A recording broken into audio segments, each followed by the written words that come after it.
But at times like this, I'm reminded that Benny is a Malkavian. Holy shit. Good morning, good morning, good morning, everyone. Hope you guys had a fantastic evening and a fantastic night's rest. I got more of the Gardens of Nature written. It's 203 pages right now. It's not as far as I wanted, but, progress is progress. We'll take it as we got it. Meantime, pop up this.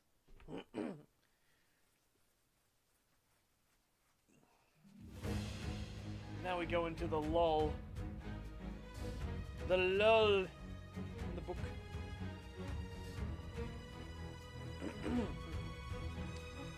$203. 203 pages, not 300. It's looking like it's going to be 250, 260 when it's done. So we'll see. We're at a part where William is starting to lose it. Samantha gets accosted by the NDA, and she has her first awakening. And now now there's kind of the lull where Samantha goes missing.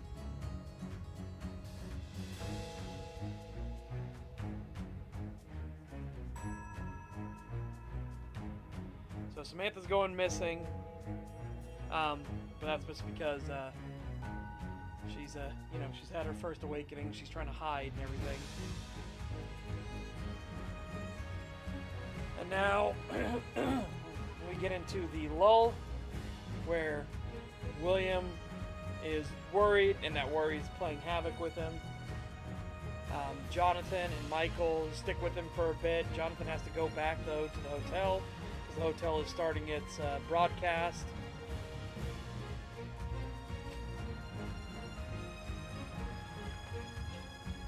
But he gives William a special item, so if he ever needs to get in contact with Jonathan, no matter what, he can break that item, and Jonathan will feel that item's broken, and he can come get it.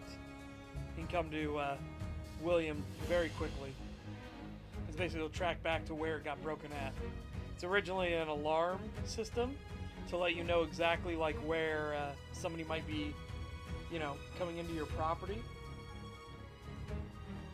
But he's going to use it as an emergency, break this, and then I'll know that you need help right now. And keep it on you, because then it'll track where you are.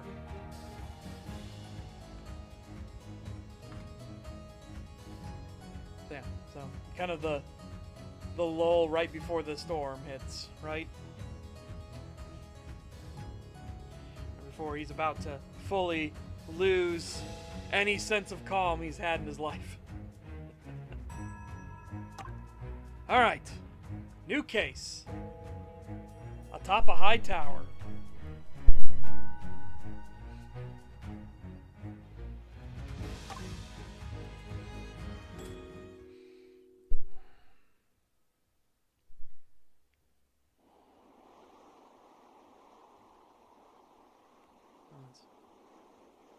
'40, week 1, early winter, 10 years ago.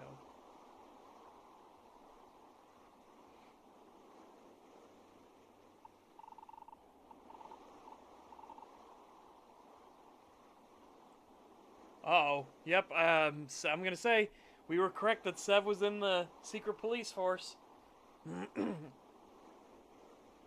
Enforcer Pelage. Sev? Thought you had this one handled. It's freezing up here. What's the situation? It's no longer a case for a single draft dodger.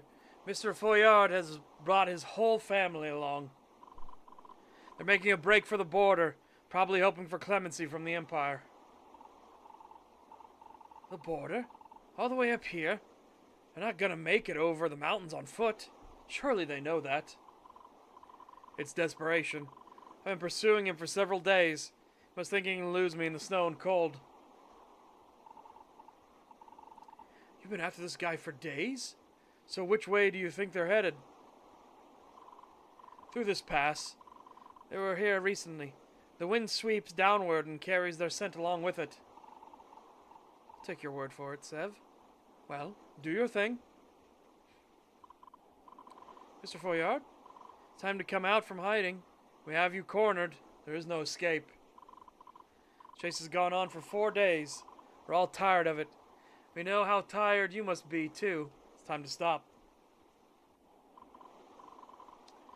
Mr. Foyard, we all have a civic duty to uphold. Your country is calling for you. Come out, let's talk. Well, try to be diplomatic. Oh, Mr. Foyard, if you will not come to me, I shall have to come to you.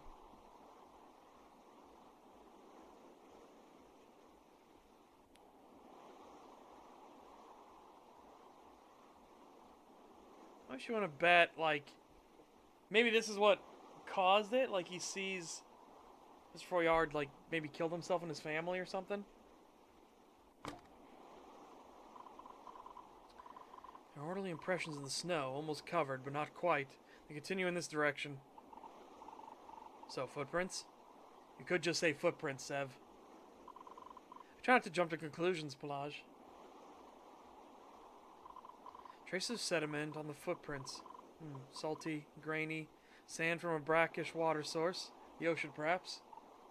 Ugh, I'm used to watching you do that. The Yard family are fishmongers on the Capital Coast. Mud on their shoes, froze, and broke off in the snow here.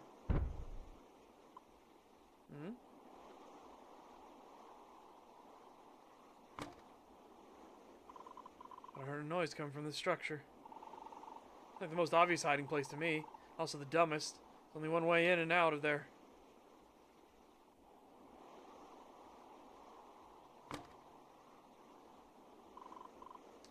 The door seems barred or locked. I'm gonna have to break it down. I'll see if I can find a tool.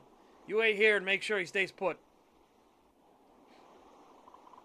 Mr. Foyard, we found you. Why don't you come out of there and spare us the property damage? Any what you're doing, including your family and all this? Come on out now. They'll be spared the trees in charge. Mr. Foyard? Very well.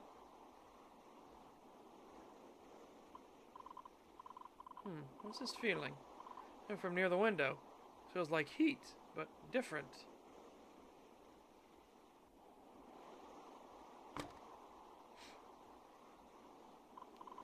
Is what the text warned me about?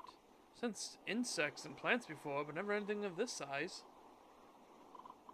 Feels like something beckoning me. Maybe if I get closer, I can see inside. I think he killed his entire family, too. Okay, give me a cool... Why is it so cold? Sev? Hey, are you okay? What's wrong? Did he hit you? He's dead. They're all dead. What? Are you sure? I felt it. I felt their lives slipping away. I can't describe it. I don't want to describe it. Hey, calm down. You're imagining things. Stay here and catch your breath. I'll go inside and have a look. Did you find them?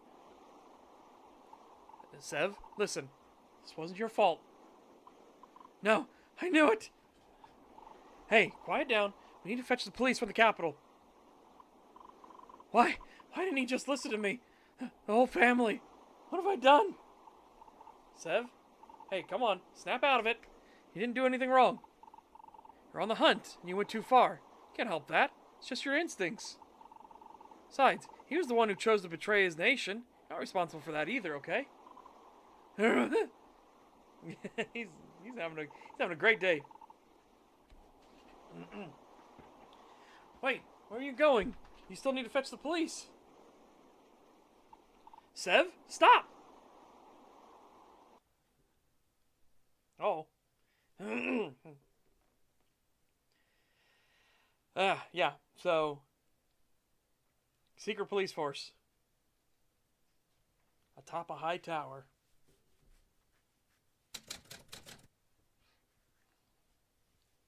Oh, well there's our one from the garden, the declaration.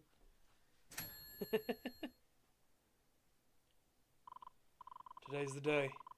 First day of the 50-year Jubilee party. The first day of the next round of military drafting.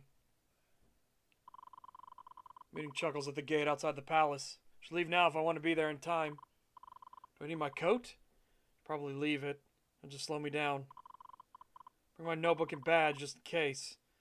There's also this note I found in my pocket.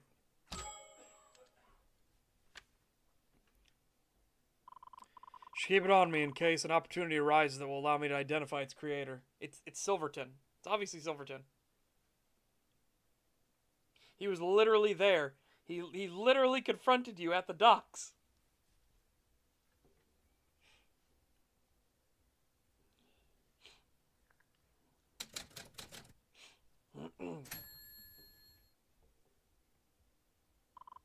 Mr. Lestrade, apologies for making you wait.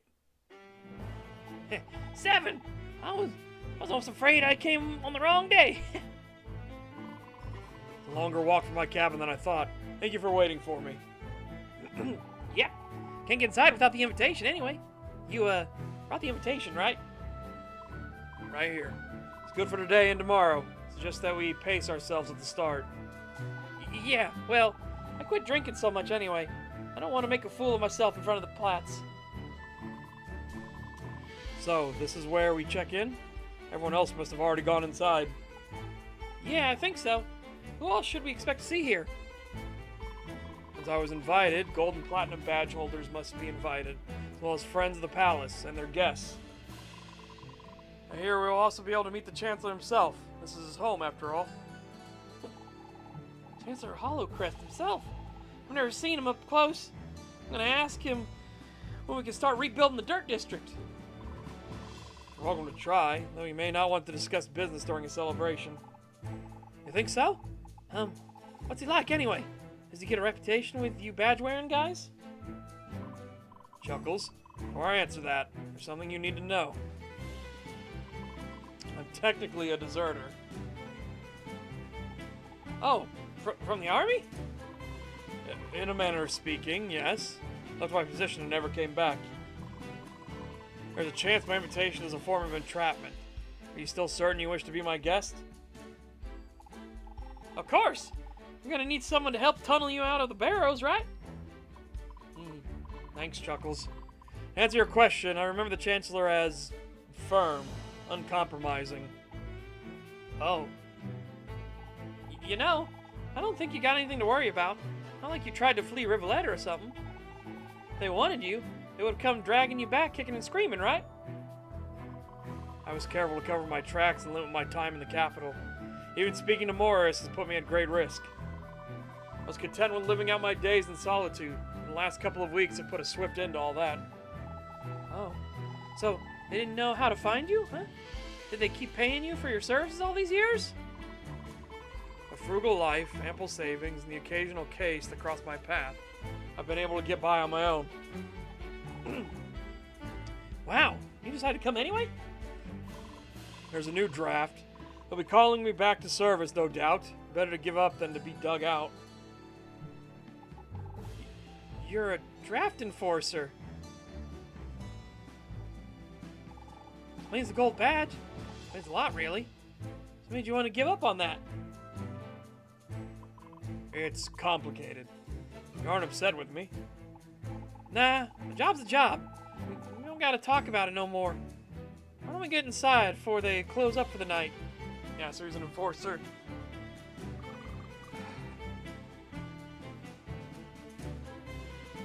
A pale dragon?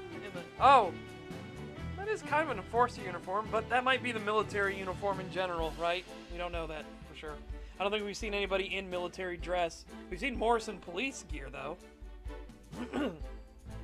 I don't know, I feel like Morris's was more fancy, but I guess this might be, you know, who knows? We'll find out.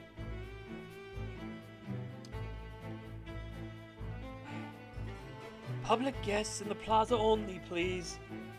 Hang on, we got an invitation.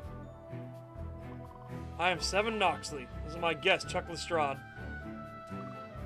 All right, step over here, Lestrade. Need to check for you for weapons. Huh? How are you gonna do that? Magic. Now hold still.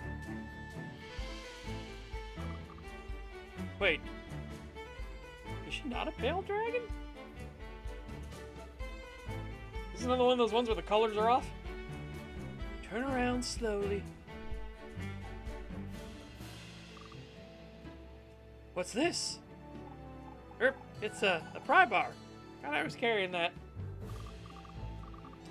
No metal objects allowed inside. Chancellor's orders. Star badges are allowed, like your tin emblem. Not this tool, though. You may pick it up at the end of the Jubilee. Ah, alright. No, pale dragons don't serve, but that doesn't mean they can't be in the police force, right? This is an officer.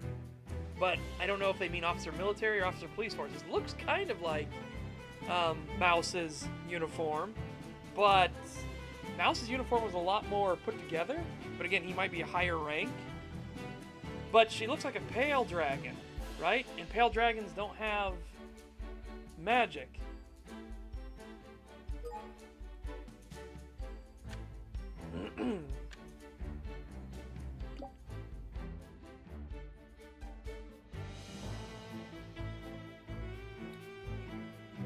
Oh, that's true. They said there were a bunch of different dragon types, right? We don't know what their colorations are. Alright.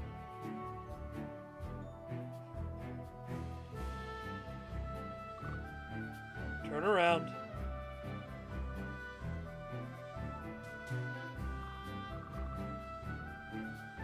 The glasses, they're not allowed inside. What? Too much metal in the frames. Chancellor's orders.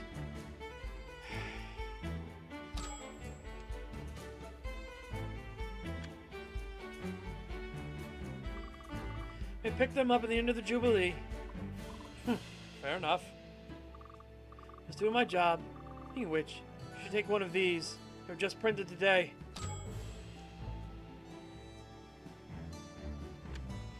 Spy notice.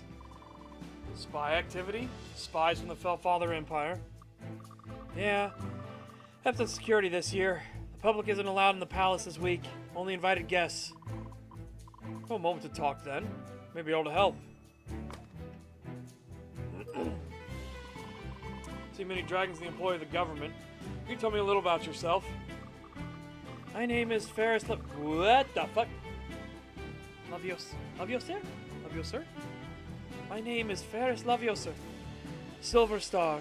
I was a rust dragon. Ah, you're right, anti-Boy Scout. There you go.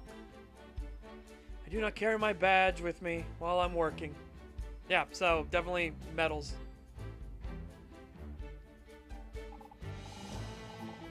A rust dragon? I've heard of those. You can control metal, yeah? Not control. At least I'm not strong enough to do so. But I could sense it. Even minute amounts of metal resonate with me. So, you were handling security for the Jubilee. You had any incidents today? Nope. Pretty quiet today. I think the spy thing is just the Chancellor being paranoid. Nothing to worry about. I'll let you know if I notice anything out of place. And also sense poisons, as you might be aware. Yes, I haven't seen any other dragons today. You're probably the only one in attendance, Mr. Noxley. Oh, joy. So we stand out like a sore thumb. I promise I'll keep Mr. Lestrade here out of trouble. Will you be attending the party as well? No, I won't. The gates close at dusk. After that, I'll be stationed on the plaza to make sure no one slips inside.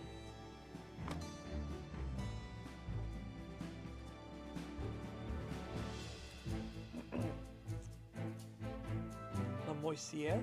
The Moisière. Okay. I'll try to remember that.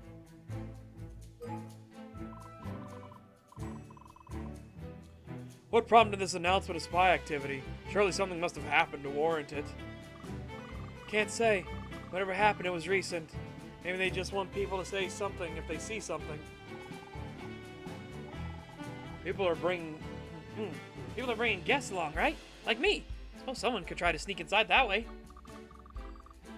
Hence the weapons check and the limited number of invitations. But so far, nothing of particular note has been reported. The Chancellor is worried about spies. Why not delay the Jubilee celebration until defenses can be tightened?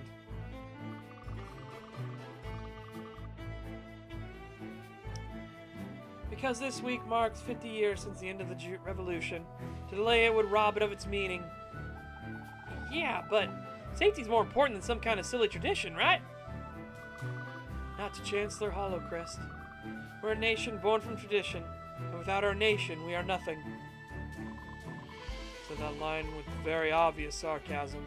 So how devoted is she to the Chancellor, I wonder? I think a lot of people are sick of the Chancellor's shit. We're taking enough of your time, Miss. Okay.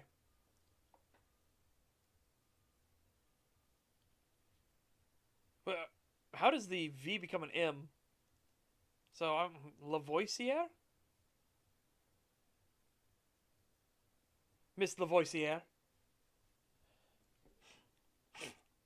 We may enter the may we enter the palace grounds? Yeah, poison is the most effective weapon. You know, I think that might be why we got invited anyways, because the Chancellor and I bet you a bunch of the Platts are going to get poisoned.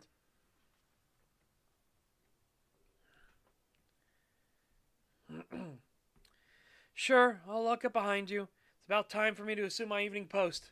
I don't think anyone else is coming. Woo! Looks like we just made it in time, Seven. Let's go inside and rub elbows and all that, yeah? Yes, let the hobnobbing commence.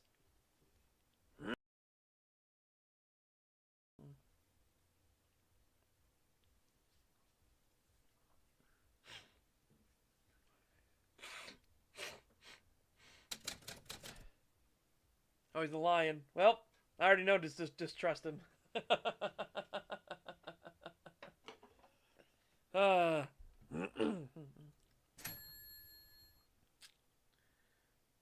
Wonder if Underwood will be here and everything. He might be. That might be Mouse's father or something. He might be a Nepo baby. So this is the main hall. Large open space. 2 large rooms on either side. Chancellor's office is in the back. Stairs leading to a mezzanine on the 2nd floor. Private chambers and guest rooms must be upstairs, and below us... What's up, Seven? You look overwhelmed. Taking note of the layout. I've never actually been inside the palace itself. I've always been somewhat curious. It's a nice place. The kind of place I'd be proud to get thrown out of. Yeah. It is quite posh. Feel free to explore if you like. Nah, I'll tag along with you, if that's alright. See anybody you recognize? I recognize the pair of wallflowers. Yes!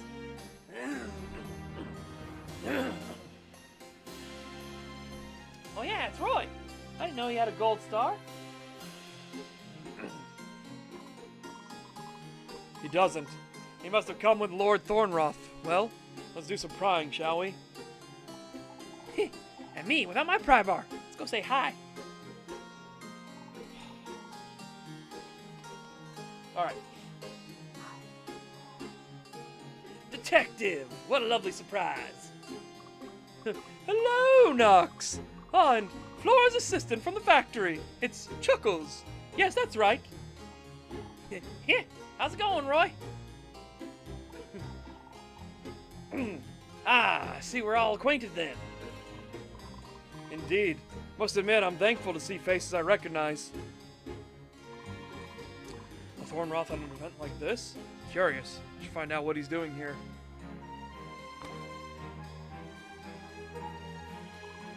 Lord Thornroth, were you invited to the Jubilee? Lord! Noxon, please. I never liked titles. Apologies, but you were invited, yes? Indeed.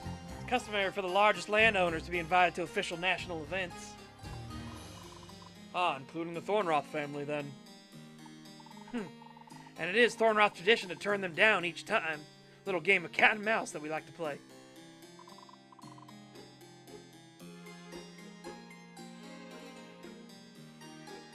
Yeah.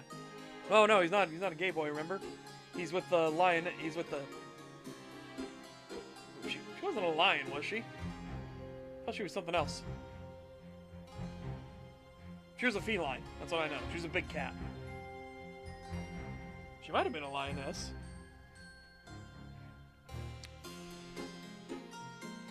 And you called their bluff by appearing in person. Something my father would never have done. Thus, victory is mine. I cannot wait to see the look on the Chancellor's face. We're invited as well, Mr. Underwood. Ha! Ha! Goodness no, Knox. I am less than nothing to them. Flora didn't want to attend. She was afraid of saying something that might cost her that silvery badge of hers. Ah, I see. Yes, and I wasn't going to come alone, so I invited Roy to attend the festivities with me.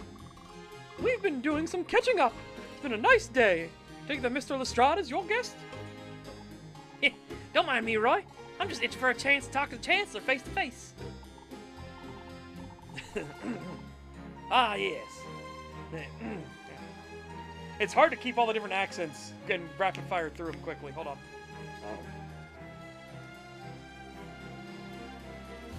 Ah, yes. The private conferences. I believe the Chancellor is due to speak to the crowd soon as well. Been a couple of weeks since we've spoken. How are your businesses faring since, well, the aftermath? Honestly, it's been difficult. Authoring has been my life's work.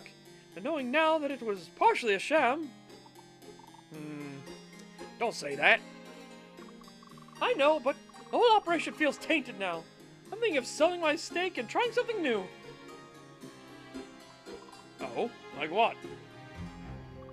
Detective fiction, perhaps. Short stories, published in the periodicals. I have a first-hand experience, you know. I see. That would certainly play to your strengths. Perhaps we can discuss it in detail another time.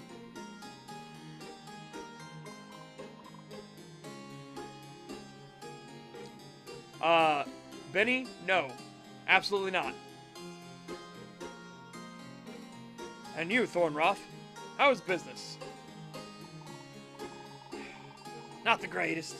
Manufacturing is experiencing a downturn with so many youth being drafted starting this week. Yes, I heard. Drafting as young as 13 years of age this time. Utter madness, if you ask me. And we're in agreement. Not to express your opinion to the Chancellor ahead of me. Be my guest.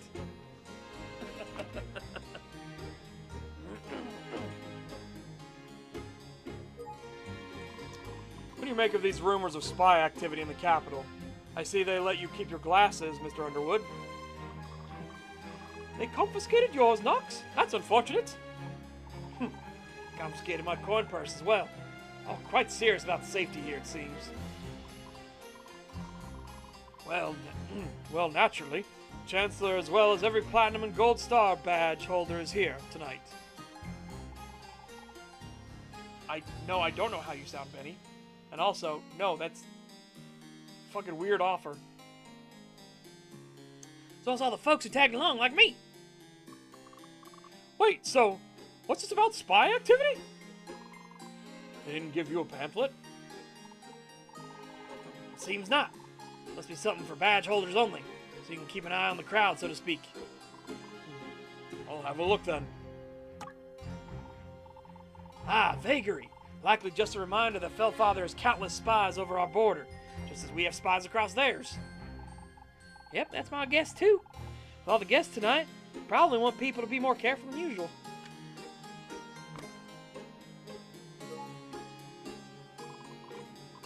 It's been a pleasure, gentlemen. If you'll excuse us, we're looking for other faces we recognize in the crowd. Ah, did you just arrive? Take care then.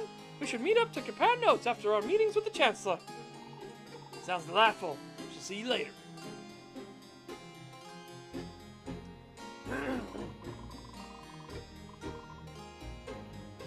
Looks like there are a few adjoining rooms where guests are allowed to mingle. This may take some time. Yeah, pretty big hall. Maybe we ought to get up on the stairs. Then we can look down from the landing. They have the steps roped off. Chancellor must be planning to address the crowd from there. Oh, yeah. Hey, wait a second. I think I recognize that guy. What do you mean we can't go upstairs? I'm a Platinum Star holder, you hear me? I want to see the view from above. Rocky, dear, shh. making a scene. We can see the view later when the stars are out. That'd be nice. What, you didn't dress up at all? At all? Foreman Stoker. Miss Clementine, good evening to you both. Oh, you guys. Mr. Knoxley, how delightful. Are you working on another case? No. It's purely a social call. I'm sure you remember Mr. Lestrade. Yeah, big weird reunion going on tonight, eh? Seems like it. So, they won't let you go upstairs, huh? Nope. Not till the Chancellor's done speaking. We should be up there too, Nev. My star is just as good as theirs. I'm okay watching from here, Rocky. You're the only star that matters to me. But I really think you should take your hat off while you were inside the palace. It's rude, you know. What's wrong with a hat indoors? That crow's got one, see? Yes, but that's a fancy hat. Come on, Rocky dear. Be a gentleman and take it off, okay? Hey guys, tell Nev how ridiculous she's being. Why can't I keep the hat on while we're in here?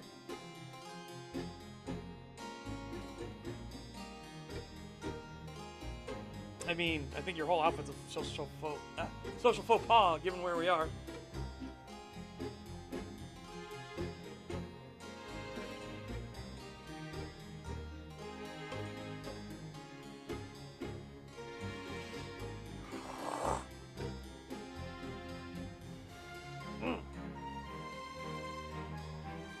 Un momento, hold on.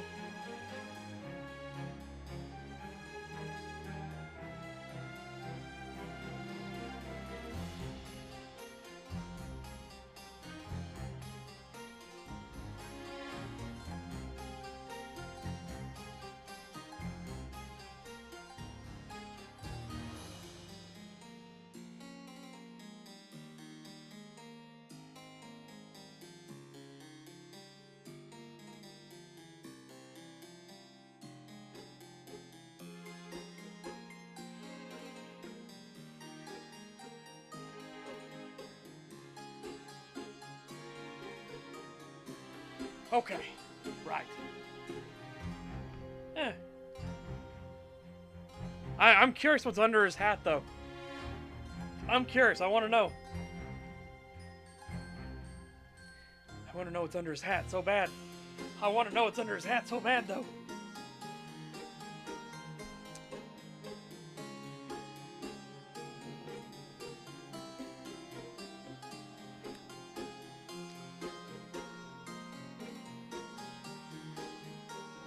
The fuck?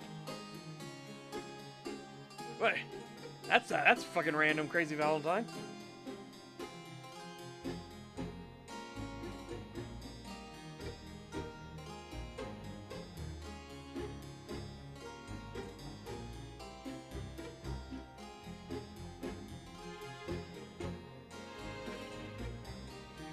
Oh, we'll also be able to tell him in the crowd, right, if he's got his hat on, so. Mr. Stoker has a platinum star. Let's see, is the cultural trendsetter, in my opinion. Ha! 2 against 1. Hat stays on. I don't think people are staring, but you boys know better than I do. Rocky seems happy. Yep, and I'm not putting on a shirt either. This is as fancy as I get here. Let's go check the Hall of Records and see if they got my plaque done yet. There's time for that later. I'm feeling all peckish right now. Why don't we see what they've got in the banquet hall? All right. Before you get away from me, I have a few questions about the palace and a few rumors I've heard. Fine, make it quick.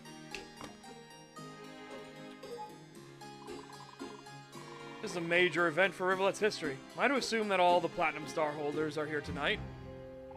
Seems like it. Normally they don't have the entire line of succession together for obvious reasons. Really? Why's that? If something were to happen to the Chancellor, the first Platinum Star holder in line becomes the new Chancellor immediately. If something also happened to the first in line, leadership would instead go to the second, and so on. Yep, Rocky here is third in line. That's a big honor.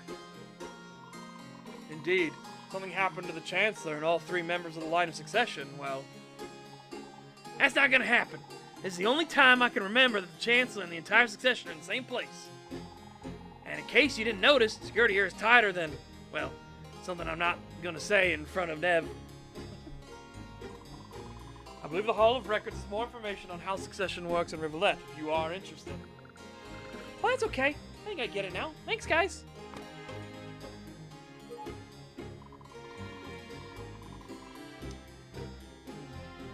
How is Lord Fetterford in the mining operation? Assume the rest of the weekend went quietly. Dunno. Haven't been back since the fire. Fetterford's taking some time to figure things out, sounds like. So the coal operation is on pause. Chancellor must not be happy about that. Yeah, well, they'll have to deal with it. They've still got a 2-week supply of coal to run the electric generators for the district. Wow, the whole district is electric now? Wish they'd spread some of that into the residential districts already. It'll take a lot more coal and a lot of machines to process it. The industrial district still isn't fully modernized either. Future prospects for you? Might be. I got this badge because Fetterford didn't want it. Might as well use it to stake some more claims. Ah, so you plan to ask the Chancellor for permission to expand beyond the Fetterford estate grounds. Heh, not permission, support. We're gonna need to grow regardless. I want to be the next administrator of lands. That's quite ambitious. Hope it goes well for you. That's my Rocky. No project is too big for him. Benny, I'm not gonna do that.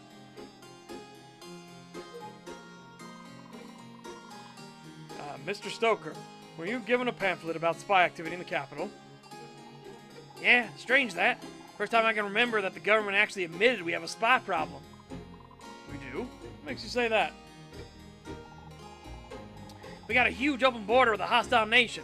We can't have eyes on every inch of it at all times. Plus, we've got shipments coming into the shipyard multiple times a week. Sinking off one of those boats, super easy. Sometimes we sell loads of coal to other nations. Those boats have maybe a dozen crew on board. Not exactly secure. Why is this not a bigger deal then? 2 reasons. 1, shipyard itself is pretty well guarded. And 2, once you're in, it's almost impossible to get back out. Oh yeah, I guess so. Government controls the mail too, so it's not like they can get any information outside either. That's right. So something must have happened to put the other platinum stars on edge.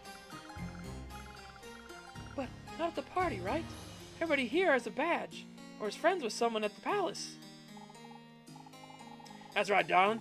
Palace is the safest place in Rivulet tonight, so don't get your hair in a tussle over it. I doubt it. Well, we just arrived, so I suppose we'll continue looking around. Enjoy yourselves. Oh, people are up on the landing. I think the Chancellor's about to speak.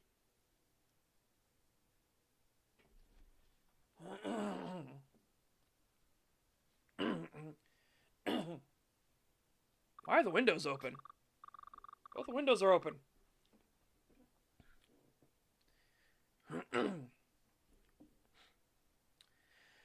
Attention, everyone. Yes, thank you. Thank you all for attending this historic occasion in the heart of Rivulet. Your Chancellor, Harold Hollowcrest, will be speaking momentarily. Please gather in the main hall until his address is complete. Front door and main gate are now electronically locked for the safety of all our guests. Festivities will continue until midnight. If you need to leave before that time, please speak to me or a staff member.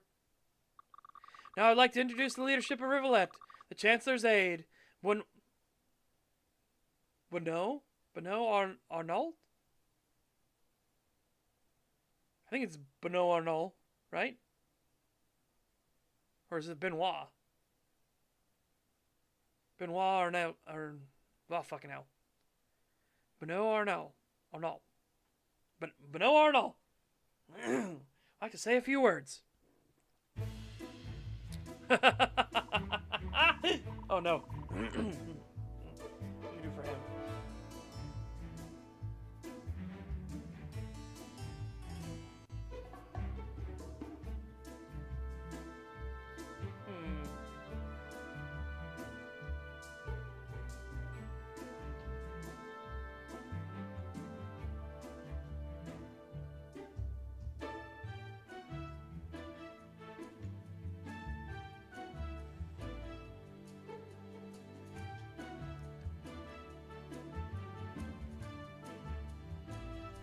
Thank you, Ferris.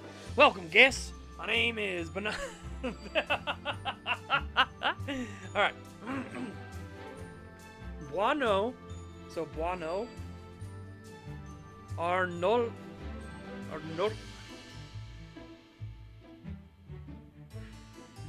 These names. These fucking names. Buono Arnold. I've been aide to the Chancellor's office for nearly 30 years. Served Chancellor Hollowcrest since his inauguration. I served his father, the previous Chancellor, before that. Our nation remains a testament of tenacity and determination. For 50 years, we have proudly stood on our own. No other nation on this planet can say that they've done what Rivulet has accomplished. That's thanks to all of you. Don't worry, friends. I'm here to announce my retirement. I plan to serve my nation for many more decades to come. But tonight, we rest, and we celebrate 50 years of freedom and the friends and families who make it all possible. Freedom, my ass. Now, leader of the free nation of Rivulet, please welcome Chancellor Harold Hollowcrest. I'm so tempted.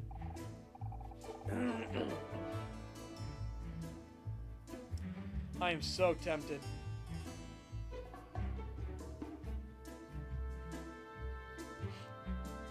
I can't. No. Rivulet. 50 years. 3 chancellors. Thousands of souls lost in defense of our right to exist. But let us not dwell on the past. Tonight's celebration is for the future of Rivulet. A future we shall make brighter together. We are a nation of plenty. A nation of fortune. Born of struggle and handsomely rewarded. The envy of the world. Incorrect. As you can see, the palace has been modernized with technology unknown to great swaths of the outside world. Incandescent lighting, electrical mechanisms and doors, even the cooking tools, secrets created by Rivulet's engineers. Yeah, okay, North Korea, that's exactly what it is. And soon, our technology will enhance our sons who fight so bravely in defense of our nation's right to flourish. As stewards of Rivulet's future, it is my great honor to meet with each one of you to hear your wishes for Rivulet's future. Speak with Benoit. Benoit. Outside of my chamber on the first floor to be added to the list. I promise there is time to speak to everyone. Until then, feel free to visit the banquet hall, view the Hall of Records, or just mingle in the main hall below. We'll be opening the second floor in a moment as well, which should give some room for our guests to spread out. Let's have another round of applause for your Chancellor. Everyone, I'll be down shortly to take your names.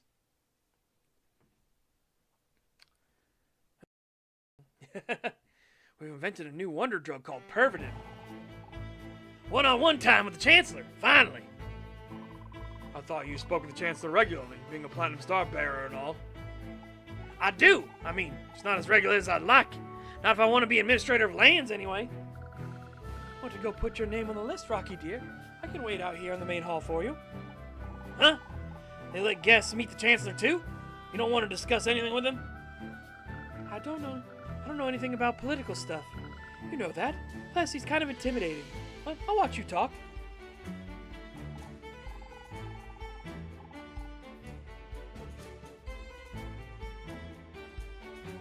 Oh my god.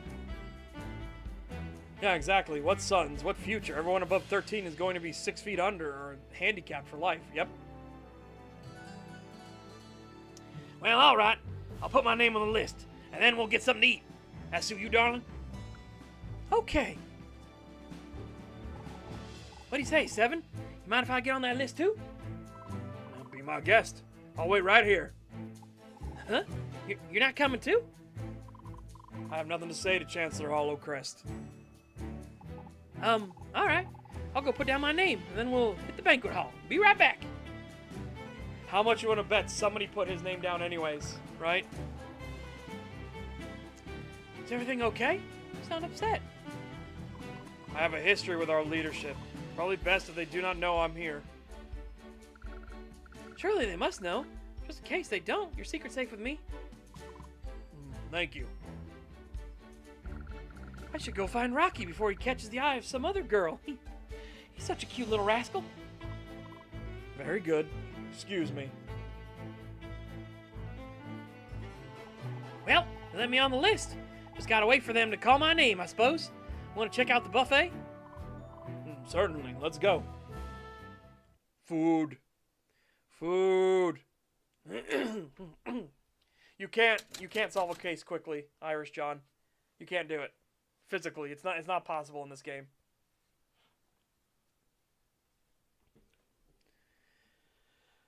Banquet hall.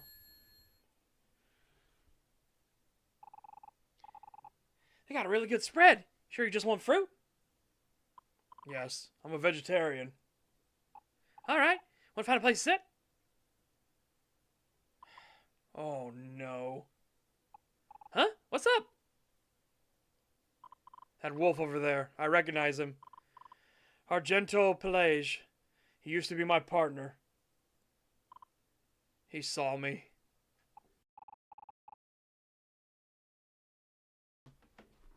Yeah, might as well introduce me then. Oh, he's a platinum badge now. Uh-oh. Seb, is that you? What in the... Hey, get over here. I'm right here. No need to shout. Yeah, so you got the invite after all. I didn't think you of all people would show up. The Jubilee invitation. You sent it? Sure did. All the gold stars were invited, but I knew you wouldn't pay attention unless you got called out.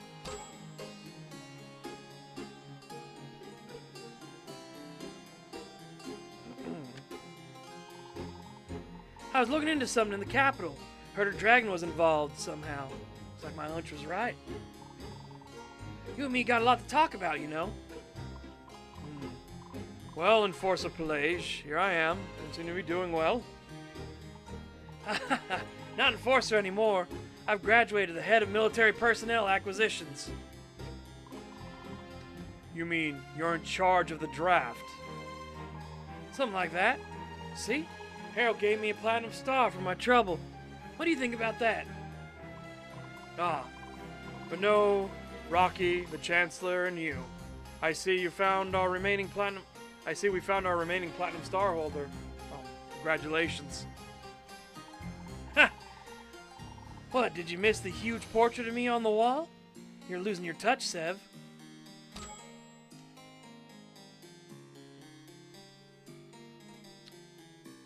Yep. Oh, and this is my guest for the evening, Chuck Lestrade. Nice to meet you, sir. Well, have a seat, boys. We gotta catch up, you know. Let me pour you guys a glass of the good stuff. Oh, that's all right. We don't wish to disturb your drinking. No, come on, sit. Both of you, sit down. I order you.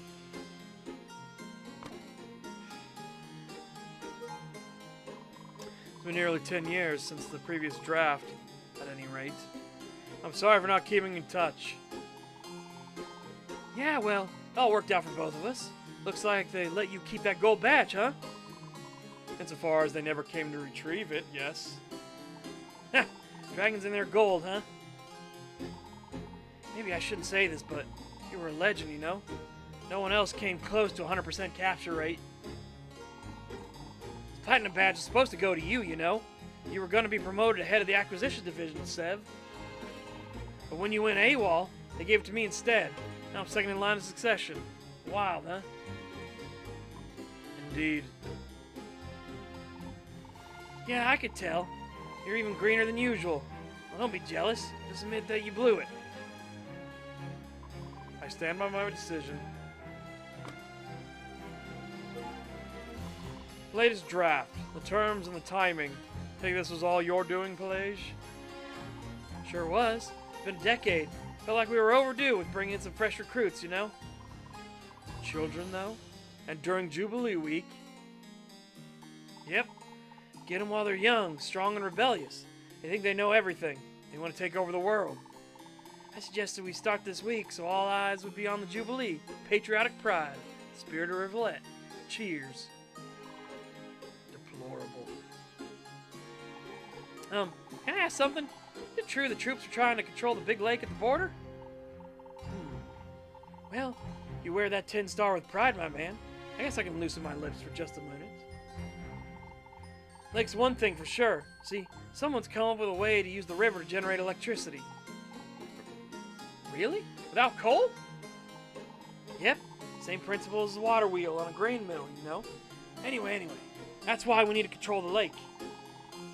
Mechanizing without coal means more coal to sell overseas. Everyone's gonna get rich off this, you hear? Everyone at the top, anyway. Geez, Sev, sounds like you think the Platts don't have the best interests of Rivulet at heart, huh? There's a little word for that, what's it called? Oh yeah? Treason? What do you think, Chuck? Want to enlist again? Big strong guy like you can handle a spear, I bet. And that pension? Woo! We'll see, sir.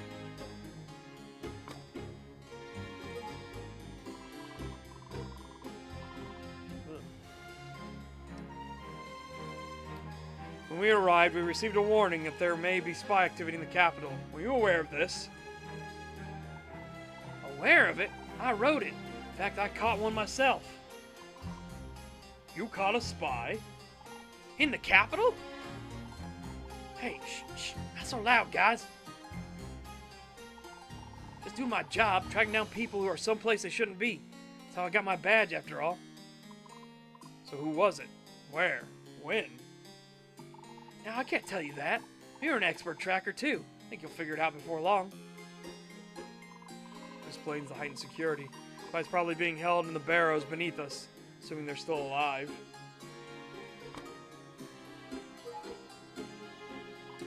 It's good to see you again in good health, Pelage. I should leave you to your libations. Don't go too far, Sev. Got a lot to talk about if you plan on keeping that badge past the night. As soon as I finish this bottle and maybe one or two more, maybe a little nap anyway, I'm coming for you, Sev.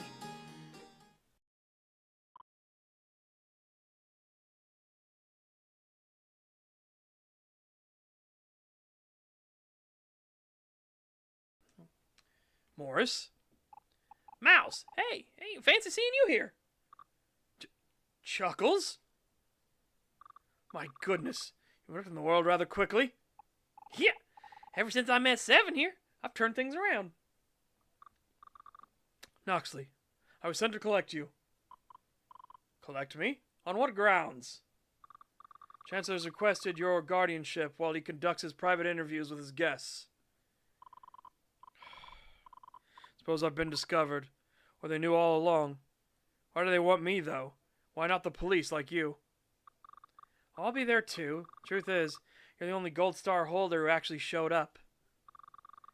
He's requested you to be on hand for protection, since you can sense poisons with your magic. The Chancellor believes someone wants to make an attempt on his life. He always assumes that. Look, please, make my job a little easier and just come along quietly, won't you? Chance to overhear everyone's grievances with the government could prove helpful with my detective work. Very well. Mr. Lestrade, will you be alright on your own? Yep. Pretty early in line, so I'll see you soon, aight? I'm ready, Morris. Lead the way. Thank you, Detective. Follow me to the Chancellor's chambers.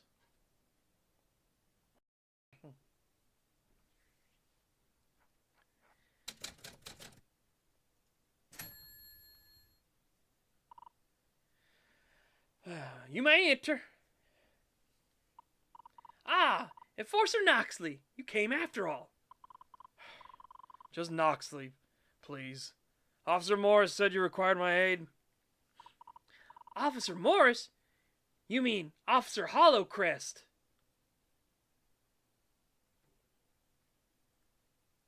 Anti-Boy Scout, a cookie to you. He's a Nepo baby. He's a Nepo baby. But he's trying not to be. He's trying not to be so badly. Oh. He changed his name. He changed his name so it would be less severe. He's a Nepo baby.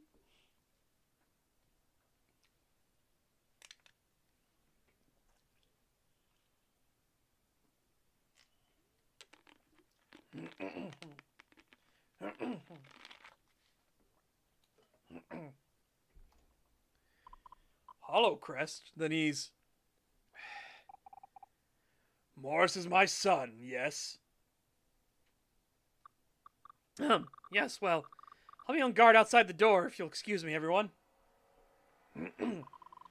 Morris is the son of the Chancellor, but he's not part of the line of succession. I wonder what happened. Ah, Morris. He used to be such a good kid. He's found his place in service to Rivulet. Don't be too hard on the boy, Chancellor.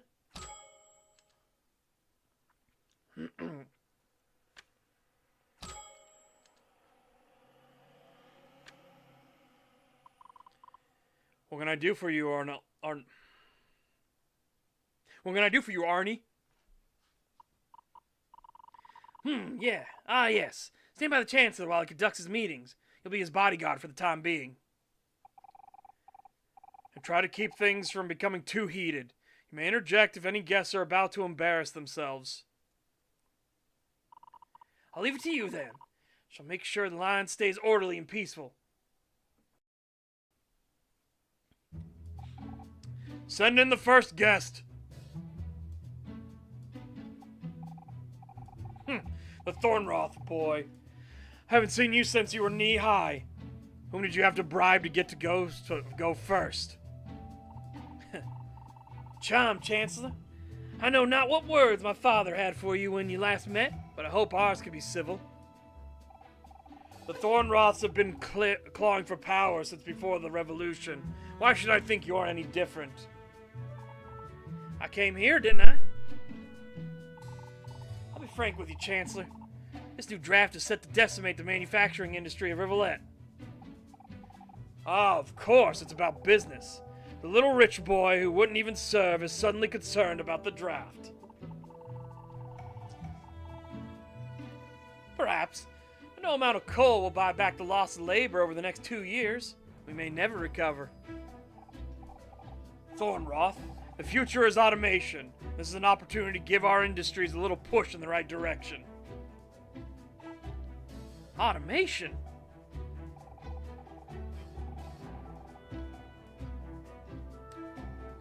Your family made its millions rallying laborers in secret, eroding the safeguards that our government put in place. But with this new initiative, we'll learn how to remain an industrial superpower with 1/10 of the labor force. People will not stand for this. The people will stand for what's best for their nation. Your syndicate has no place in Rivulet's future. You're a sad little boy playing with his father's pieces in a game you can't even begin to understand. My father wanted your name wiped from history by force. Little did he know it was destined to erode in the winds of time. And the draft will continue unabated. The expansion of our rightful lands is necessary to secure our nation's future. Fucking piece of shit he is. You speak of futures, but you forget your own. An overhaul of this size cannot be completed within your lifetime. Is that a threat, Archimedes? You seem unconcerned with your own future, or that of the engineer you've been seen with. Tensions are high. I should say something.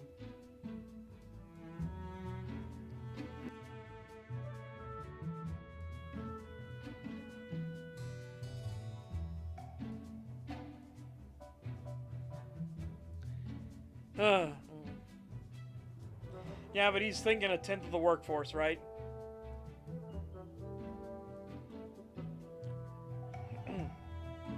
They don't have spear guns, they have spears. So, these idiots haven't even invented fucking gunpowder yet. But they have explosives, though. Why don't they have guns?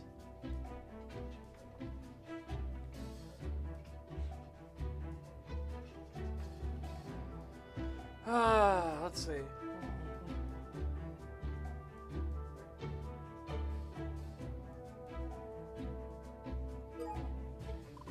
It's a frightening prospect, and you're right to be worried. Now is your chance to act and to react. That's true. It's valuable knowledge indeed. Well put, Detective. If you'll excuse me. What was that? Thorn has no place in our future.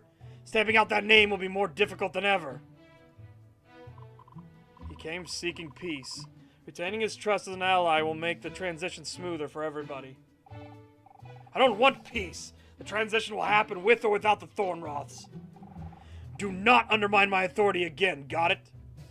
Who's next? Goodness, was that Archie just now? Did something happen? Don't worry about him. Come inside, let's talk. Chancellor Hollowcrest, let me say what an honor it is to finally meet you in person. Yes, to whom do I owe the pleasure? Royal Underwood, the founder of the Underwood Authorship.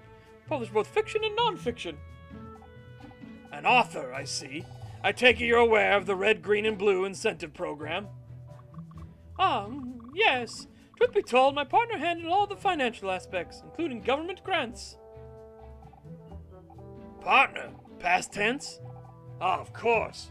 I read about your story in the papers. Truly terrible fortune for your business. Yes, well... Your partner was the financial-minded sort, then. Admit it, your authorship's rejection of government help. It was you. What? Maybe if you had embraced the patriotic spirit, your business would still be flourishing.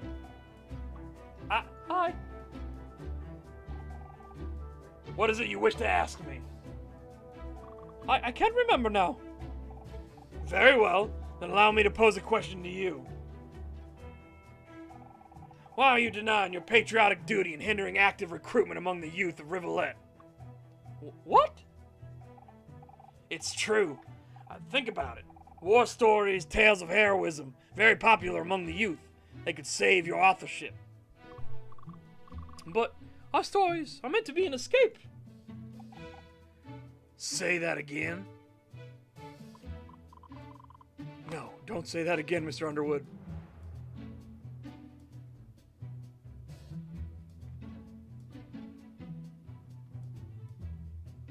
What are you gonna do about it?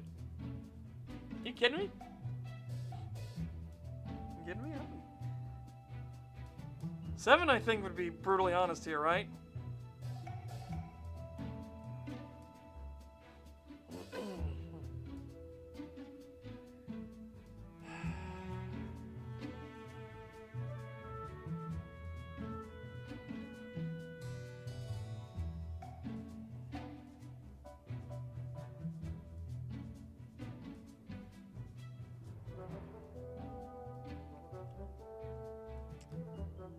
I think this one. I think we're gonna have to go straight to the middle. I'm no writer. Perhaps finding subtle ways to show your patriotic spirit wouldn't be the worst idea, would it? For instance, working in mentions of the blue of the oceans, the red of the mountains, the white of the stars. Sure, Knox. Whatever you say. Government is here to support those who hold their nation in turn. Who would support the nation in turn. Think about it, Mr. Underwood. Say you're not a writer. You could have fooled me. Quite the poetic suggestion, Knoxley. I'm impressed. Well, just thinking of the flag, it came to me. Indeed. Well, let's see who's visiting next. Enter. Are you sure you're in the right place? Yeah. I came here with 7, actually. You're the Chancellor, yeah? It's a right honor, it is.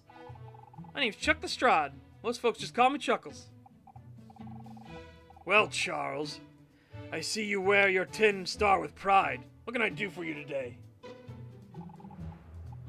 It's about the dirt district, sir. See, I used to work construction, but most of us got sacked 2 years ago. I don't know how often you see the houses there, but it's not great.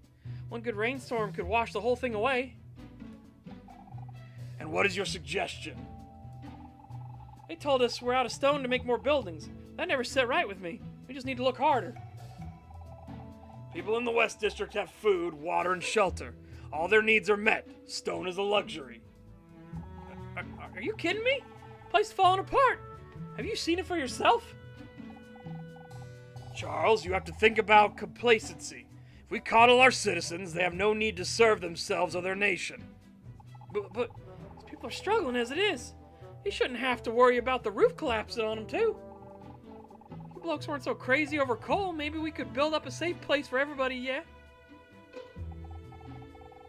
You will not come into my office and criticize your government's priorities to my face. Understand? But then, what's the point of all this?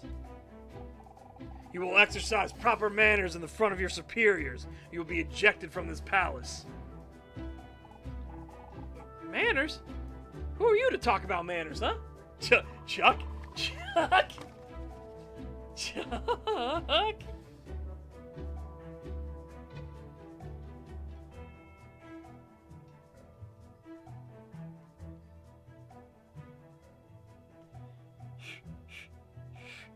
No, Chuck is pissed.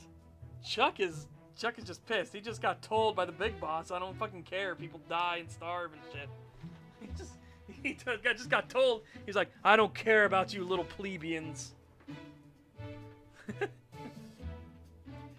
Chuck, who again was proud to be in the military.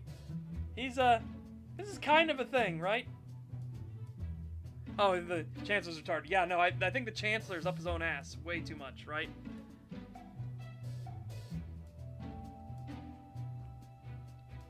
No, that'll be good for the Chancellor. I don't want to do for the Chancellor. We want to get Chuck here. I'm trying to think if we shake our head silently. Like, no, stop.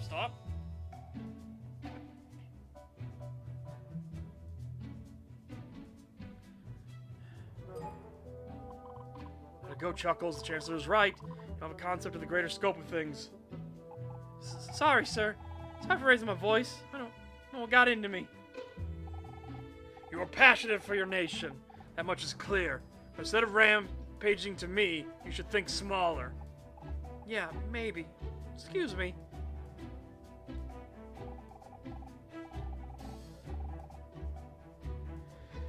You seem ready to get physical if need be. Keep on your toes if you do not mind. We aren't through just yet. Ha! Hyenas. That stench might might never air out of this room. Let's see who's next. Enter. Oh, he's a racist piece of shit too. Rockwell Stoker. Finally another Platinum Star holder. And who's this charming young lady? Glad to be here. Great party, Harry. This is my sweetheart, Nev. Say hello, darling. Hello, Mr. Chancellor. I think we met before a few times. Oh, and hello again, Mr. Noxley. Make yourselves comfortable. Noxley, pour them some drinks. You're most gracious, Harry, but no need. I'm here strictly on business. Ah, of course. It's always business with you, Rockwell. All right, let's hear it. I'll be blunt. After that disaster with Fetafort's operation, I realized I've been putting my eggs in one basket for too long. Got bigger plans. 10 years without an accident in the mines, you know? I think it's time I stretch my legs. Spending beyond the Fetafort estate mines, quite ambitious. You know it. After 10 years of service to you, I think I'm deserving of a new title. Say, Administrator of Lands. That'll give me legal rights to stake new coal sources, set up supply lines, found a few new villages. I think you're overreaching. You supply coal to feed the Palace District. That was the deal from the start. Sure, I want to think bigger. Guess it's ambition, like you said. I think it'll be big for Rivulet.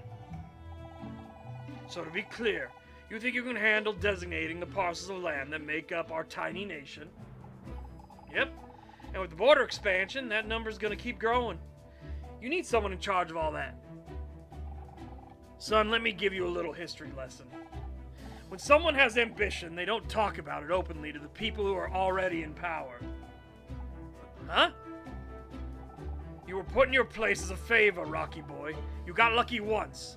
Now you think you deserve even more? But Rocky works 7 days a week for his country.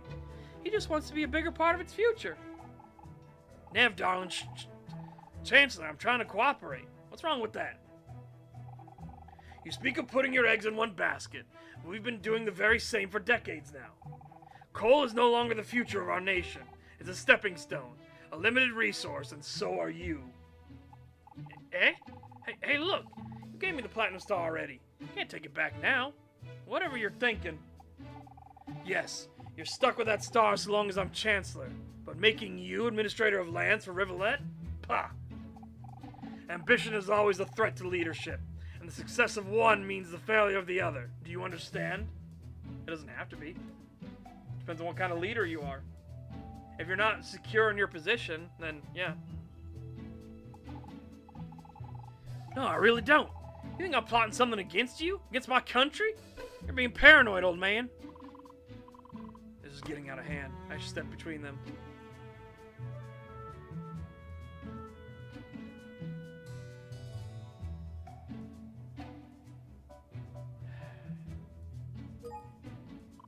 Stoker, please calm down.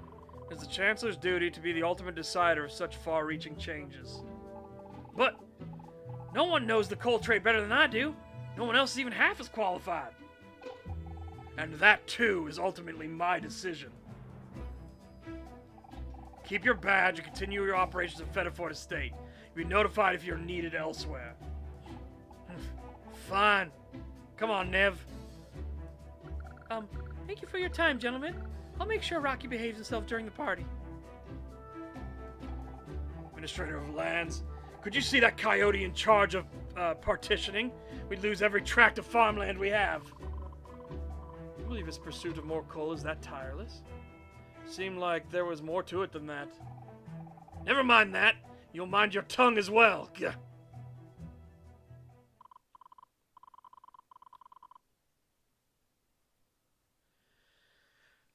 I did my best to remain neutral. The Chancellor doesn't seem pleased, nor does he seem overly angry with me. Well, nothing got out of hand, thankfully. We'll call upon you again when we continue these private meetings. Of course. I'll do what I can to satisfy everyone involved. Should I have trusted my friends? Or should I side with the Chancellor? All I can do is follow my heart. Well, again, the way I'm viewing it is you don't want to get kicked out, right? We don't want Seven to get kicked out of the palace, right? We need him to be here, or him to get arrested or something like that, right? I need a break. I'm going to the balcony for some air. Noxley, you and Ferris shall guard me from either side.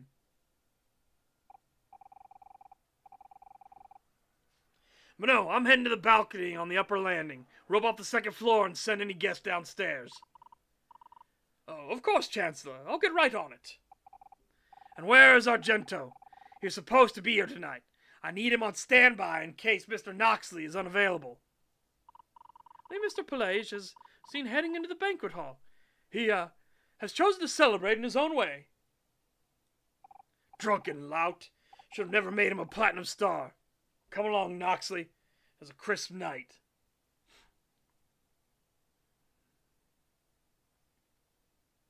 So it doesn't seem to be against every race. It was just against hyenas.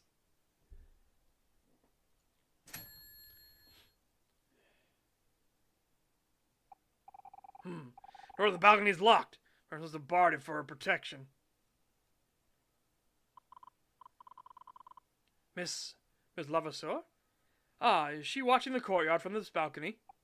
Yes. I asked her to keep the doors barred to prevent guests from wandering outside. Ferris, it's Harold. Open the door. I'm coming out onto the balcony. Ferris? Chancellor? Is something the matter? Is she even out there? I'll have a look through the window. She fucking dead? The ground below. She's fallen. What? Hurry, open the front door. Help her. Quiet down, Mr. Noxley. What? Benoit, hurry down and disengage the lock of the front door. Don't let anyone besides Mr. Noxley go through. Right away, sir. Chancellor, what is this about? Be quiet, you idiot.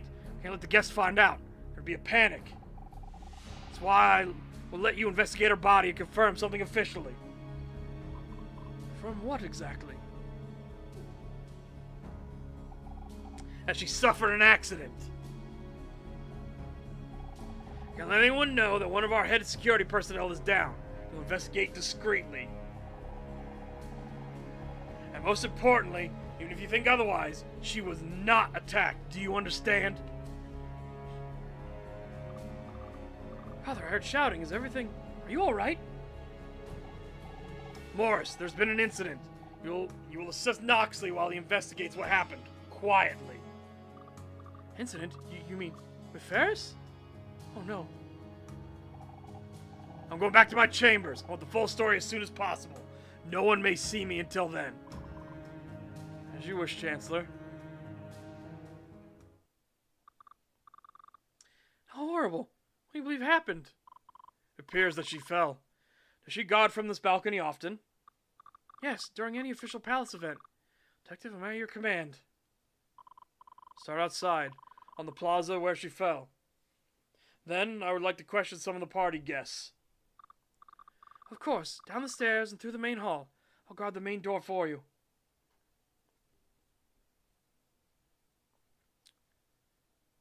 Death Echo. She's gone. She's dead, isn't she? I'm sorry, Morris. Were you close? I only spoke at special events like this. Never much opportunity to get to know her outside of work. Well, I'll do my best to assist you. Just tell me what you need from me. It's a small area to investigate. Be helpful to gain access to the balcony where Levasseur was stationed. Card breaking down the door. Chances said to not draw attention to the situation. Is there truly no override to disable the lock from the inside? Seems like a foolish oversight. The door was physically barred from the outside. Electric locks would be of little help in this case. We're wasting time. Should do what I can with what I'm given, just like I always do. Whoa, hold on.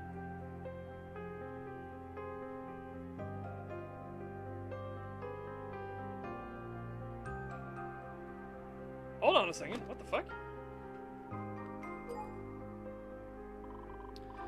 Oh, it's quite dark tonight, except for the lights from the windows above. There are no exterior lights. The outer gate is locked, and the Chancellor did not want exterior lights to ruin the mood of the party inside. Levasseur insisted she could see in the dark well enough. She was posted as the lone sentry over the entryway. Chancellor seems quite obsessed with the comfort of his guests, even where the security may falter. Dull droning sound coming from beneath the floor. Something mechanical stored below us. Likely related to electricity generation. Power generators on the outskirts of the district due to the pollution. Large cables were buried in the ground to carry that power to the palace and to find parts, and to different parts of the district. Power is working and the doors were locked electronically. It'd be difficult to break into the palace.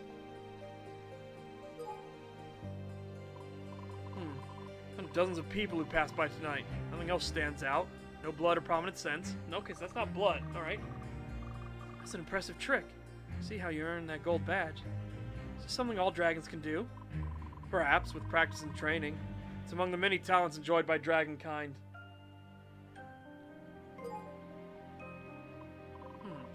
Dark red stain here. Slightly sticky. Oh, it tastes familiar. Blood?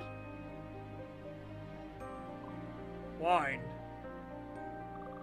Did you have to include the dramatic pause? More to the point, it's a fresh spill. Where'd it come from? The party was allowed into the plaza. Indeed. Perhaps it came from above us.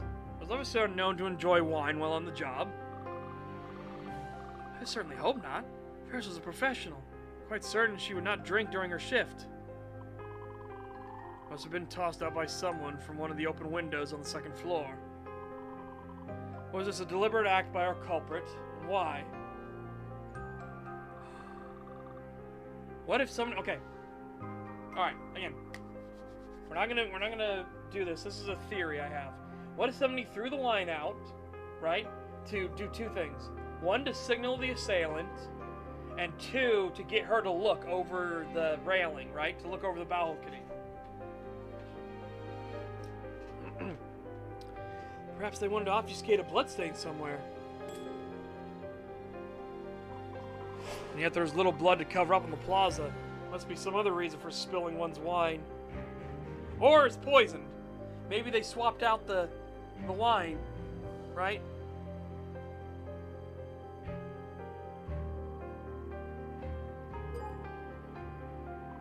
Some tiles leading to the steps and the door were slightly uneven at the corners.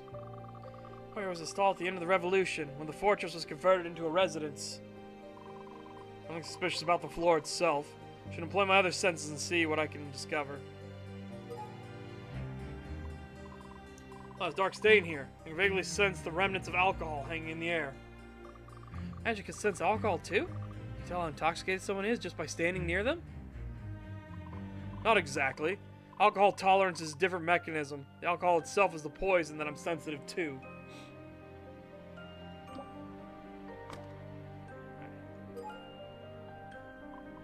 Funny Ferris Lovassier. No signs of struggle or distress. It appears they've ended up on her back on the ground floor. Excuse me if I look away. I stand to see her like this. It's a cruel fate. You have all the time you need, Morris, so I'll handle the difficult parts of the investigation. The way she fell, though, was not feet first. It appears she did not attempt to brace herself at all. How can you tell at a glance? Consider the position of her body. She's on her back with her head facing the door. Assuming she did not jump, but fell. If she were facing the door, she would have landed with her feet facing the palace, or on her stomach and not her back. Thus she fell forward, rotating forward in the air before landing on her back. She fell while facing the plaza. I think I understand. She was facing away from the door. Something caused her to fall over the balcony railing. Let's discover exactly what caused her to fall like this. At your command, Detective.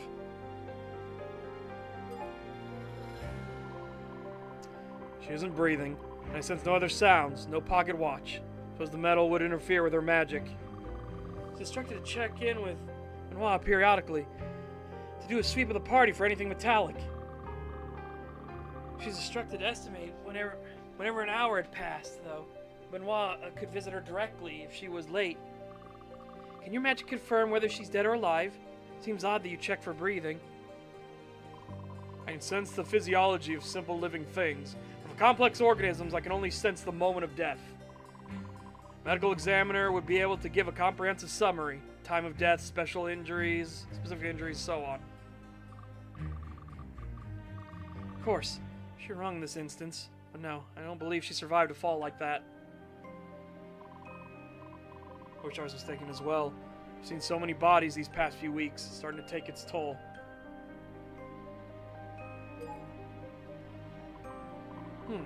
Slight, but I can barely sense it. Smell of blood on her body.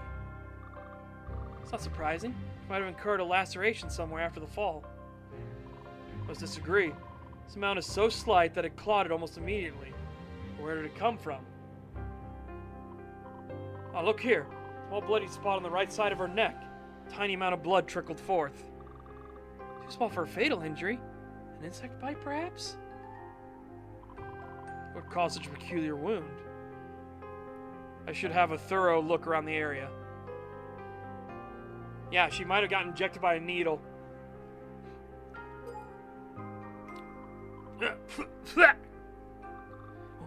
What's wrong? Blood. Blood on her fingertips. Very small amount. Give me just a moment. Should I get someone?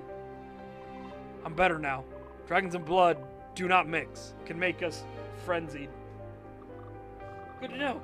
Now I see why there aren't many dragons in the police force. Blood on the fingers.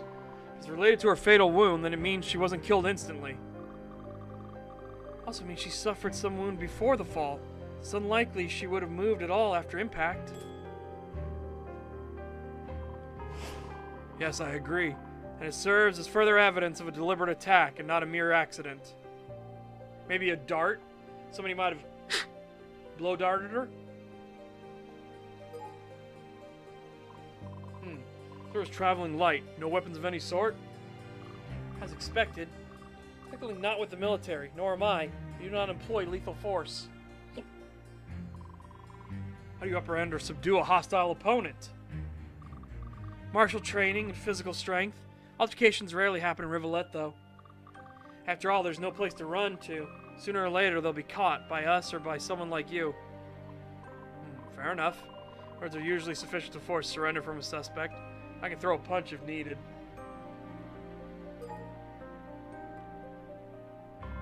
I can sense Lavasur's death echo. It's all but confirmed she died down on the steps and not on the balcony above. Nearest things down. What does your dragon magic tell you? I need to focus to relive the moment of death. Please give me a moment.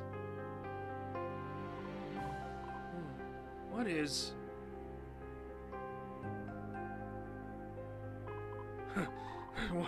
what happened? You alright? You fell unconscious for a moment. Because Lavasura was unconscious at the moment of her death, but not for natural reasons. Something induced it.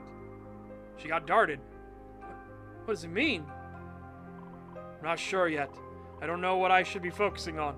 Need to find something that can direct my attention. It's the lait de mort. The lait de mort. Remember? Lait de mort? The milk of death. It was the muscle relaxant.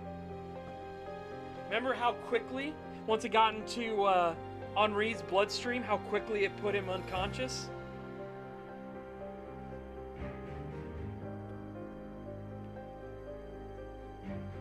No.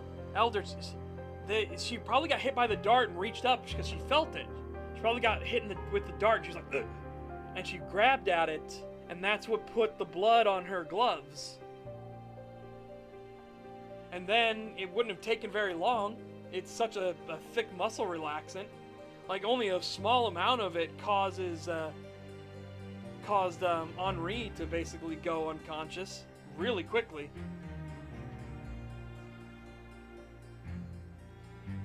Something. So physical evidence related to her injury. Should attempt this again after I found something that could give me a sensation to focus upon. Steps. Tasteful topiaries. And trees line the plaza exterior. They appear to have been planted for the Jubilee.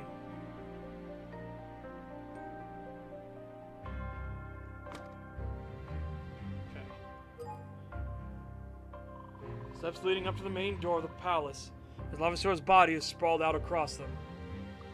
She appears to have fallen from above. This truly was an accident. Either way, I'm confident that Lavasura was standing and looking out over the edge of the balcony when she fell. Stone steps lie directly beneath the balcony above, and no one opened either door leading outside before us. Thus, she was not attacked while on the ground. It limits potential places and methods for the culprit to strike. Line up with the facts. So observing the plaza from the balcony, to the best of my knowledge. Exactly. Knowing her position during the attack will help us understand exactly what happened this evening.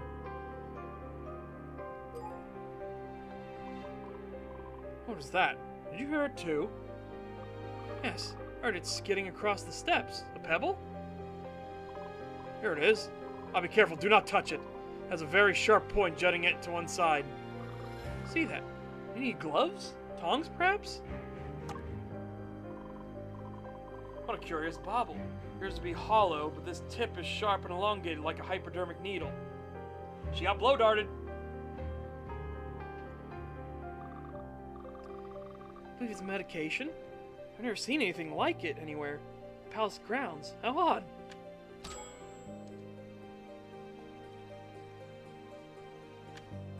Oh, we've probably got the rest of the dart up there. No, I believe it could have been poison. Unfortunately, the capsule portion seems to have split in half. Yes, I believe so too. The delivery mechanism was clearly designed with nefarious use in mind. It is a weapon. Fortunately, we do not know exactly how it was administered this time. I shall hang on to it for further study. Up there's going to be the other half, I bet.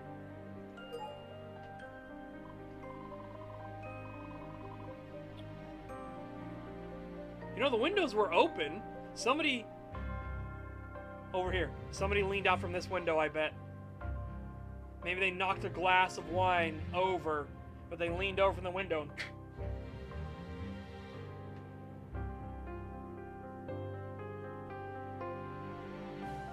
Might have been that, yeah, they only meant for her to be knocked out, right?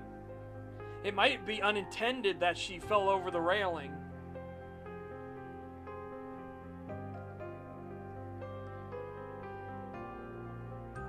No, actually, no, wait, no. Actually, that wouldn't work. Because the milk of death, it's a super muscle relaxant, so that's why she was unconscious and everything. It relaxed her, but she would have asphyxiated after a bit of time.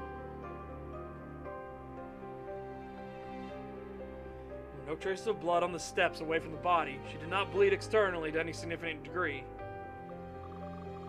If a weapon was involved, presumably it wasn't a cutting blade, otherwise the injuries would be horrific. Close-range attack seems unlikely. Levasseur was on the balcony and the door remained locked behind her.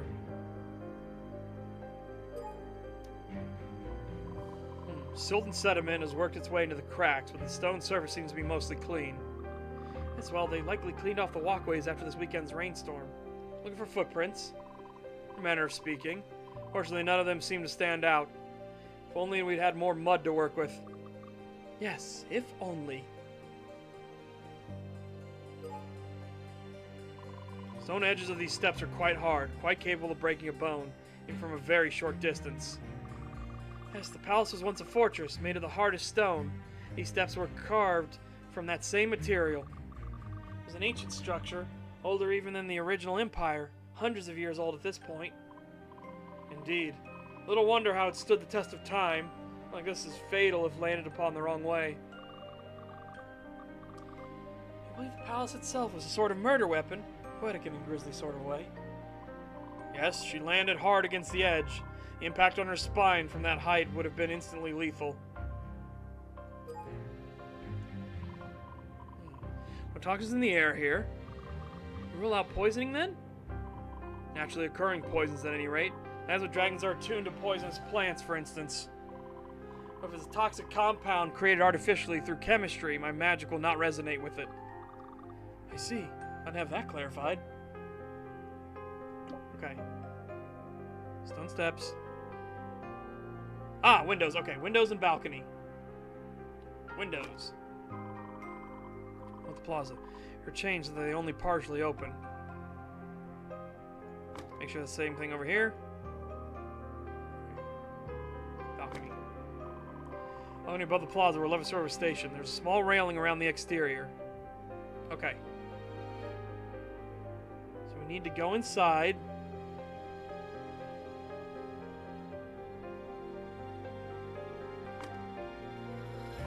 Morris, let's get back inside so I continue my questioning. Make sure the door locks behind me. As you wish. The electronic lock will engage as soon as the door is fully shut. Back to the main hall. Now I can reach every part of the palace from here.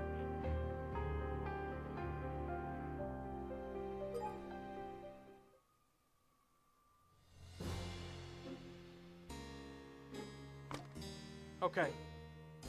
Alright, hang on, chat. I will be right back. IBS is kicking in. I'm gonna go to the bathroom real quick. BRB a momento.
Alright. There we go.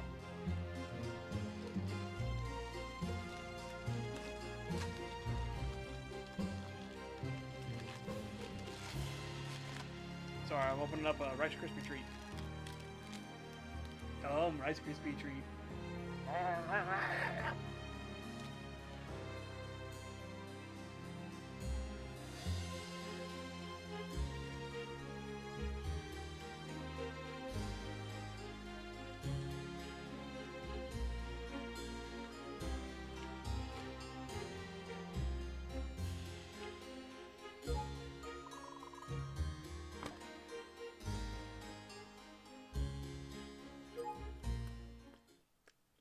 We need priority. We need to check the windows and stuff, right?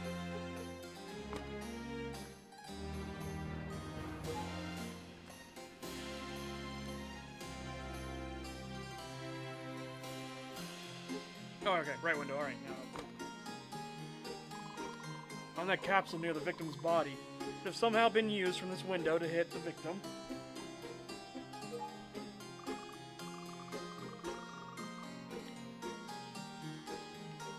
It's certainly possible. The window opens in such a way that you have unobstructed line of sight to the balcony, see? The question now is how one would go about attacking Ferris without drawing attention to themselves.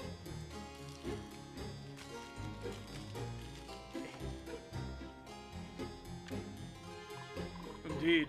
Nevertheless, I believe this window could be the point from which the needle capsule was launched.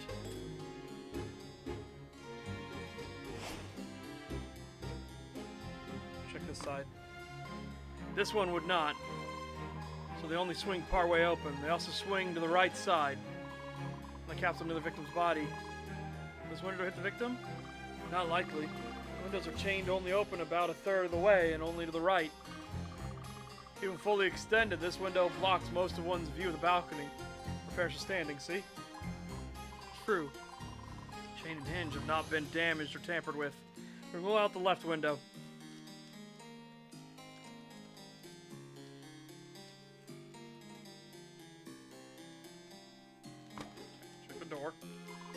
Door lock solid, no holes of any sort to be found, because the electronic lock is not engaged.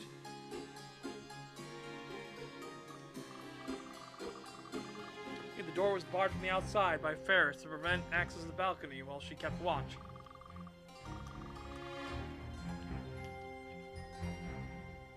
The block of wood prevents the door from opening. We'll have to break through that if we want to access the outside. To say our killer did not use the door when we have to think more creatively. Alright, the right window for sure.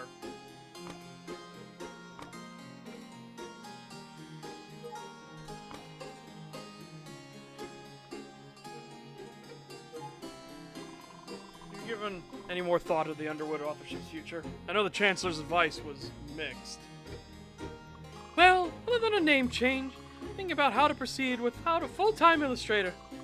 Children's work would be difficult to sell. Suppose I should begin targeting an older audience, perhaps even adults. Only children and adults can enjoy together in equal measure.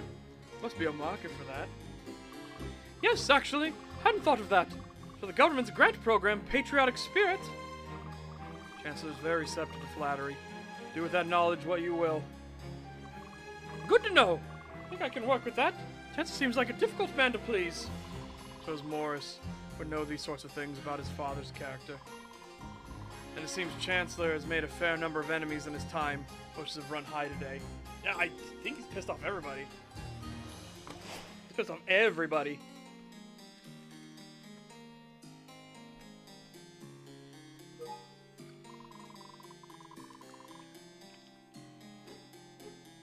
While you're waiting to meet the Chancellor, what'd you occupy yourself with, Mr. Underwood? Well, Archie assured me I could get to go second, so I knew I didn't have much time to flit about. You waited by the Chancellor's office door, then? You happen to recognize anyone who seemed out of place? A few small groups of people went upstairs to look around, and they always came back to the main hall shortly thereafter. How much to see on the second floor? I can't recall if I recognized anyone in particular.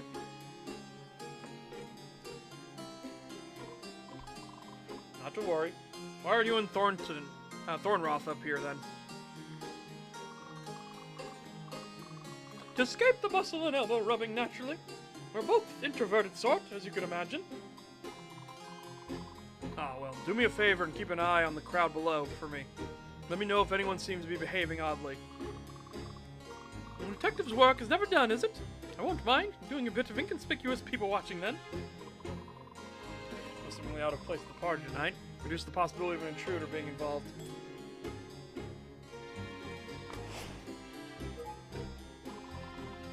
Notice anything unusual tonight? Any sounds or strange sights? Arguments, perhaps? Anything at all? Should I expect 2 knocks? Seems like a quiet party. Are there guests making threats against the Platinum leadership? Chancellor's asked me to help with security alongside Morris here. Police presence is minimal, as you can see. Ah, yes. That rust dragon at the entrance was inspecting everyone for weapons. All police may spoil the mood, I suppose. Yes, the Chancellor specifically wanted only plainclothes police like Noxley here to keep an eye on things.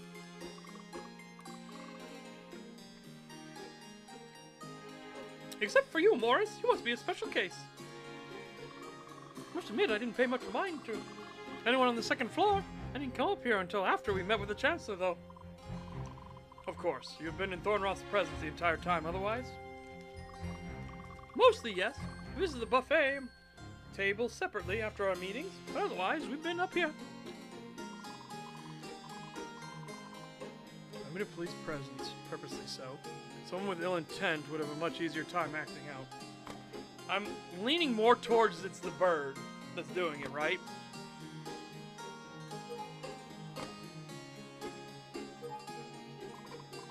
You seem concerned about the future of your family and its ties to production in Rivulet. Do you want to discuss it? A family has had generations to diversify and secure its own future. No, my worry lies with the workers of the youth. Rest assured that I've not given up. It means mounting a direct resistance to the Chancellor's decrees, and so be it. And just be cautious. Similar situation unfolded at the Fetterford estate last week. It did not end well. I'm going to pretend I'm not hearing literal talk of treason within the palace grounds itself. Come now, my friend. I'm speaking of the wellness of the citizens of Rivulet. Noble goal that we should all strive for. Of course, Mr. Thornroth. Just be mindful that Noxley and I are both badge-wearing members of your government. Notice you were first in line to meet privately with the Chancellor. What did you do after your meeting with him? I visited the banquet hall, first for a drink. It was too noisy to linger for very long, so I took my wine upstairs. Found a quiet corner and waited for Roy to finish. Kept my hat down to avoid drawing unwanted attention. Taking you for a more social gentleman, I suppose. Is there someone in particular you hope to avoid? Social circles do not overlap with the government's. Must admit being here is more than a little intimidating. For specific people, I'd be relieved if I never encountered that loudmouth wolf in the banquet hall again. That must be Argento Pelage. Was he being a bother? You could say that. He was drunkenly attempting to get my attention. Definitely ignored him, of course. Of course.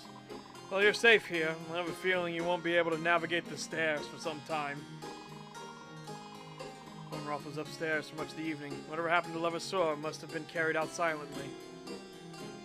And again, blow dart. And would you have paid attention to that, right?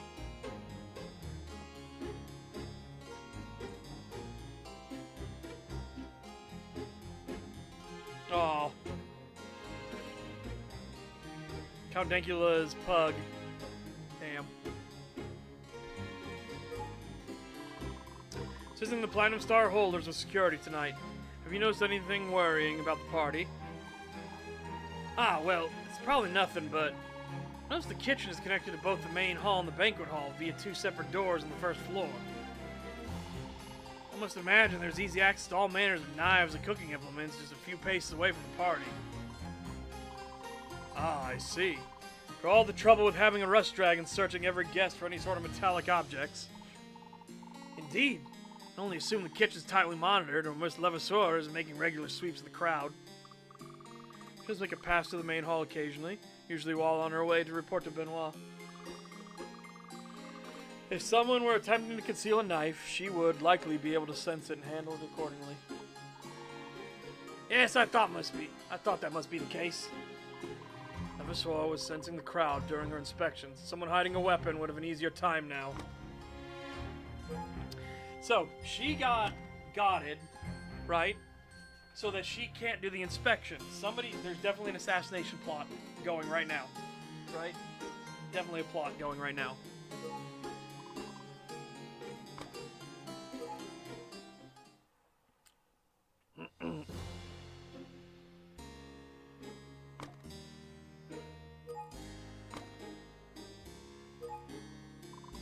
I didn't realize you were so passionate about the Dirt District, Mr. Lestrade. What are you planning to do next? Hey, I don't know. Kind of demoralized knowing the people on top don't give a flip about the folks living there. I don't want to give up on them, but I also don't know where to start. It's to push me back into being a scav. Please, no mention of that within earshot of the Platinum Star holders.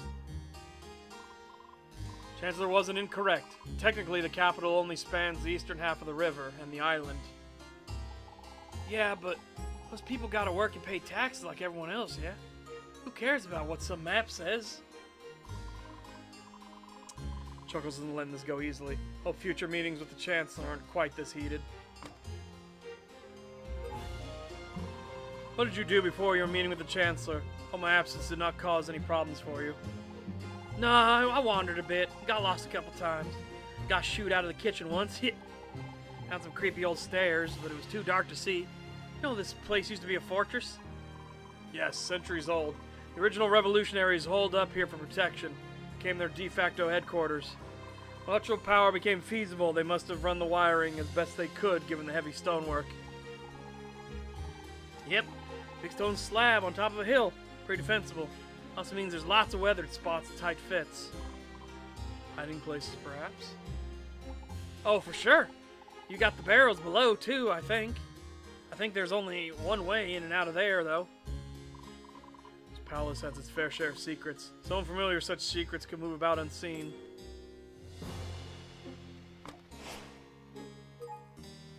You notice anything unusual at the party? Perhaps anything troubling the other guests? Mostly a lot of grumbling about security. Having things confiscated by that dragon when we came in. So it wasn't just you and me. I see. Though not having an entire squad of police watching over the party must surely be a fair trade, yes? Yeah, I guess so. You and Mouse are the only authority figures I looked up to anyways.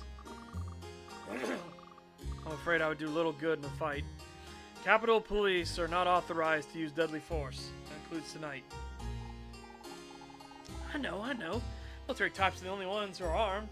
I ain't seen any of them around here tonight. Assuming Levasseur did her job properly. Perhaps some non-metallic weapon could still be smuggled inside. Yep.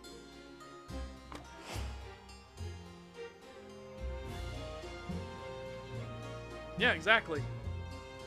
Exactly, Anti-Boy Scout.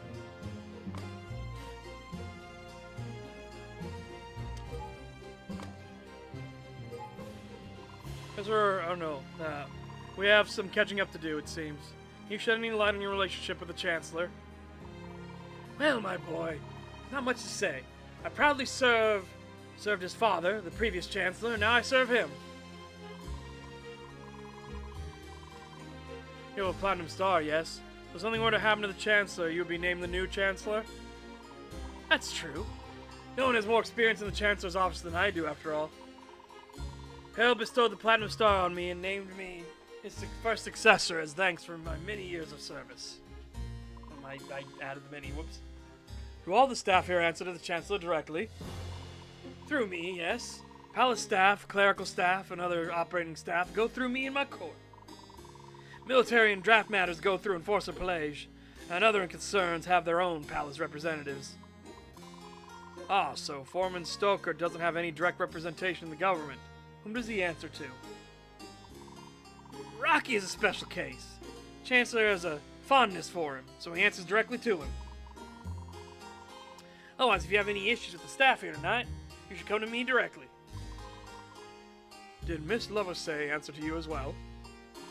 Yes, palace security is my responsibility.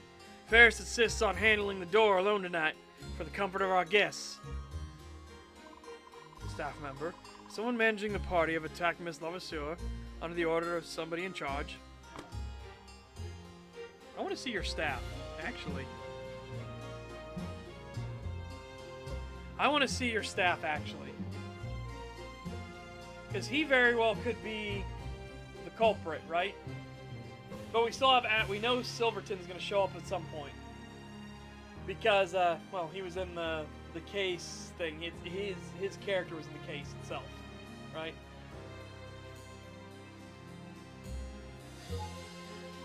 Are there any unexpected guests here tonight? Anyone that you'd like me to keep a close eye on? Other than yourself? Thornroth boy, perhaps, but you were the only gold star who actually showed up. Why do you think that is? Your forces are not exactly well celebrated. Tend to avoid unnecessary attention. It's part of their training. In addition, most of them have already been dispatched to outlying villages to begin enforcement of the draft.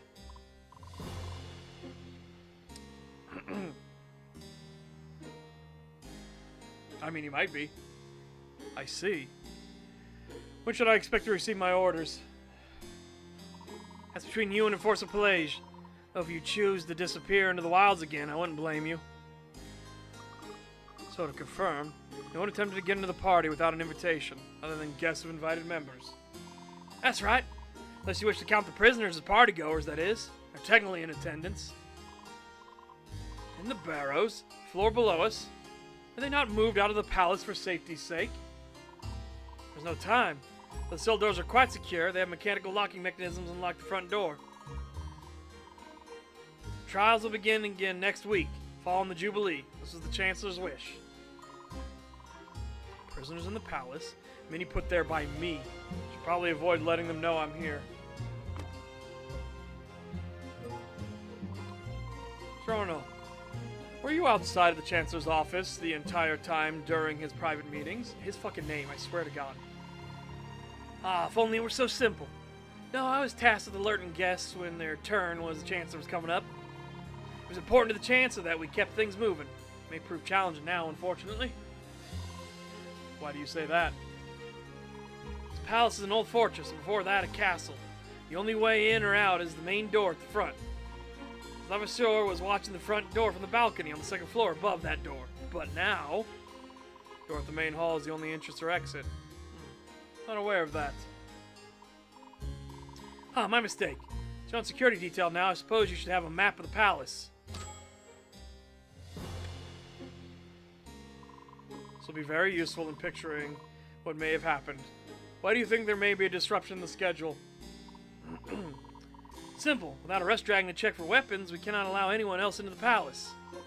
If the Chancellor thinks even a whiff of foul play is involved, no one may leave the palace either. I see.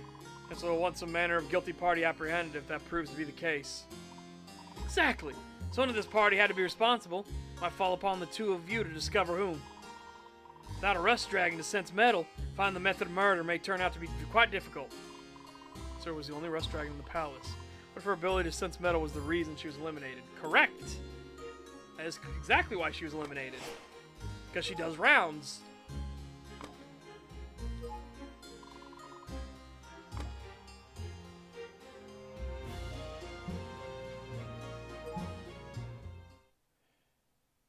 I'm avoiding the one bastard.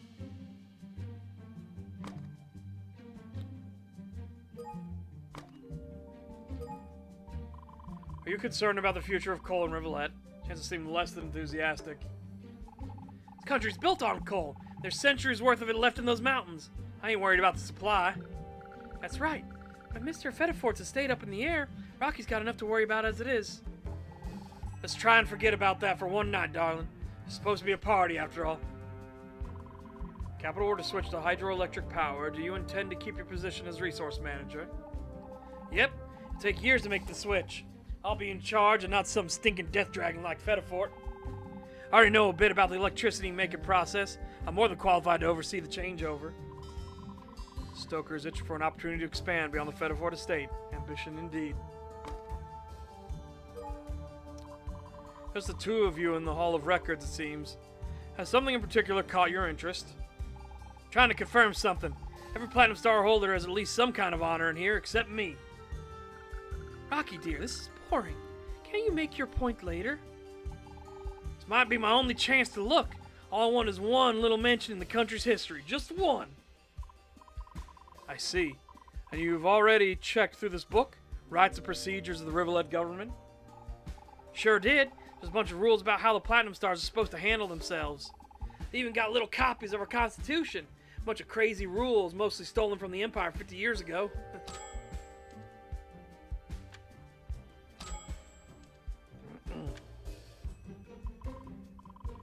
Is this accurate? The succession rules state there are 10 Platinum Stars total, counting the Chancellors? There were during the Revolution. A bunch of them got lost or stolen over the years, so now we're down to 4. There was a big constitutional crisis at the time, but ultimately the government decided the badges were sacred. They didn't mint new badges to replace the old ones. Nope, those badges had historical value, and we don't have a lot of platinum around to make more with. So I try and take care of mine. In the eyes of the government, they're literally irreplaceable. I'll keep that in mind in case the Chancellor plans to quiz me on the succession procedures later. Uh-huh. Meanwhile, I'm looking through these old albums at the bottom. Raw records, anecdotes, things like that. Oh, look at these drawings. They're so lifelike. It's because they are. They're called photographs. Technology that they've had overseas for decades now. I don't know the details except that it's like looking in a mirror that never changes. It's a picture of reality. It's rare in Rivulet, so the Chancellor uses it to commemorate important people in our government. This is an archive of deceased officers of the Rivulet Army. I don't believe you'll be included, Mr. Stoker. Yeah, probably not. Those are a few faces I served with during my time, commanding officers mostly. Might have a look through again later. Right now, I'm looking for any acknowledgement about my Platinum Star. Did either of you notice anything unusual tonight? Any unexpected arrivals or any boisterous behavior? Can't say for sure. I've been in the Hall of Records most of the night. It's been me and Nevin here.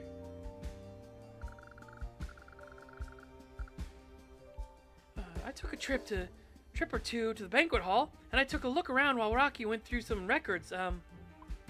Yes? Well, Mr. Arnold has been acting really weird. He's been avoiding me and Rocky all night. Avoiding us? You really think so? He did seem kind of cold when he gave me the schedule sheet. Which schedule? Tonight's events. You want it? I got 5 minutes with the Chancellor, so I don't care about the rest of this.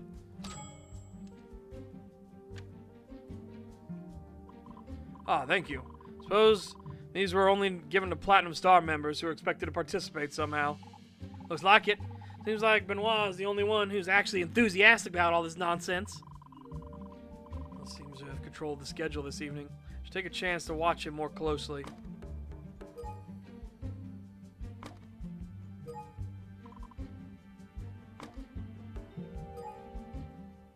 Alright, now we'll go to the banquet hall.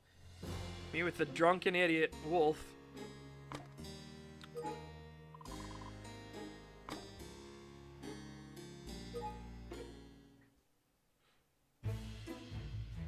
Oh my god, he's blitzed.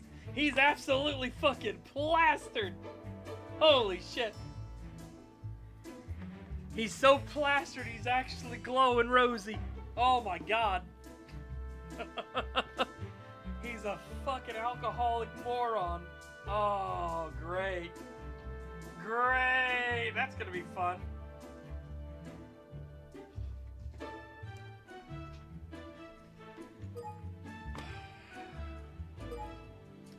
Mr. Pelage, how do you find the party? Sev, you're still here. Come on, help me finish off this wine. I do it all by myself. Appreciate it, but I'll pass. Alcohol is a natural poison and affects my asthma dragon senses in a negative way. Come on, man. It's not a poison if it doesn't kill you. How about you, Mouse? Can I pour you a glass? No, thank you. Actually on duty at the moment. Party full of people who don't even know the meaning of the word. Just by luck. Wonder where that lovely Vixen got off to. Just came through the buffet a little while ago. You mean Miss Clementine? Afraid she's spoken for. And accompanied. Best not get your hopes up. Disappointed all over again. I need another bottle. Alcohol, it's flowing quite freely tonight. Should pay mind to who's partaking of it and how much. He's clearly fucking zonked. He literally is a drunk federal agent. Mr. Arnault was under the impression that you would be helping protect the Chancellor during his visits tonight. Yeah, I bet he's under the impression of a lot of things. We had a deal. I said I'd come to the party. I was gonna do any work while I was here. Let me guess, you got roped into doing it instead. About time you earned your keep around here, Sev. Something tells me you're camped out here and avoiding the Chancellor specifically. Harold's more paranoid than usual lately, and a real buzzkill. Every creak groaning in this old castle, he makes me check on it. Whether someone within the palace might somehow threaten his position of power. Inside, outside, you name it. You know he's thinking of calling the gold badges back to be his personal guard. Hadn't heard of this. Are there any credible threats? He's been having crazy ideas about people out to get him for a while now. That's nothing new. But since I nabbed that spy inside the government district, he's kind of gone off the deep end. So for an agent making it this close to the palace, Chancellor Hollowcrest must be scarcely able to sleep. If you notice anything unusual tonight amongst the partygoers, assuming you were paying any attention. I'm always paying attention, Sev, but not really, no.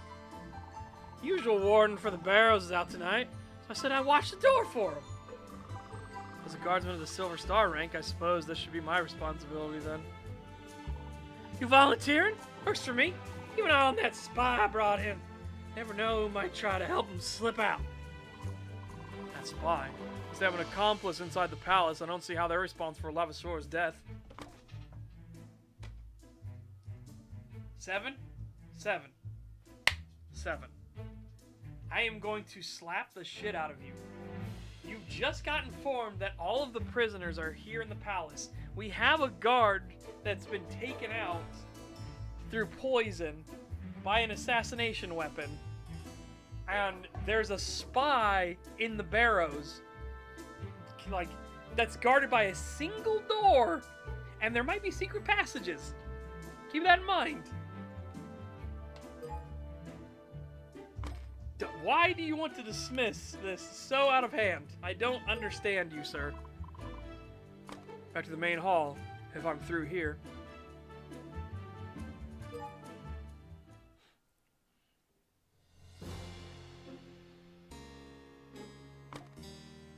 Okay.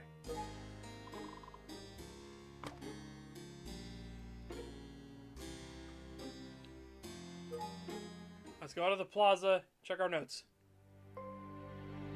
Alright. 3 slots here. Okay. Specific cause of Lavasseur's death. Poison projectile.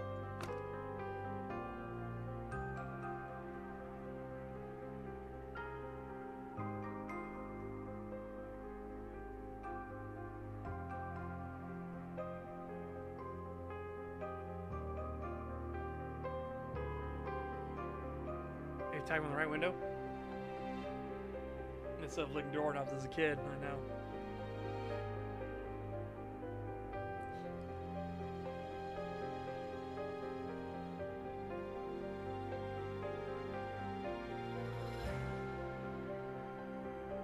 Go from the balcony edge.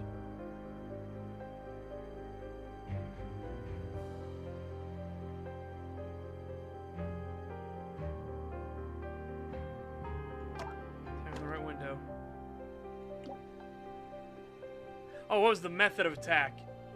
Fuck.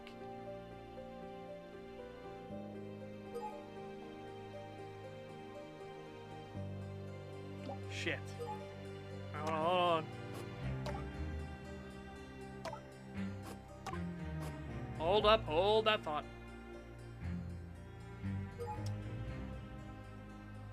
Go unnoticed.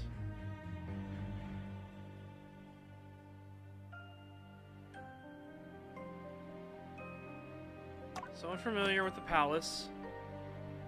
She attacked in secret.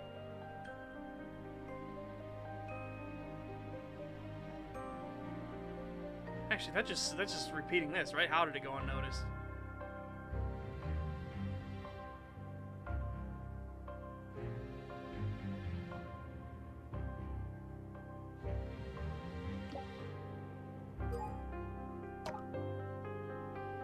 Poison projectile. Attacked from the...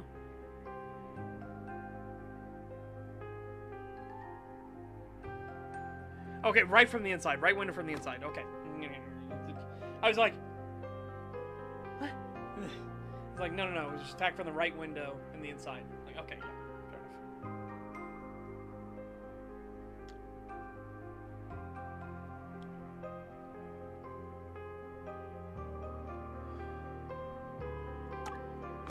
A metallic weapon.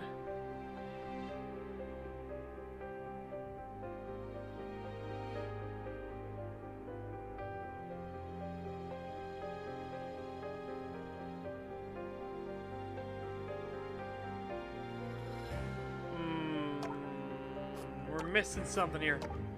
We're missing something. There are way too many unknowns, right? Oh wait, we need to also recheck things, right?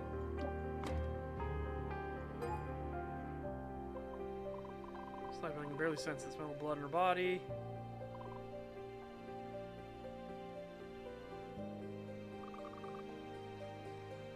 Alright, now we'll get this. The capsule I found a sharp protrusion on one side. It's like a needle. That'll cause the injury? Possibly so.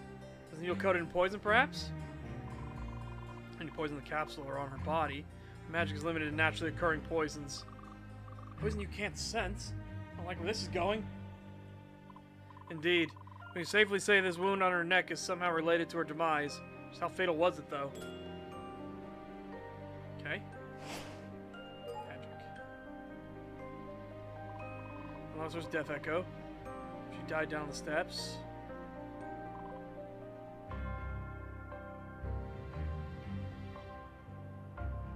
Okay. What? Fuck! Some sort of poison. It took effect instantly. Shit, we missed the thing. I need the logbook. Hold on, that needle. That's it. I could feel it sting upon my neck, almost before the dizziness sets in. And I thought you were going to pass out. I felt it. A capsule with a needle. It struck her. An instant before, she lost consciousness. She was killed with a poison needle? Not exactly. Poison did not kill her. Rather, the impact did. Hence, her death echo is here, where her body landed. It's possible the poison was not deadly, but was disorienting. That explains the sensation I felt. Regardless, this was clearly some sort of attack. No mere accident. I was just gonna like this news. Okay. Now.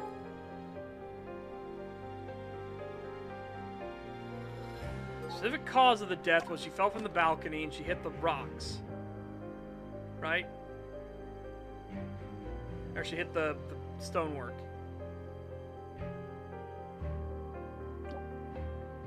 The method of the attack...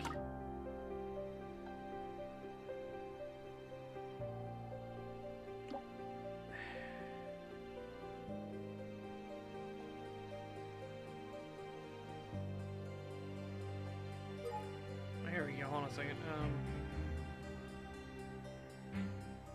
Guest and staff are accounted for.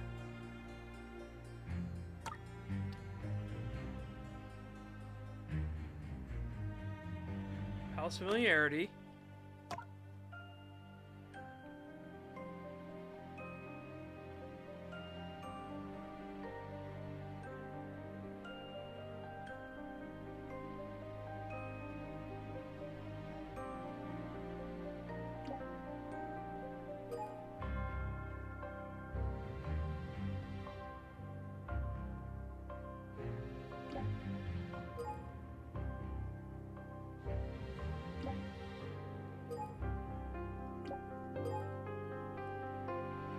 Okay. Poison projectile.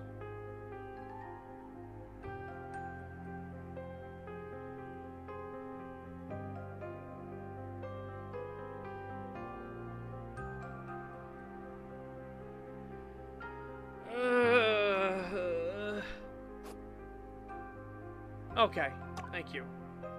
I didn't think that this would be it, right? I was humming and hawing if that would be it or not. Okay, go through. To reconstruct the final moments of the victim's life. Levasseur fell from the edge of the balcony onto the stone steps. Part of a needle capsule was found by the body. Levasseur was able to touch a wound before her demise. Information from the scene itself and not become distracted by speculation on unrelated circumstances. What? It's be related, but not in this manner. It'd be tied to the attacker instead, yes? Right, I should focus on using my senses to learn what I can about Miss Levasseur's passing. You're fucking kidding me. You're kidding me! The needle's not the thing that's connected?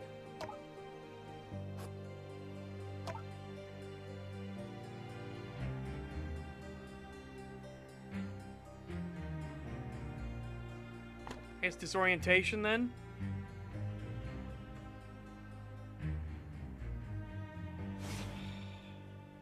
Try again.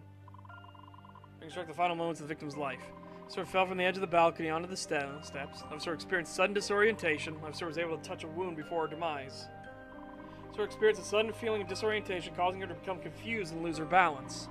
The blood on her fingers indicates a wound she suffered at this moment, thus her death was not instantaneous. Delirious and unbalanced, she tumbled forward over the edge of the balcony and fell from a great height. And finally, she landed on her back on the hard stone steps below. The impact killed her instantly. Horrific. Nothing bothers me. Whatever's in that capsule caused her disorientation, but was it meant to cause the fall? Ah, true. This was an attack. The method itself was not immediately fatal. Only the fall itself was deadly. Seems like a foolish risk. If she had fallen backwards against the door instead, she might have lived. Then what? Without knowing who's responsible or why Levasseur was attacked, I cannot answer that. I can only look at the facts. Right. Signs continue to point to a murder. Right here on the palace grounds. Father won't be happy. I feel like she's an unintended death. Right? I feel like she's unintended. She was meant to fall backwards onto the balcony, but she fell forwards instead.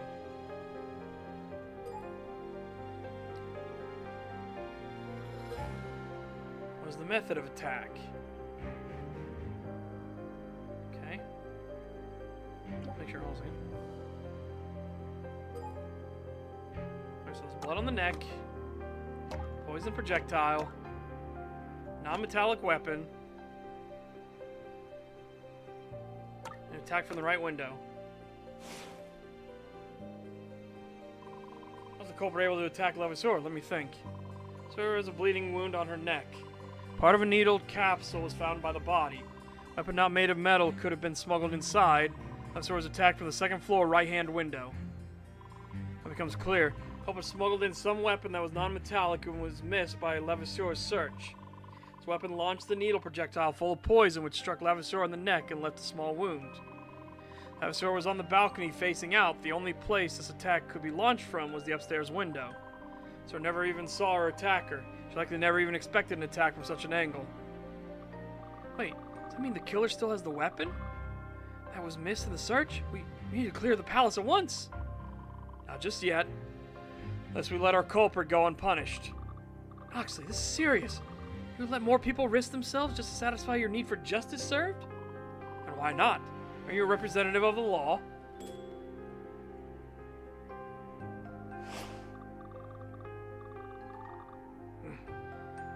Father will likely deny all this anyway. Any future attacks will be on your conscience. Fair enough. We still do not know the killer's motive, or if they will strike again, or if they can strike again. After all, we have the capsule now. This could have been an isolated incident. Now we need but find who's responsible. A projectile weapon, so easily hidden, with no metal workings. Something the Rivulet army uses. I was afraid of that. Bringing it here means the killer intended to use it.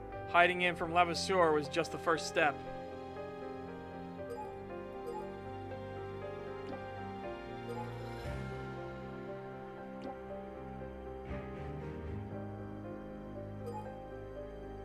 Attacked in secret.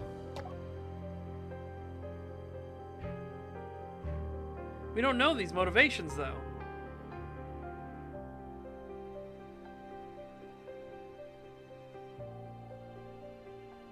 Again, we're missing something here. We're missing something somewhere.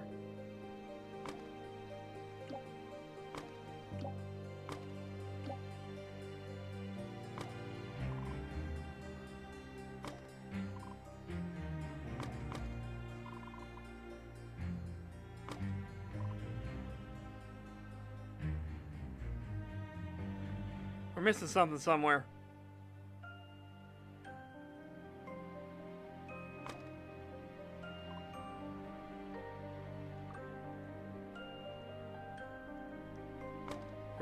We're definitely missing something somewhere.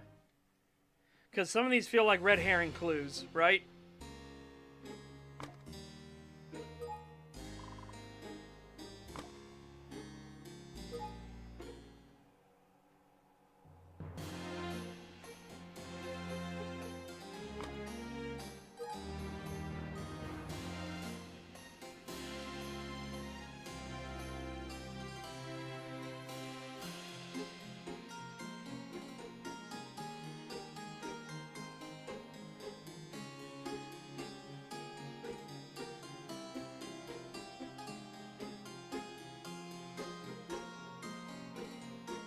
No, because it will alert the party guests, right? And let's see if something's changed.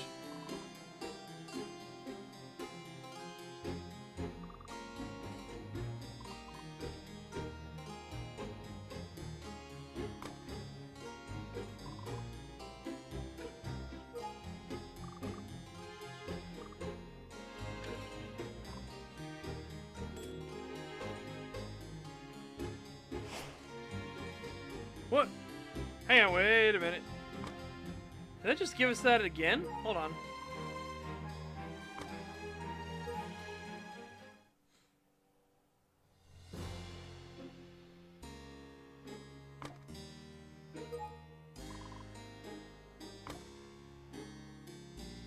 I think it just gave us that clue back again. Oh, I know. Alright, hold on.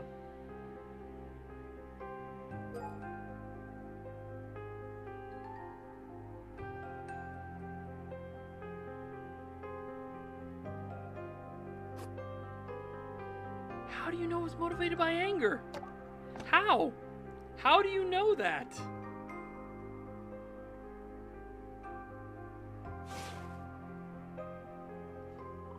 What if it's not anger at the palace? What if this is a spy assassination thing?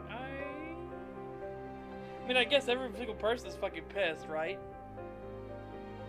At the Chancellor. But how do you know that this attack was specifically motivated by anger? What if this is a plot by the Empire? I guess you could argue in a roundabout way it'd be done by anger, right? I guess. I don't know. I think that's kind of... Kind of form a picture of who was responsible. No strangers or intruders have been reported. Someone familiar with the palace layout could move in secret. Someone acted in anger against the palace. A lot of information put together. I should think of the culprit's standing as well. The move in secret's wrong? Ties to the palace. Several of them could know the layout. Let's see. Focus on what could help me construct a motive and broad idea of identity. Clear slot.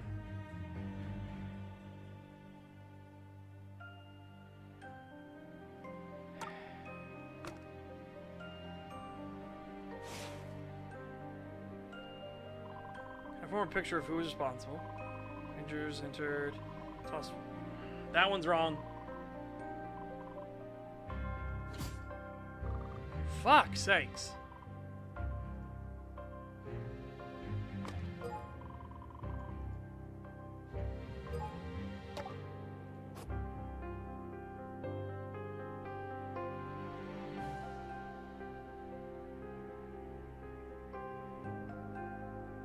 That one's wrong, that one's wrong.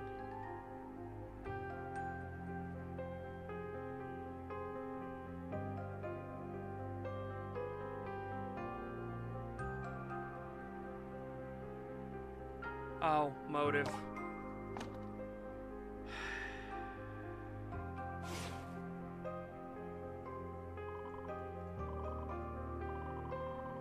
Yeah, there it is.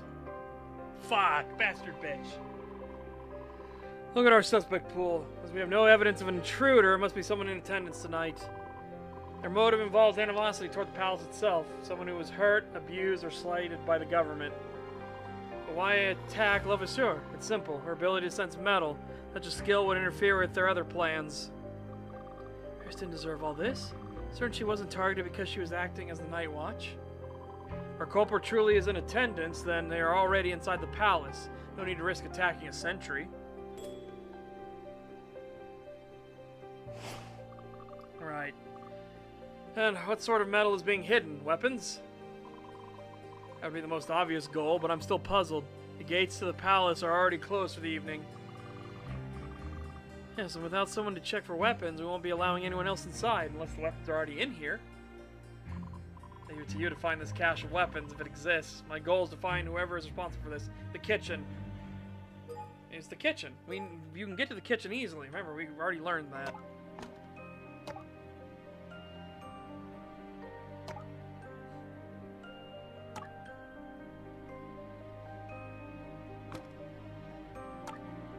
This one I think's wrong. Right? This feels like a red herring, but I don't know anywhere else we can get clues, so I'll take the hit if we get the hit. No. Toss wine onto the plaza from... Okay, well, it's not wrong, apparently. Attack was carried out in near silence, at a distance, by someone familiar with the layout of the palace. Levasseur was out of reach for a direct attack, but someone could reach her from a specific angle from within the building. How to cover up their action, a distraction, pretending to pour out a wine glass through some opening to the outside. Someone could reach out towards Levasseur on the balcony and launch their attack unobstructed. Anyone who saw the culprit reaching toward Levasseur would then see the empty wine glass and assume it was a harmless action. Pouring out wine? Would someone really fall for such a scheme? Explains how the wine spill appeared on the floor outside, especially if someone throwing or aiming motion was needed. I see. Making up a plausible reason for why someone was reaching outside in case they were spotted committing the act. Should we ask around and verify if anyone witnessed an attendee pouring their wine out at any point? Not just yet. We don't know if the culprit was seen, and we risk revealing that we're aware of their action. Right, if the culprit knows we're on to them, they may do something rash that ends up hurting somebody else. Knows the palace and knows how to obfuscate and act silently. This sounds like an assassination. Indeed. Better question is why Miss Levis targeted, not someone of importance like the Chancellor himself. As long as we continue to do our jobs, the Chancellor won't come to any harm. Let's move on, Noxley.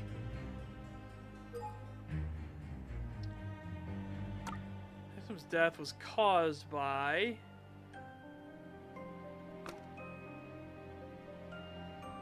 carried out like so. Details. Can you show why the timing was important?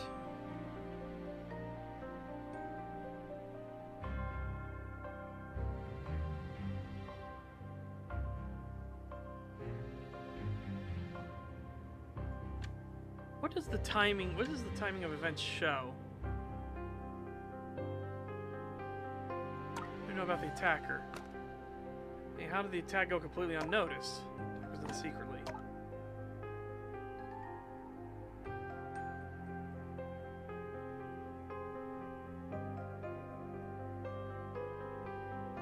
I have to assume it's this, right?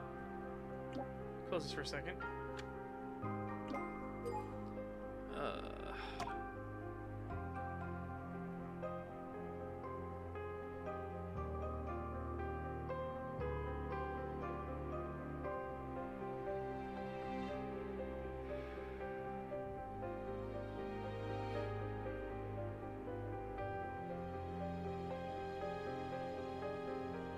We'll have to see. Let me read that real quick. No, because the victim's death was caused by, and this is literally cause of death, right?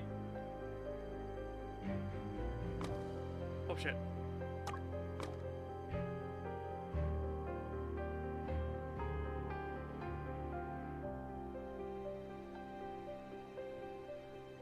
I think the schedule of events is the way we go with it. What happened to the victim? Officer fell from the balcony after being wounded. Where were the victim and attacker during the attack? Officer was attacked at range from behind. The attacker chose this time. Schedule events at the palace during the party. What was the attacker's probable identity and motive? A partygoer seeks revenge and Levasseur was in the way. How did the attacker obscure their actions? Someone familiar with the palace attacked in secret. During our private meetings, Levasseur was stationed on the balcony overlooking the plaza to keep watch. Someone saw an opportunity to eliminate a rust dragon and had a line of sight upon her from the upper right window. They loosed an attack using a weapon that evaded the search, sending a poison-filled projectile in Lavasseur's neck. The poison rendered her unconscious in an instant. Her body lost balance and she fell over the edge onto the steps below. The impact was fatal and the poison capsule dislodged from her neck, fortunately irretrievable by the attacker. The killer wanted the rust dragon out of their way, likely so they could do something involving hidden metallic objects. Looking at the event schedule, I believe the killer chose a time when many eyes would be on the Chancellor's meeting. The killer is skilled, familiar with the palace layout, and is wielding an unusual silent weapon that was smuggled inside. Oh, Mr. Noxley, I really hope my father is more understanding. I want a name, you know. That I cannot give him yet. However, if the culprit does have an agenda, then we must shut the party down. Father isn't going to like that. Maybe you're right, though. The safety of the guests is at risk. Let's not waste any more time. You should report your findings to the Chancellor's office. They'll decide from there.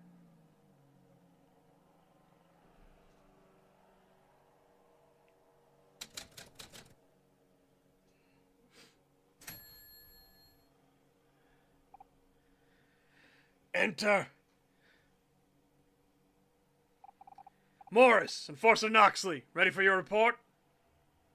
I believe Miss Lavasseur's fell to her death. However, there is compelling evidence that this was no mere accident. It's true. I observed the investigation myself. You may wish to consider a mass search of the guests and staff. A mass search? There are dozens of guests here. That could take the rest of the evening.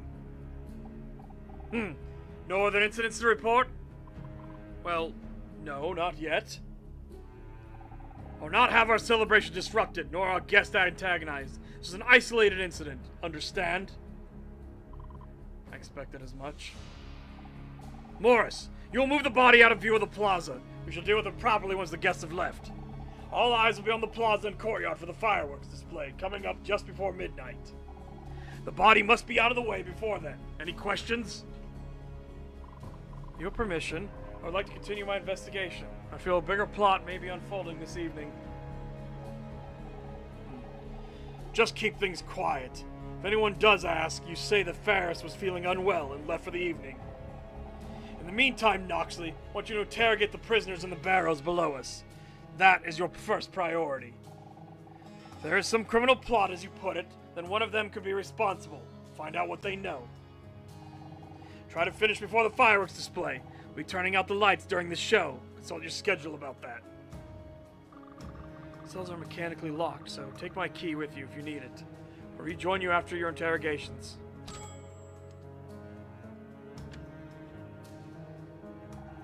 I'll make another speech from the stairs and keep the crowd distracted while you two sort out this mess. I'll join you, Chancellor. Perhaps I can keep eyes on the crowd and try to spot anything out of the ordinary. It's him. I think it's him. I swear it's him. Alright? I feel like he's the culprit. Mr. Noxley, consider this a temporary reinstatement into the Rivulet Star Officer program. Your badge will grant you access to any part of the palace. Permission to question citizens as you deem necessary. Of course. Thank you, Chancellor. Come, Manoir. Let us clear off the upper floor so I can address the partygoers once more. You suspect anyone yet? I suspect everyone at present. Oh, I see. Just part of the job. Tell me, do you know Mr. Arnault very well? Seems quite close with your father. Outside of a professional capacity. Suspect he knows more than he lets on. Possibly. Or seems disconnected from the palace staff. Other than his father, now is a good time to pry. Morris, I must ask a personal question. Why were you not considered for a Platinum Star of Succession? Father has his work life and his family life. Two have little overlap, as you can imagine. But the Chancellor's father was the previous Chancellor. Did you refuse the offer of a Platinum Star? I was never considered. Whatever it is I did or did not do, it wasn't enough. It is ultimately the Chancellor's decision. I should go move the body now. Be careful in the barrows. Many of the current residents were put there by you. You can reach the barrows through the banquet hall. There's a door in the far corner. That key will unlock it. Barrows is one long hallway, horseshoes shaped, with cells along the inside. It used to be a dungeon after all. Be careful, detective. This party. All the Platinum Stars in one place. It's possible someone wants to send the leadership a message. Could Morris be involved? His lack of devotion to the nation has already been exposed once. Should stay on my guard. To the barrows, then. It's possible an inmate could be staging an escape, and Levasor's death was part of the scheme. Should also interrogate this spy if I have time. If they're even still alive, that is.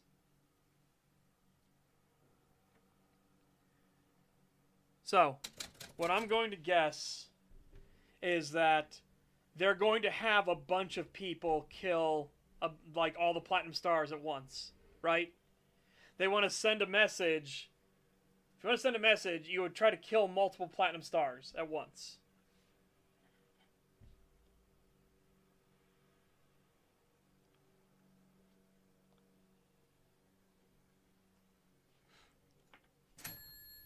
Night is falling. The barrows. Never actually seen the interior before. Quiet. Electrical lighting. Poor ventilation. What if Silverton is... What if Silverton is the spy? Warden, what's all the commotion coming from upstairs? Must be Jubilee Week. What? You didn't recolor him? You should recolor him to be more blue. Who are you? Doctor? What do you want? Come to gloat, perhaps?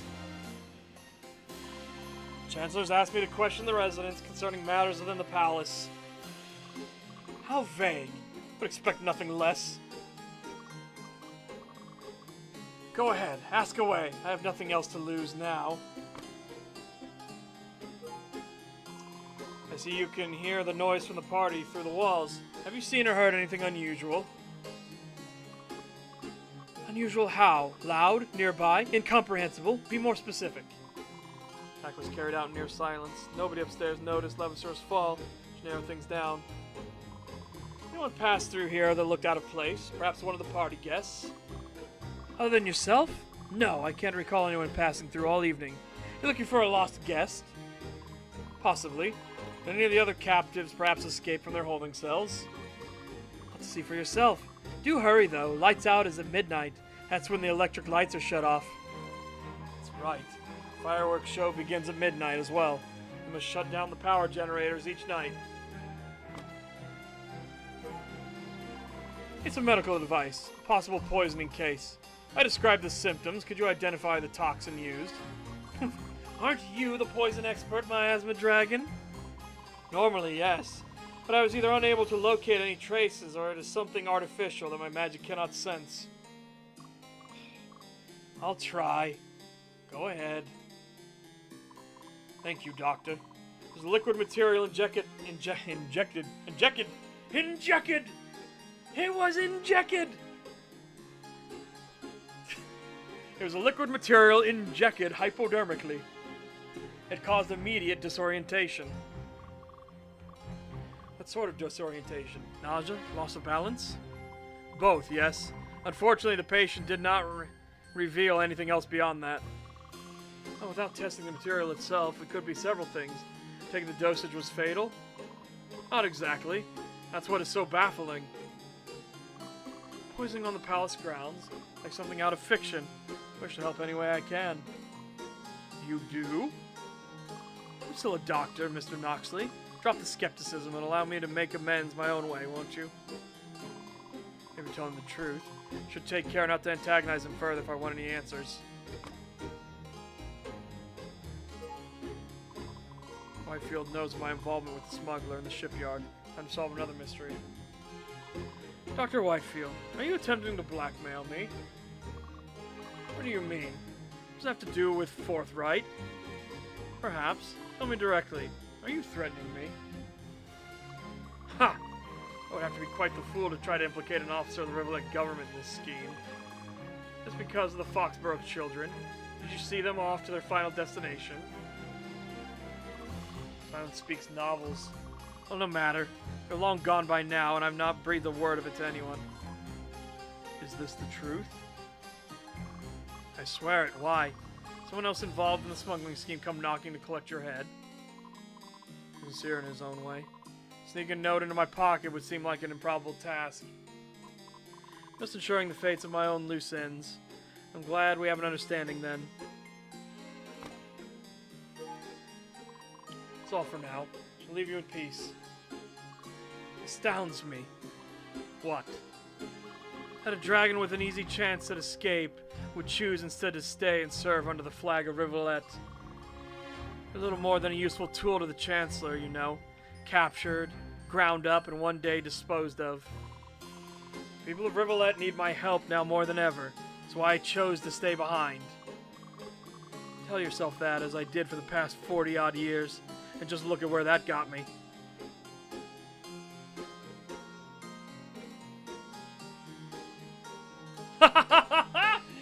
Monsieur Noxley! What is this about? Easy now. I'm not here for a fight. I'm just here for an investigation, and I could use your assistance. My help? After I fouled things up so magnificently before? Come, hurry then, before it is time for lights out. How was your rehabilitation? Being treated well? You're so kind to ask. The guards, the staff, they're kind to this, mademoiselle. It's almost relaxing. Relaxing? Oh, yes. Free from trying to juggle two different professional lives, yes? I was so angry for so long. One even brings me art supplies sometimes, so I'm free to draw whatever I please.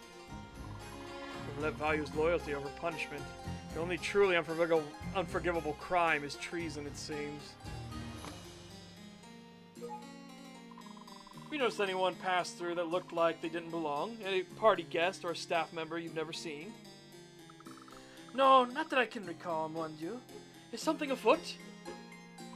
I'm just doing my due diligence. Chancellor's asked me to check in on everyone in the barrows. Oh, the Chancellor. A nasty man. I do not like him. He can be difficult, yes. So nothing out of the ordinary? No.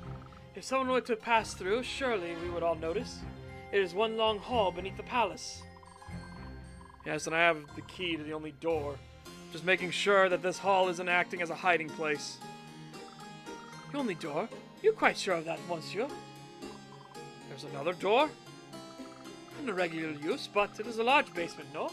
I have some thoughts if you wish for me to go into detail. There's a second entrance into the barrows. How useful would that be?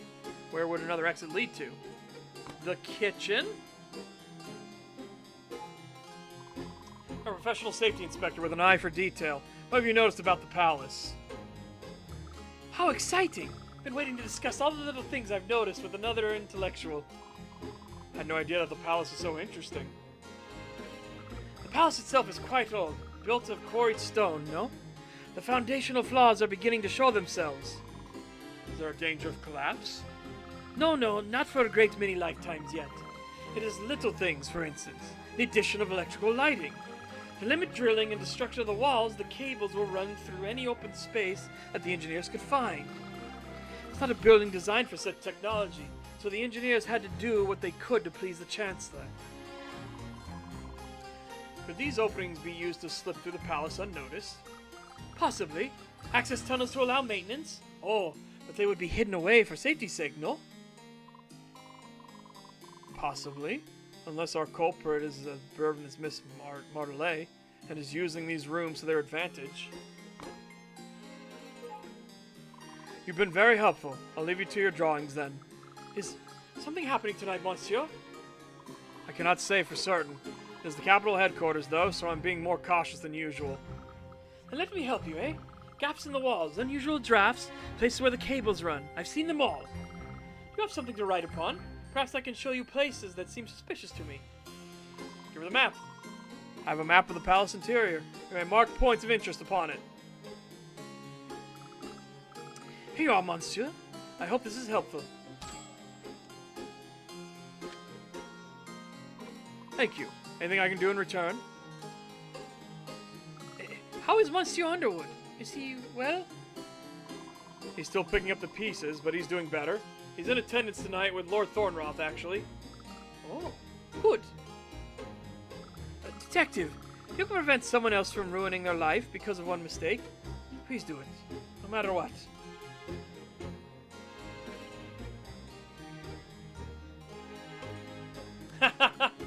You're here? Thought I heard your feral rasp echoing down the hall. What do you want? Ah, Davy. I see you've not yet managed to tunnel out of your cell. You have a moment to talk. I've got all the time in the world, detective. Hang on a second. I want to look at this.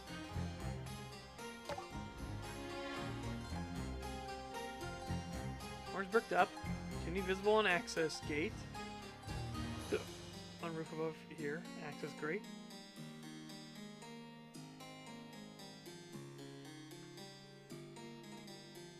Oh yeah, it's definitely horseshoe shaped.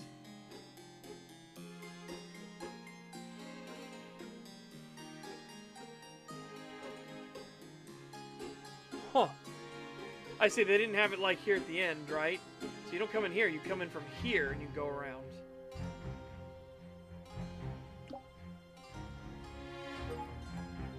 Any messages that you would like me to pass on to your siblings? Yeah, if you let a dragon into your home, you'll have to watch the whole thing burn down. Trying to be civil, Mr. Cantel. Not interested. My family's better off far away from me. Much for breaking the ice. He's resisted my interrogation once. He must still be sore about my underhanded tactics. You notice anything unusual from any of the staff or guests tonight? Perhaps someone who seemed out of place? Why? Is Chance's party getting out of hand? Not yet. Scenario I'm trying to avoid. An enforcer investigating a palace function. Not regular security. No, something else is going on upstairs. It is serious. Trouble in the palace walls. I may be getting my wish after all. He's blinded by his desire to see Rivulet hurting. I doubt I'll get anything useful out of him. You still dream of a new country, Davy? Or was your scheme purely meant to sow unrest and chaos? Doesn't everyone dream of a better life at all times? Even the lion atop the hill dreams of something more. So you do, then. You would do it all again. I'm not going to let you trick me into another treason charge, detective. I'll ask you to leave me alone now. Wounds from our battle are still fresh. Unlike the other captives, Davy seems to truly hate me.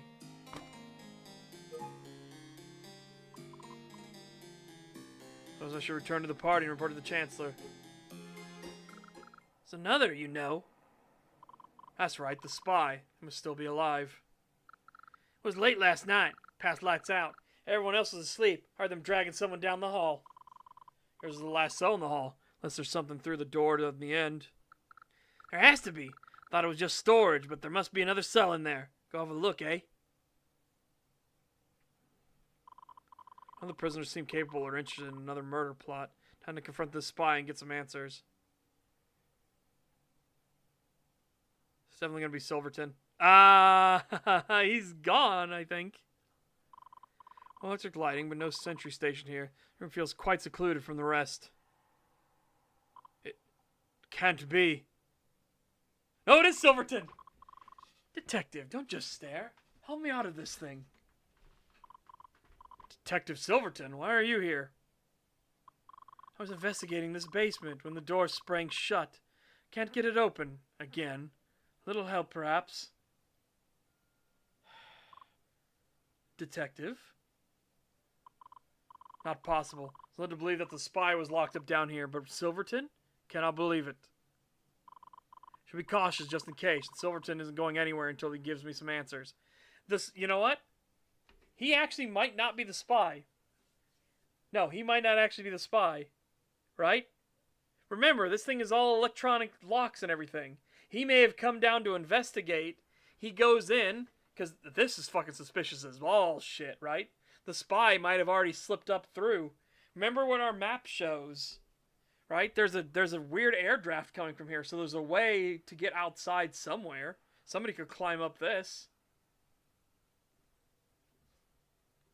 So he's probably like, motherfucker.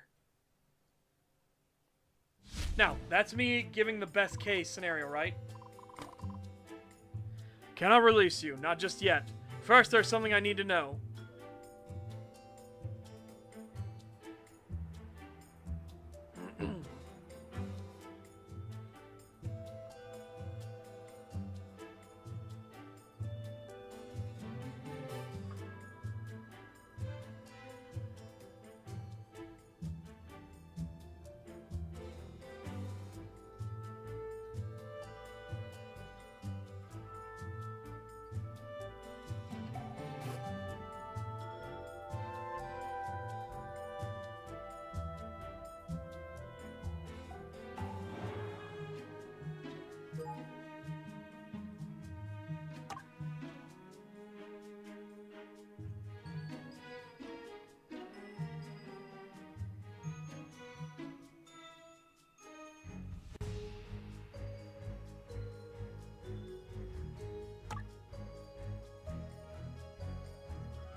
I'm glad to let you go free.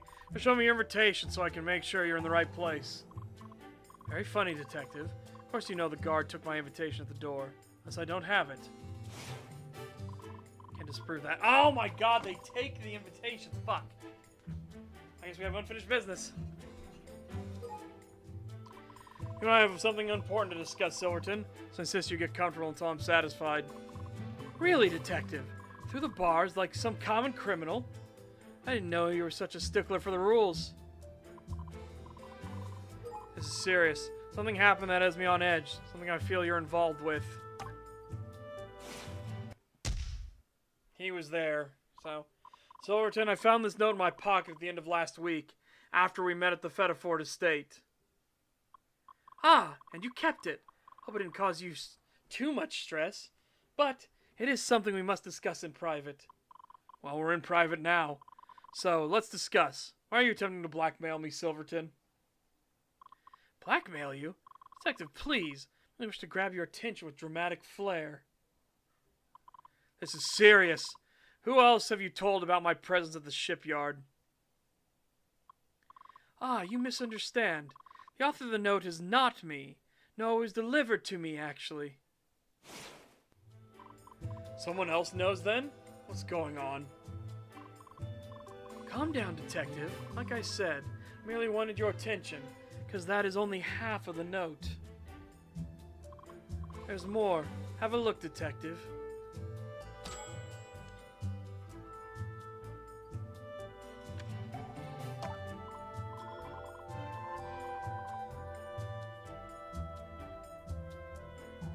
I see. You were the target of the blackmail all along. You've become embroiled in quite the mess, it seems. Indeed. Time is of the essence. That's why you need to let me out of this cell, Detective. The device, so it's gonna be explosive or something. You find me threatening somehow? I thought you trusted me.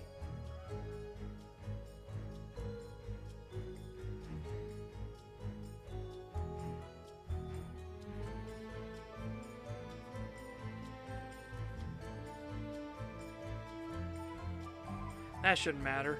Shouldn't be petty, right? I do not trust him. There's nothing personal, Silverton.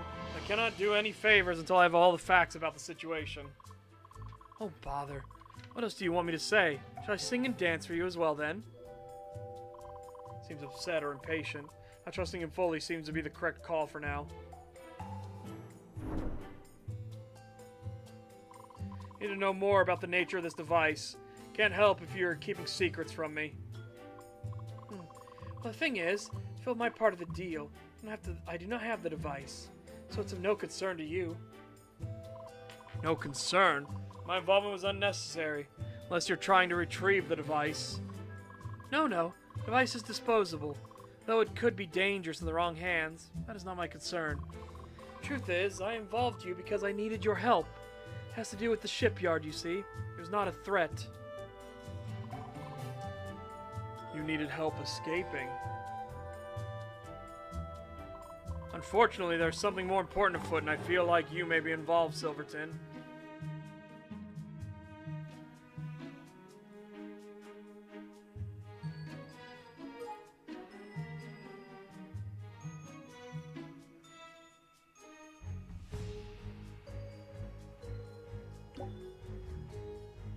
We don't know if the capsule's the device or not, right?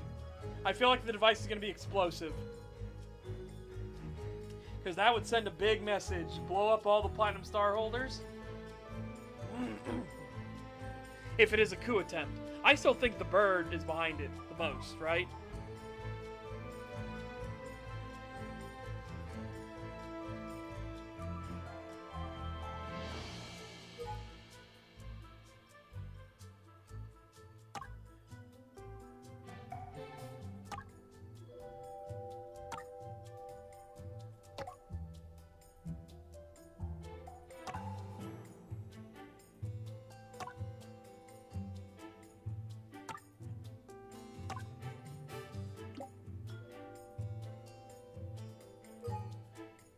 I feel I'm inadvertently embroiled in another case. Use your assistance once again, but...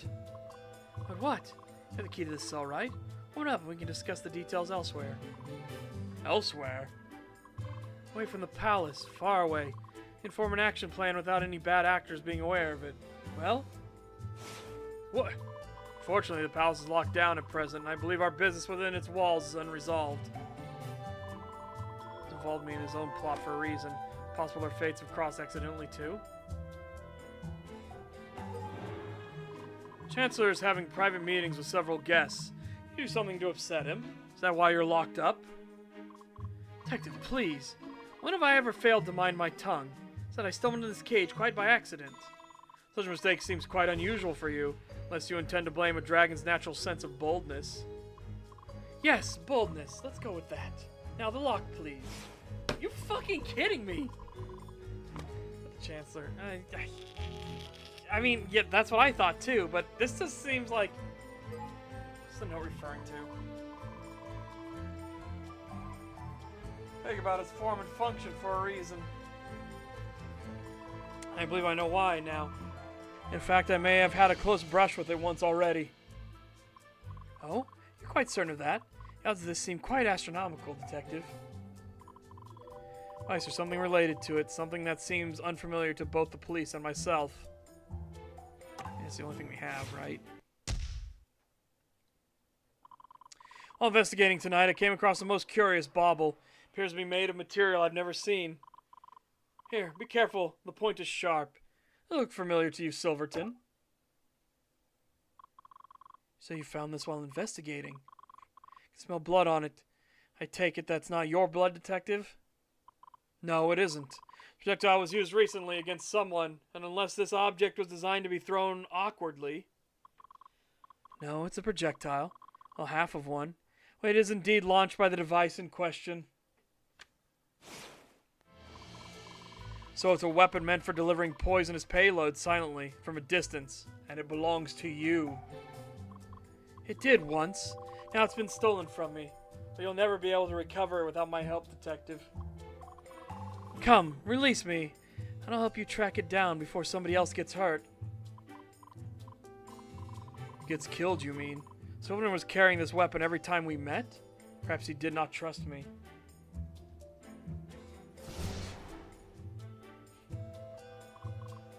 Come now, Detective. Why the hesitation? Dragons should stick together, after all.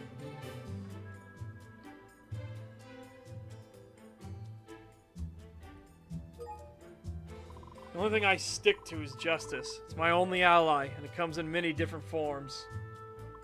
Just what are you talking about, Detective? You heard me. Only interested in fairness and the law. I can't do a favor for a fellow dragon. I got the point across. Now let's dig deeper.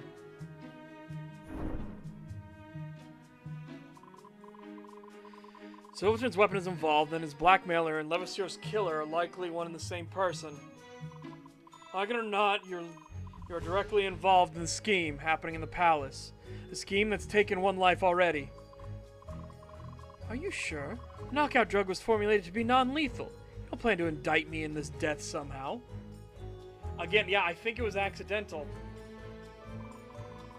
Fact is, the Chancellor wants the name of a culprit, and so far, you are my top suspect. You can't suspect me, can you? I've been trapped here for much of the evening. I couldn't possibly be involved. If you let me out of here, we can find your culprit and retrieve my weapon, together. What do you say? I see. Presence here is your alibi. Fortunately, I think I know how you ended up in this place. I think I know how you ended up in this place at all.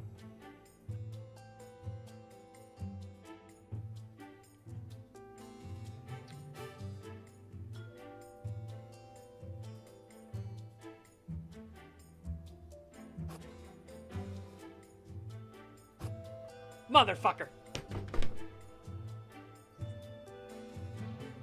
I will say victim of false arrest. That's what I can think of. Right? And I think it's because this, the spy notice, right?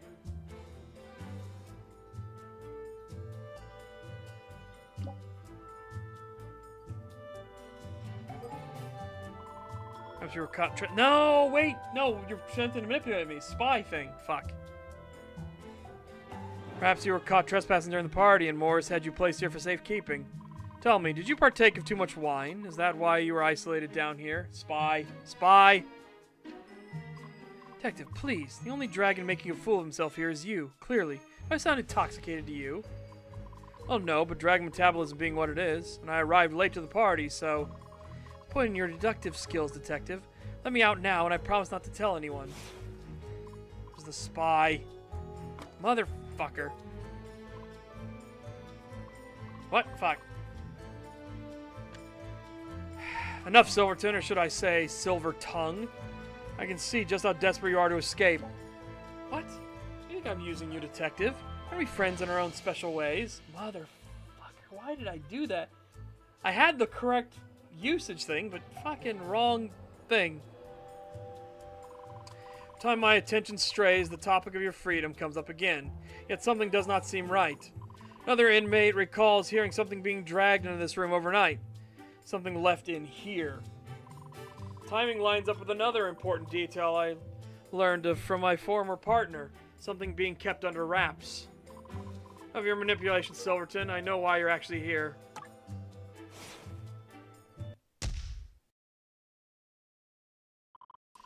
All evening long, I've been warned repeatedly about a spy. Whole palace is on high alert. It's you, isn't it? It's going about the shipyard. There's no threatening exposure. A silent weapon made of material not known to Rivulet. You got careless infiltrating the palace district, and that's when Enforcer Pelage captured you and put you in here. You're an enemy of the state, and even talking with you means I risk treason charge. That's why I cannot let you go.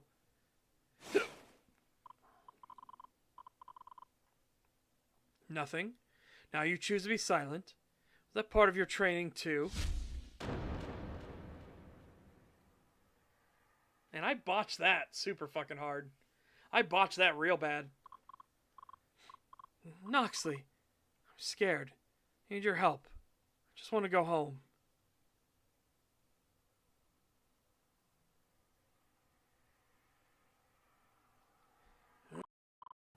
Help you? Help you? You're an enemy agent. How many of my countrymen have you slain, None. Hence the weapon. It's entirely non-lethal when used correctly. Please, you have to believe me. You admit to wielding it against Rivelians, and you've been using me all this time as well. I was here to observe, not to kill anyone. I confess your presence made my job easier. Who are you, really?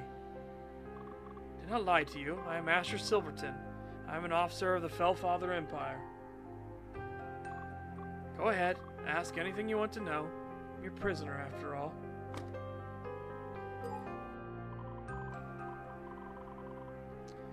What are you doing in Rivolette? And how did you come to this country without being noticed? The shipyard, naturally. The morning we met, you had those children along with you. So you stowed away on the vessel from Sol Blanc? That's right. Made my move at dawn. As soon as it finished loading, the plan was to blend in with the capital. Knocked out a pair of guards and was preparing another shot meant for you, till I saw the children with you. The device must be related to the incident that Morris was sent to investigate. The guards were unconscious. That means the blackmail note you did at the shipyard. Someone else did see you, and they knew how to find you. I don't know how I was caught so quickly. Someone else who was rather skilled in espionage and observation. Rented an apartment for my stay. Snow was slid underneath my door one morning last week. What is it you intend to observe?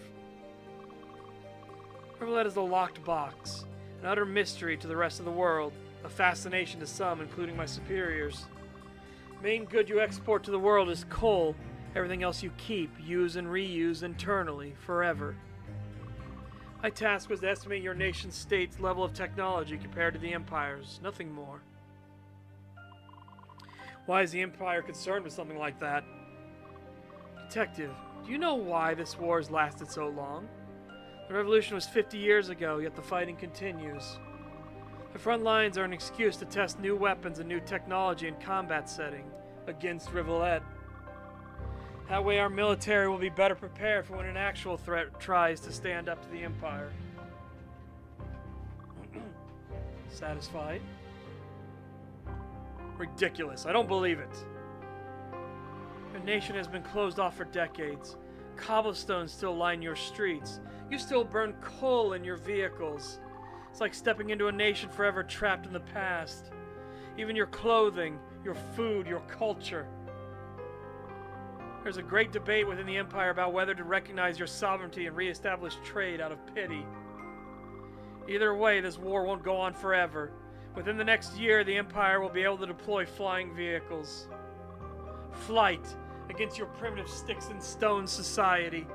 Hubris and national pride can only carry you so far.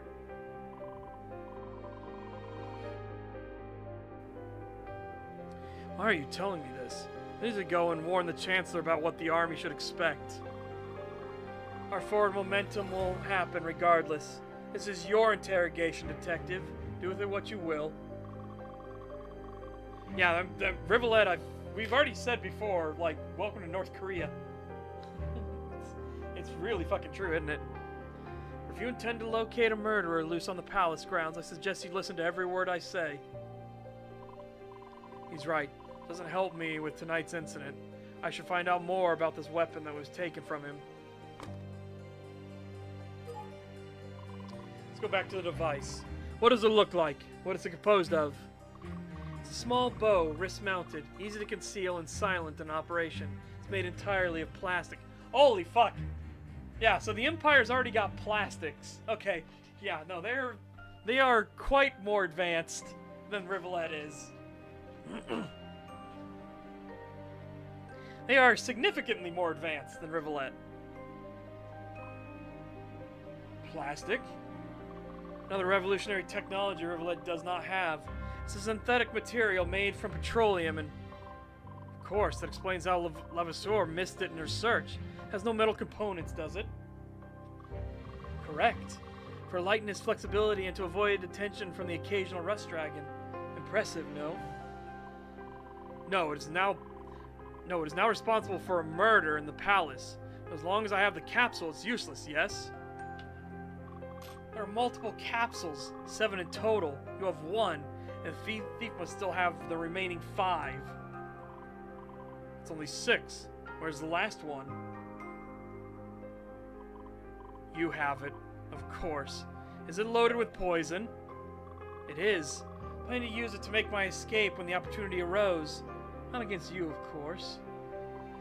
You say the toxin is non-lethal. How does it work? It's a special synthetic chemical meaning that miasma dragons cannot detect it with their magic. There's a tiny mechanism that causes the payload to eject the instant the needle tip meets resistance. When injected, it rapidly causes disorientation and then unconsciousness. The dosage should be non-lethal to an adult. It mimics the signs of extreme alcohol intoxication and causes minor memory loss when the victim awakens sometime later. I see. Your targets are blamed for drinking on the job, and it's like you were never there. Devious.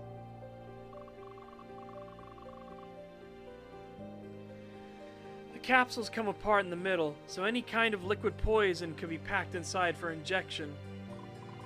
Which means anyone who's figured out how it works could easily convert it into a deadly weapon after all. Detective, here.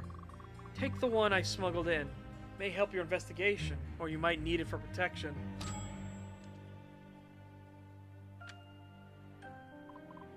You're certain?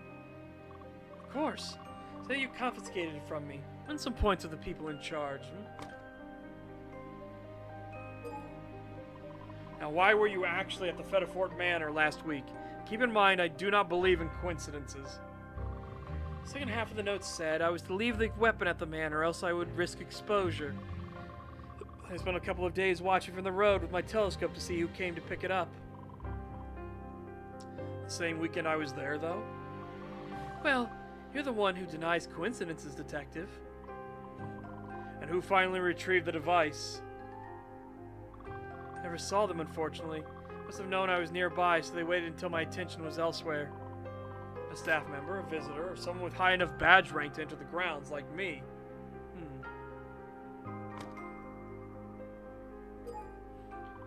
If you arrived when I was at the shipyard, you've been in Rivulet for weeks. What did you do to finally get caught? I took that mountain road from the estate back to the capital to wait until police presence had cleared from the scene. I knew there was a chance my blackmailer would escape me, but it was better than being questioned on my activities. Fortunately, I was not aware the Northern District was so heavily guarded. I was spotted walking too close to the palace. Wolf managed to track me down even in the dead of night. He brought me here for questioning. Have you actually been questioned yet? Do they know you're actually a spy? Not yet. Busy with other things, I suppose. You're the only one who's questioned me thus far, Detective. That's why I slipped you the note, Detective. See if you could work your magic at the shipyard again. Magic? So to speak. I knew my mission was over, and I risked exposure. In hindsight, I shouldn't have bothered with the weapon at all. I was planning to tell you everything. I had hoped you could help me escape the country prematurely. Instead, do you need anything? Food or water? Kind of you to offer. I'm fine for now. Imagine whoever is in charge will want to break my spirit first. I don't know how our government handles spies. Should have said focus on my current task rather than interfere.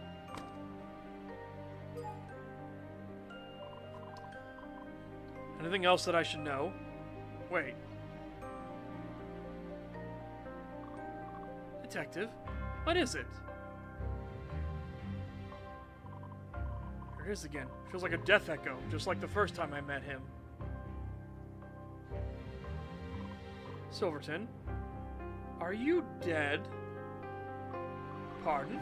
No, I'm very much alive. I did die once, though. Yes, when I was very young, I nearly drowned, in fact. In fact, I did drown. I was dead for several minutes, as I recall. It was my own fault. Pale dragon frailty, I suppose. Member of the Imperial Army managed to revive me. At that moment that I became enamored with our military. These people truly could do anything, I thought. Since the death echo upon you, even still, must present itself when you're anxious or stressed. Is it a gift or a curse, knowing such things, Detective? Still haven't figured that out. Sometimes it's so difficult being who we are. Who we are? All too often it's measured in what we can do for others. We strive to make ourselves seem useful. I have no adoration for my country, not like you do. I was born into it, and I've been expected to serve ever since. Tried to break free and to set my own course. Perhaps it was guilt over that which brought me back here. Plenty of others strive to be their people's keepers. Just know your limit. Know when to push back. Dare to do what's right. Thought I'd done that once already. Remove myself from a hurtful system. I thought that was the same thing as doing good.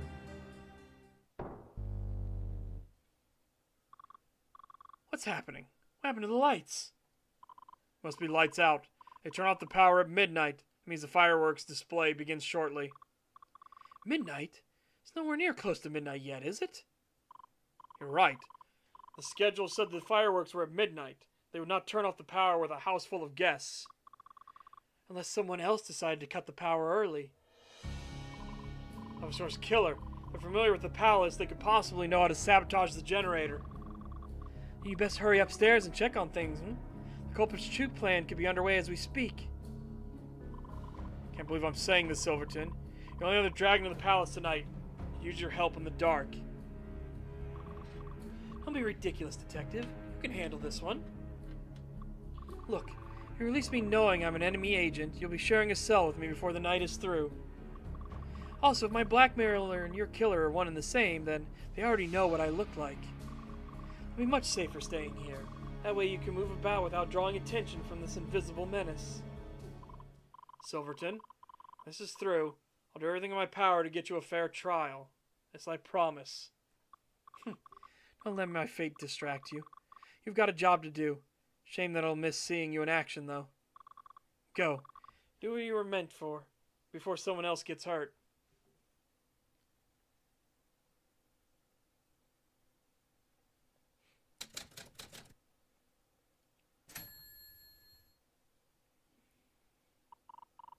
Yes, thank you, everyone. Listen closely. Chancellor has called for a more intimate experience for your enjoyment.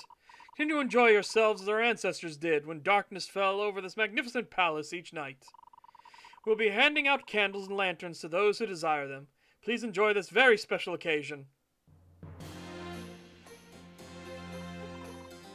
Morris, what is this about? The Chancellor ordered the power cut off at a time like this? Really ridiculous, Noxley. That's a cover story. We don't know what happened to the power. Palace engineers are checking the generator at the edge of the district now. Have you a candle in the meantime? No, thank you. I prefer the darkness. It's not merely the light, it's all the electricity in the palace, so be sure to stay warm. Flipping a switch won't solve this. Most likely. That sounds very much like sabotage to me. Did you learn anything from the prisoners in the barrows? Quite a bit, yes. None of them are directly responsible, however the spy had some very useful information. It's true then? Argento caught a spy? As far as he knows, yes. I learned some potentially valuable information about our culprit's method.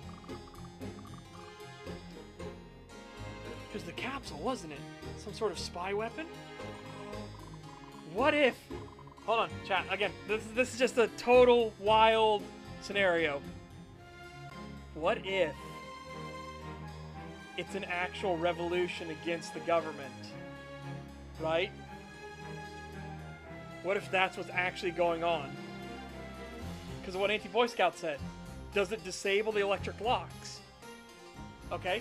Is there a safety mechanism in it where if power goes out, the electric locks lift? Or is it what it should be where if the power goes out, the electric locks stay bolted? Right? Like, which one is it? What if this is a storming of the palace?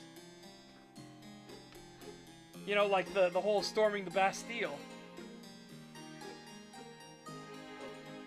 Again, it could be. We know this game is very fucking French. So what if this is a literal storming the Bastille moment?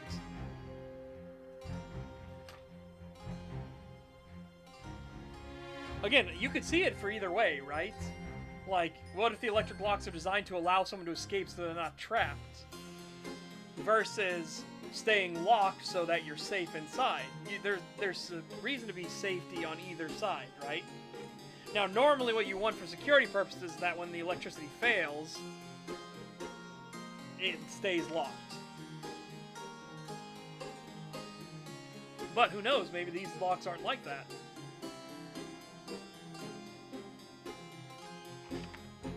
Well, how many French names have we run into here, right? There's been a lot of French names. It's very possible. Small bow attached at the arm. Unfortunately, it's very small and easy to conceal. Well, it's a start. Supposed to guard the Chancellor's office. Harlan and Benoit are heading there now. Thank you, Morris. Think the Chancellor's still uninterested in ending the party early? I didn't even mention the idea around him. He's already quite agitated by these constant interruptions. He needs to admit he's lost control of the situation before someone else gets hurt. This Jubilee would go smoothly, but while enabling him, I won't rely on either of them for help, Detective. I should return to my post. Let me keep the key for now. It is Palace Master Key. It will open any door. Nox! What's going on? I'm looking for you everywhere. I had business in the barrows. Something the matter? Well, no, I lost track of Archie, though. What happened to the lights? Seems sudden. Thornroth is absent? Curious. Something to do with the generator, it seems. Goodness! Frightful! I'm not letting anyone leave, either. Something must be happening behind the scenes. So I don't know whom I can trust. I should keep details of my investigation to myself. Roy? Sev? Thought it was you. You doing all right? I'm sorry for leaving you alone, Chuckles. The Chancellor has me looking into something with the palace. No worries. I was helping hand out candles for a bit. Guess the wires aren't the best in this old place. All the power at once, though.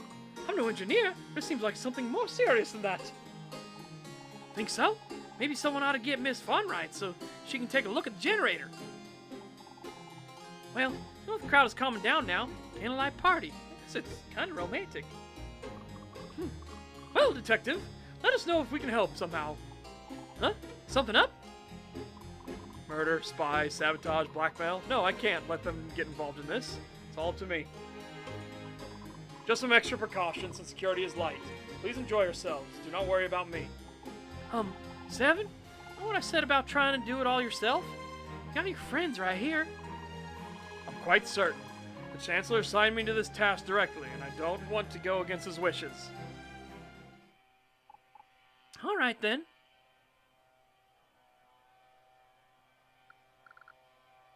Sir, are you okay?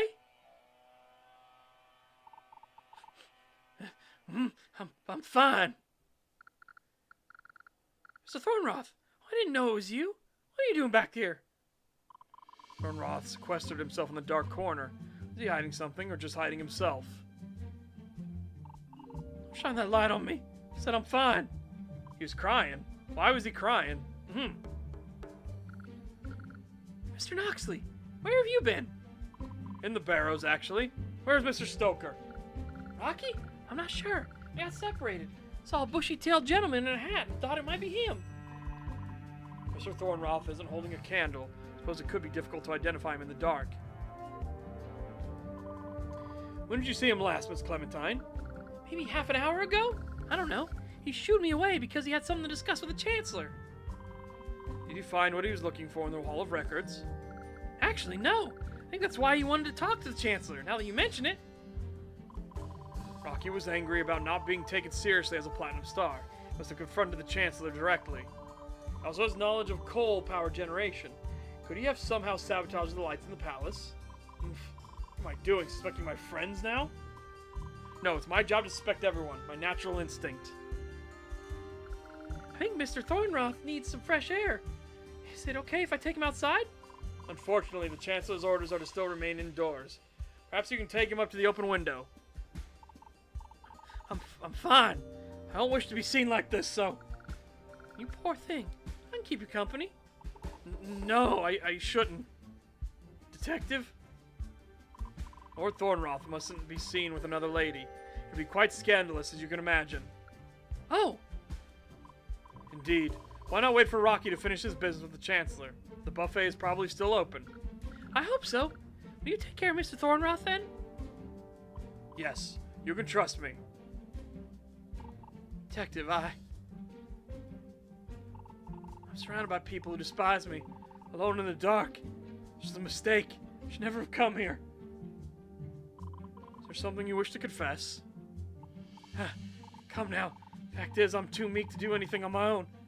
Oh, I wish I could dare to wring the Chancellor's neck. Or Thornroth, please. I'm the only one who doesn't call me Archie. Everyone else can tell at a glance that I'm still just a child. I can start now if you'd like. I think I would, actually. Thank you for interrupting my sniveling. I feel like I need a little dose of reality. Very strange evening indeed. I'd like to accompany me while I check on the rest of the guests. Join you? As your partner? Better than being alone among strangers, is it not? Very well. There's strange business afoot, and I would be glad to assist you, Detective. I'll be glad to keep a close eye on you, Thornroth.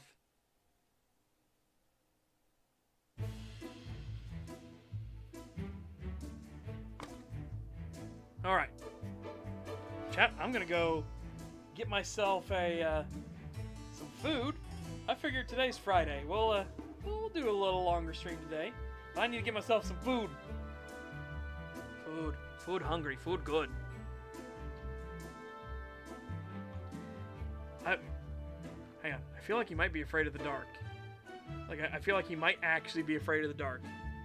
And realizing that, like, the Chancellor wants him disposed of and his name erased from history. I think he's starting to realize he's in a viper's den. But we'll see. We'll see how it goes. Anyways, I will be right back.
Alright, I'm back.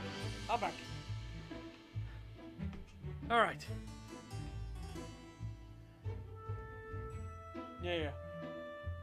Right, I don't think plant poison will be key here. I think it's been synthesized. Oh wait, actually no. No, you're right.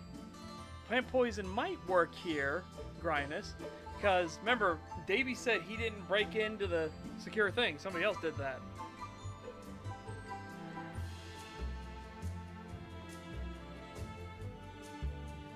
I'm curious who would do it though, you know?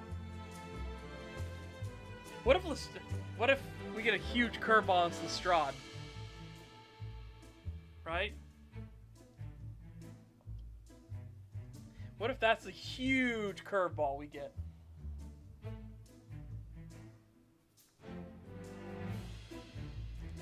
Alright.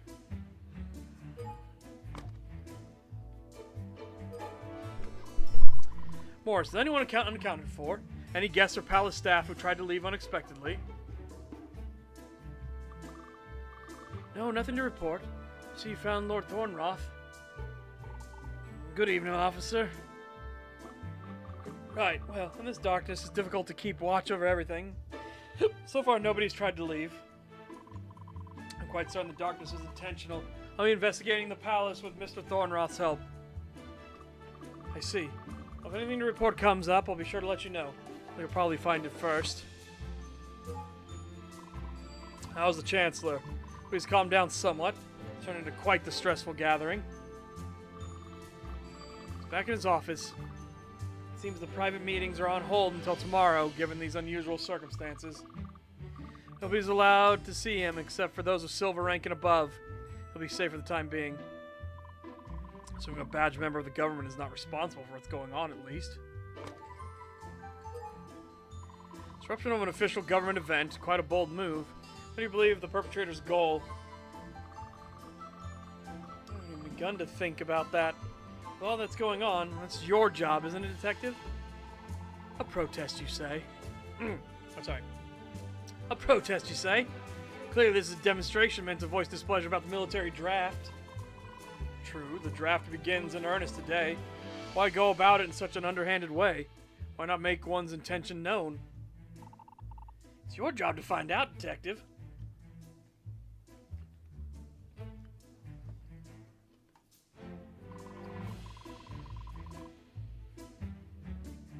If any of the guests ask to leave early, I'll ask that you allow me to search them briefly before they may leave.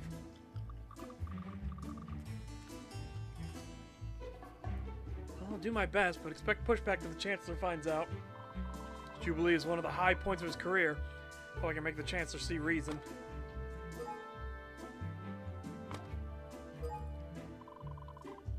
Okay.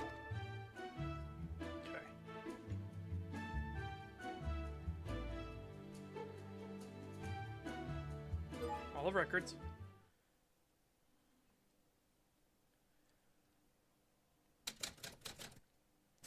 Dark and silent. Complete darkness. So we're alone in here.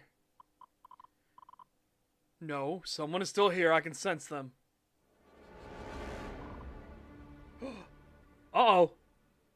He's got something on his chest, too. Mr. Stoker? What is this? Is he... Yes, he's unresponsive. I believe he's dead. Excuse me? I need a moment. Go ahead, compose yourself in the main hall.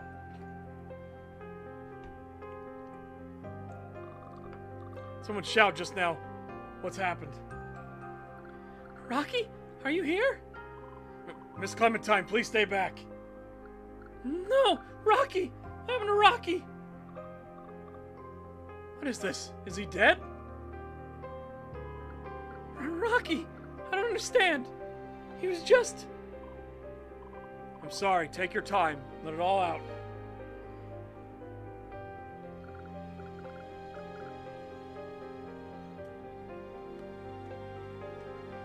Mr. Noxley, how did he die? Why did he die?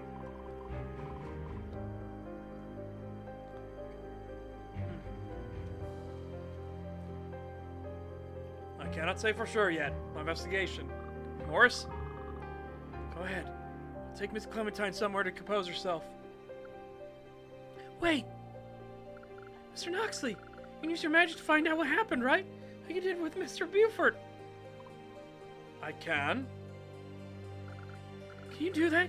Can you tell me that he didn't suffer? I just need to know. Alright, stand back.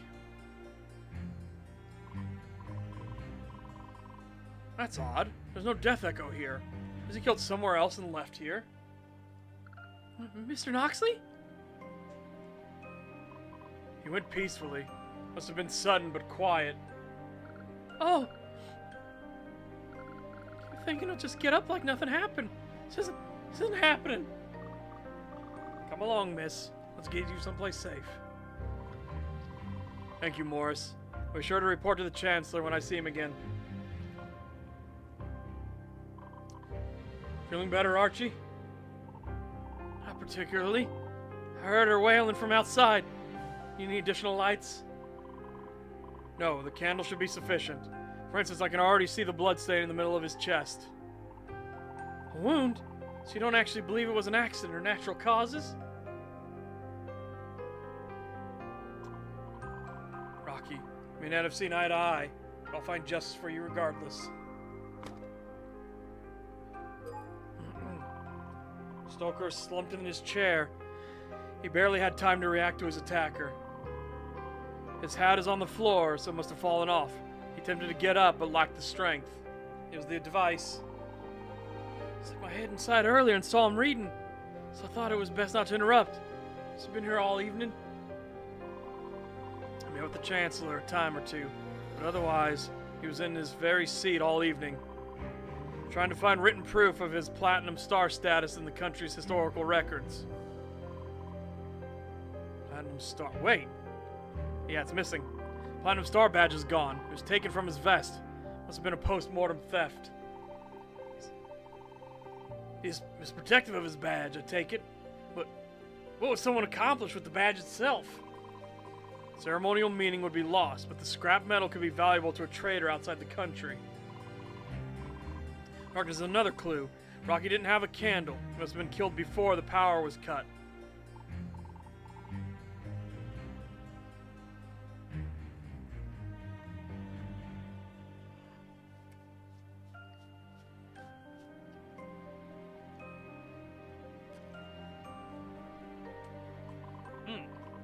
Fuck. I see. Does that narrow down your list of suspects? Not as much as I'd like, at least not yet. Not making any sounds. Anyone would agree he's dead at a glance. I'm sorry, Mr. Stoker. Something crackled in his pocket here. A note?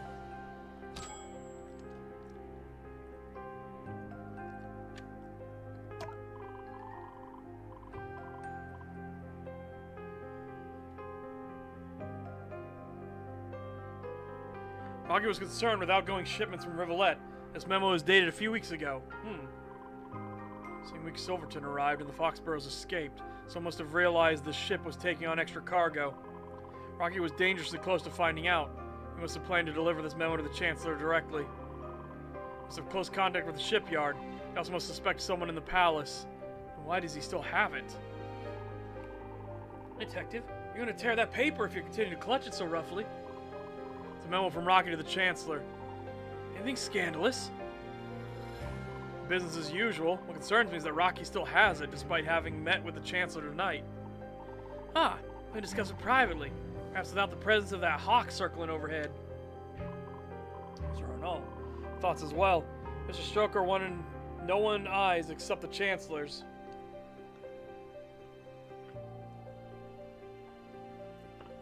Oh, remember, chat. In case one, we still don't know how he was getting official government plates.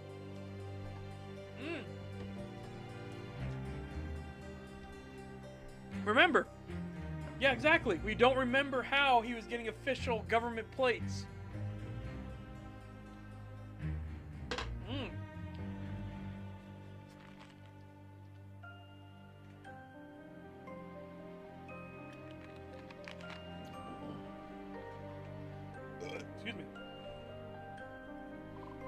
That includes my own. She did not come up during his private meeting with the Chancellor either. Fascinating, if true. Test of allegiances going on right under Harold's nose. Possibly. I should hold on to this note so it makes its way to the proper recipient when the time is right.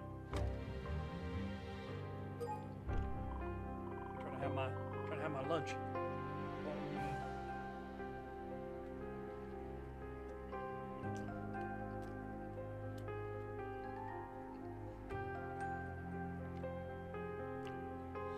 As I thought, a bright red spot in the middle of his chest. It is indeed his blood. A wound in his chest, slightly bleeding. Someone attacked him from the front and caused a small laceration. Ah, so it's blood. Not nearly enough for your run-of-the-mill stabbing, is it? The wound is almost identical to one I've seen before, but this time the projectile itself is missing. Projectile? So a weapon of some sort was involved. This was an evil, deliberate act.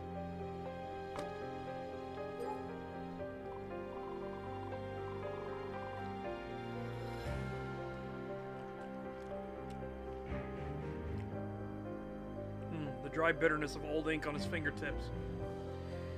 He's been thumbing through old books for quite a while.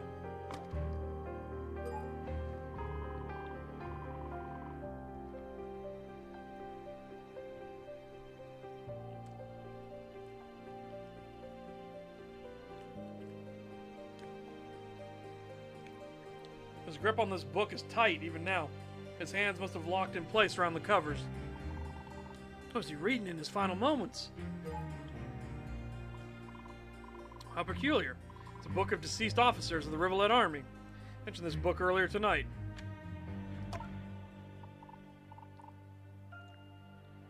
Look, Detective, the page is torn. Wait a minute. Fucking super sus. Super sus. How much you want to bet it's the other fox, or the other wolf? You're right.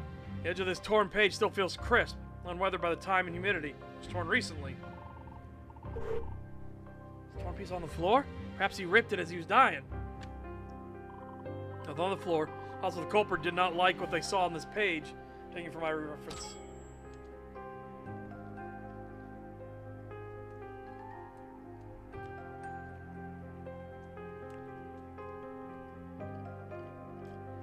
Letter B is visible in the caption.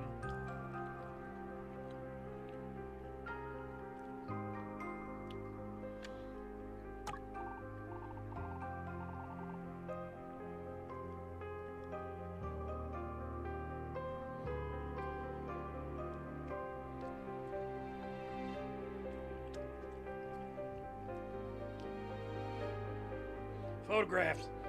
We have a camera for family portraits. Makes prints much like this one. Caption underneath. Fallen officers of Rivulet. Officers of intelligence. The rest is torn off. Intelligence. In other words, spies. Letter B. It's part of someone's name in the photo. Only person visible in this photograph. At least one person with a B at the start of their name. Perhaps this is something incriminating?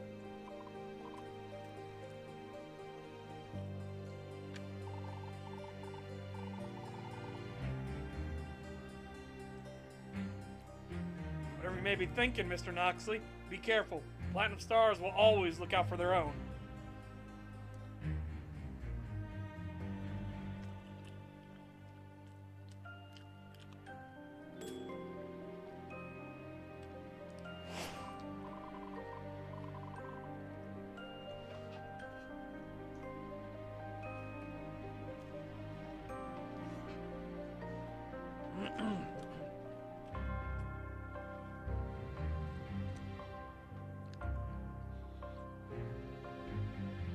I know, let's not jump to any conclusions yet. Investigation is still very much ongoing. Cannot sense his death echo anywhere. How unusual is that? Could be that he died somewhere else and was placed here. Death echo is tied to the location of a death. Very strange. I'll kill him in secret, then bring him back out into public place to be discovered. Cannot say for certain. We should close up the Hall of Records so no one else can stumble upon him.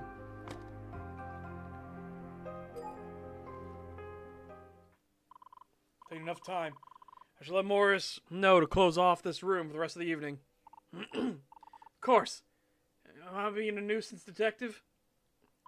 Not at all, Archie. By having someone to offer their thoughts and hear my speculation. I'm glad. Let's turn to the main hall then.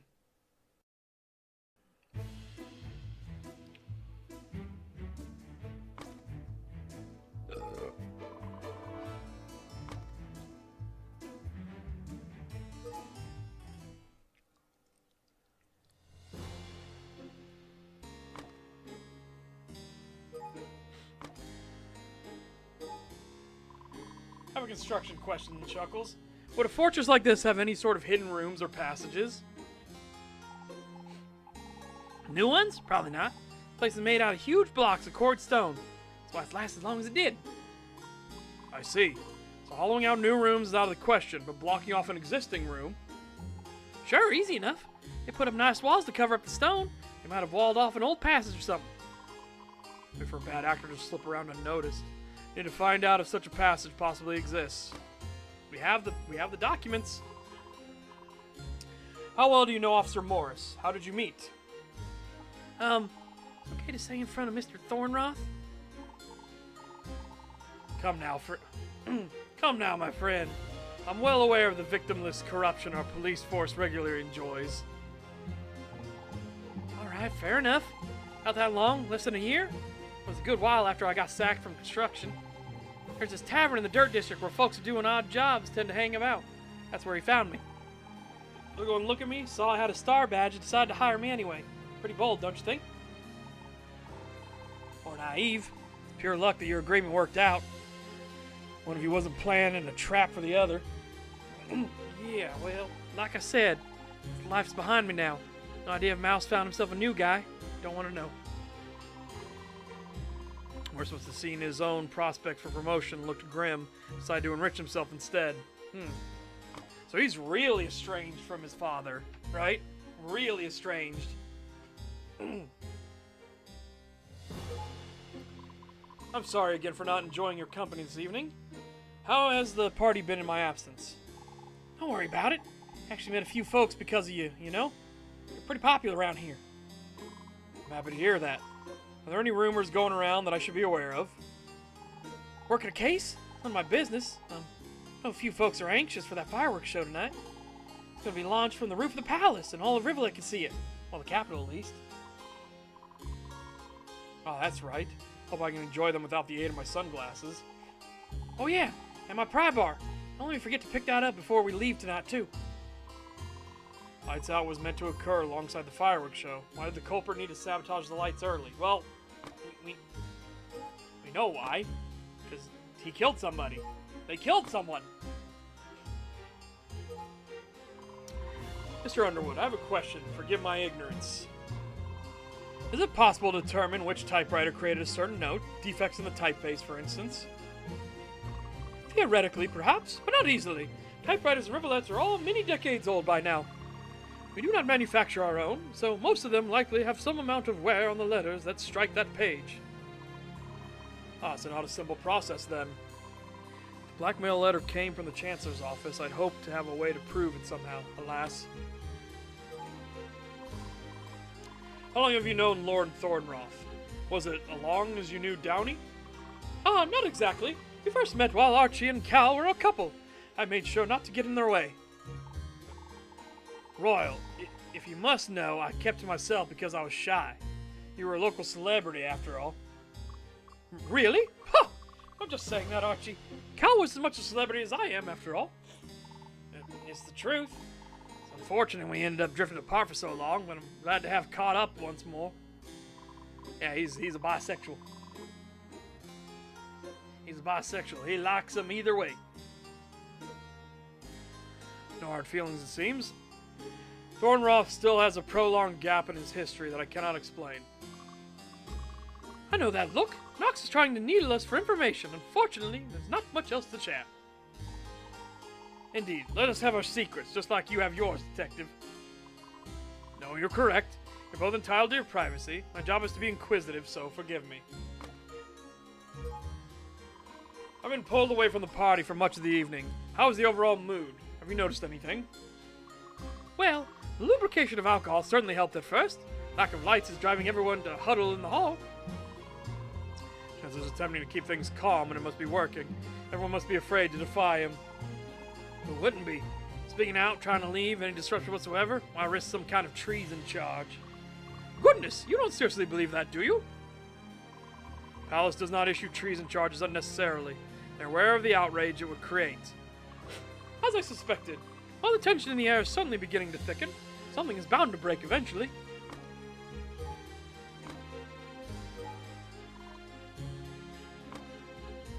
Now we need to go to the banquet hall now.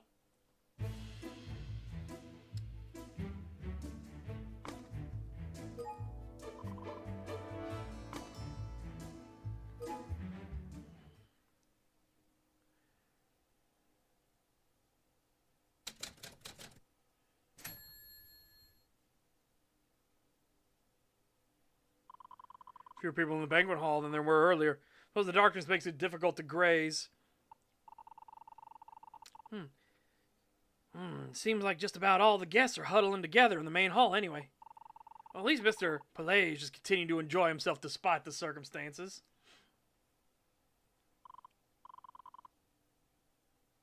Do we know he's passed out? Passed out drunk. Truly a shining example for his country. Well, celebrate in our own ways. At least he stopped harassing passers-by. He's fucking dead!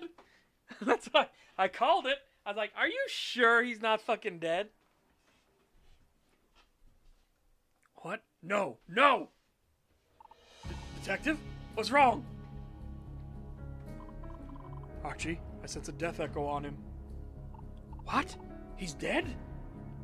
Shh, quietly. Keep watch for me. I need to investigate.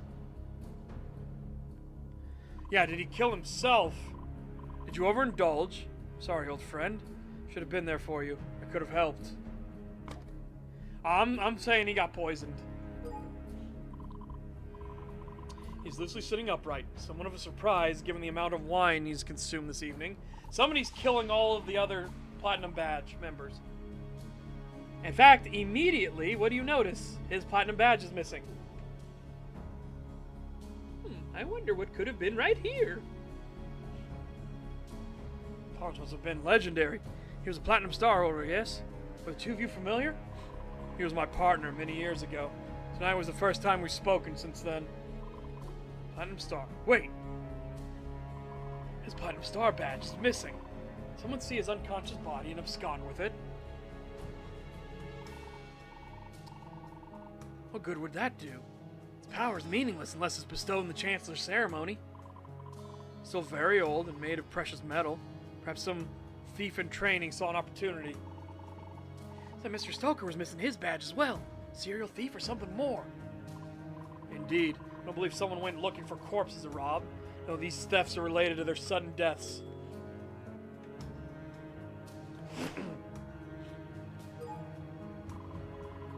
He's not breathing, and his pocket watch is still on him. No, keep it together, Noxley. What? There's a wound on his leg. It's bleeding ever so slightly. You go smell that under the cloud of alcohol? Impressive. What does it mean, though? Just like before, a wound inflicted by the device. Did Argento accidentally shoot himself in the leg? No, the projectile is missing. The culprit retrieved it. You think this was a Shh, shh. Calm down, Archie. Mustn't cause a scene here. Right. Apologies, Detective. I'm all right.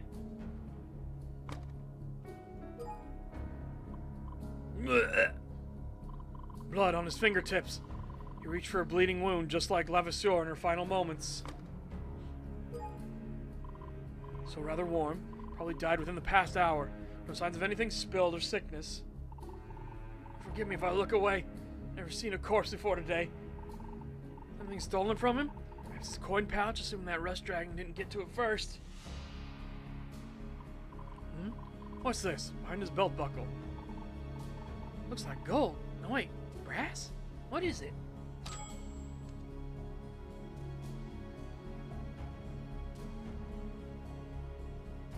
Cloudbreak, Channel 9, Soul Blanc.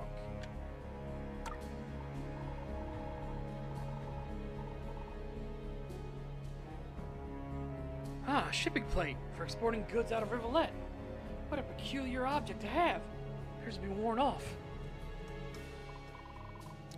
This is one of the smuggler's address plates. Forthright shipments to Soul Blanc. It's the same address. But it's very important. I'm taking it as evidence. If you insist, why store it in such an odd place? His belt buckle is metal. He must have been attempting to hide it from Miss Lovasseur's search for metallic objects. Curious. These address plates are very well governed. We have to jump through multiple hoops to get them fixed. So you're familiar with canal shipping. Process came up in a recent investigation. Quite certain this is related. I do so love a conspiracy, detective. Please continue. Archie, please do me a favor. I'm going to use my magic to retrieve the moment of death. Make sure I remain upright. That's all? Do my best. Good luck, detective. That goes right here on top of the chair. Body hasn't moved an inch. Try to orient myself. Haziness, a stupor, intoxication as expected. Brief sensation rouses him. A sting of pain somewhere. Suddenly very fatigued.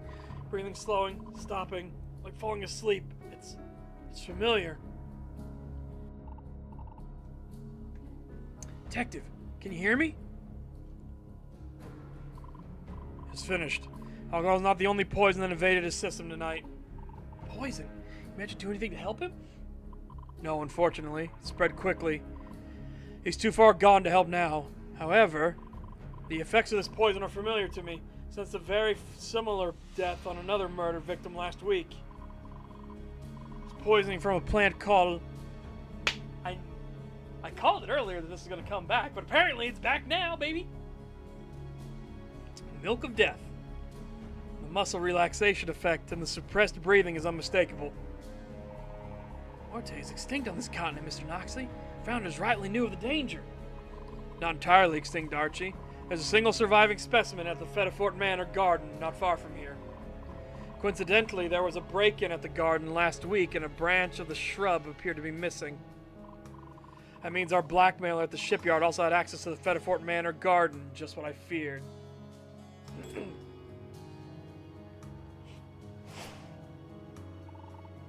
don't like this at all. I hope you're mistaken. I'll be relying upon your horticultural knowledge. Let's find out who has the poison. Can you not sense it with your magic? Fortunately, it's sealed within capsules of material called plastic. Magic cannot penetrate the outside. Plastic? Closely guarded chemistry secret of the Empire. I would love to get my hands on those capsules. You know about plastic. It's my job to know, Mr. Noxley. Now let's focus on finding out who has these capsules,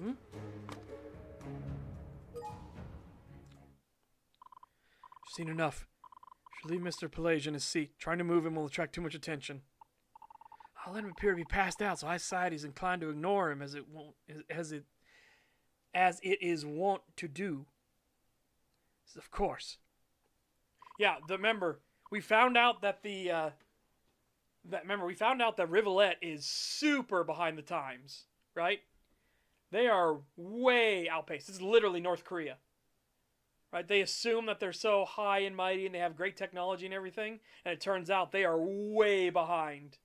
The Fellfather Empire is about to unleash an air force against them. Actual air vehicles against Rivulet.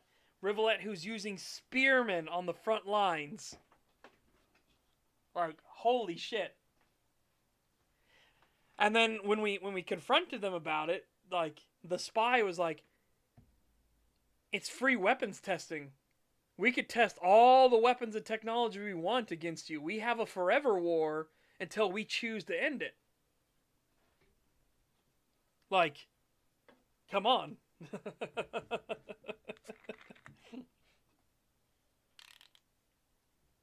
No, apparently there's sentiment growing in the Fellfather Empire to end the war anyways.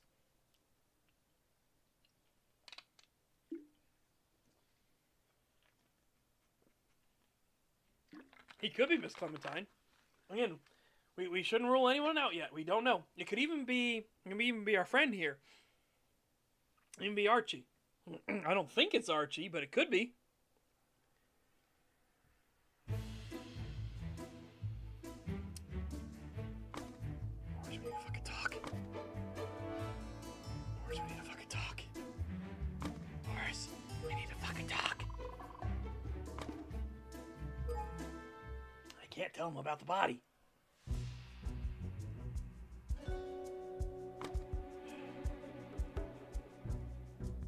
Question first. Is there Arnold? I'm trying to get a better grasp on clerical operations in the palace. Can you provide anything? Well, Mr. Noxley, I'd like to help. My hands are tied. Financial information is closely guarded palace secret. Come now, the detective is trying to pin down a possible malcontent in your midst. Surely you can make an exception. I know where to begin. See if I can find some more material evidence in the palace first. I do not wish to pry. Apologies. So we're missing something then. I'm curious about the palace's construction. It was originally an old fortress, yes? Anything else I should know? It's quite correct. Dating back to the early days of the original empire, protecting the seaport here. What sort of secrets does it hold? Any hidden rooms or passages I should be aware of? Likely not. It's designed to be practical and easy to occupy. Does you have something specific concerning you? Perhaps I do. Have a look here.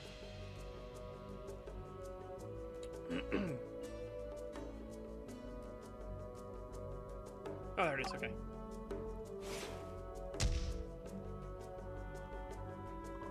Have a look. An engineer marks some potential points of interest on my map of the palace in red ink.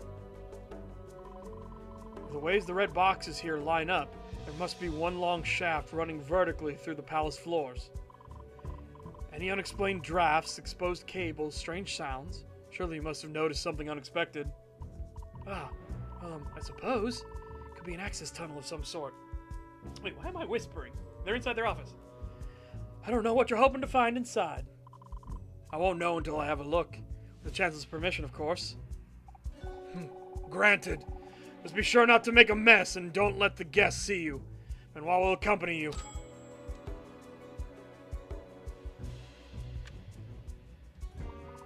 Well, I suppose that's that. If you find a way to access the location, I'll be on hand to watch over things. Can I go downstairs? Can I go back down to the cell? Because, it's right there next to Silverton.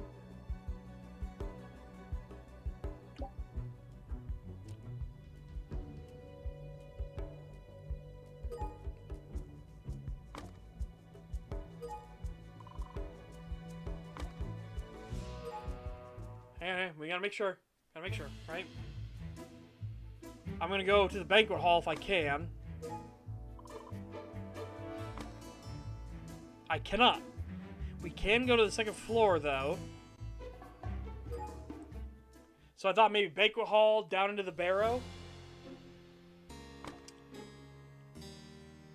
Nope, can't do anything here. Alright, well, we're gonna have to report to the chancellor then. Oh! No, we can investigate here. Okay. Investigate utility shaft.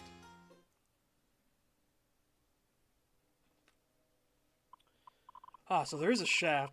Appears extended in the darkness of both directions. Too dark for even me to see. Yes, well, see? Nothing to find here. Just an empty tunnel. Are we quite finished? Well, seems quite flustered. Is he hiding something?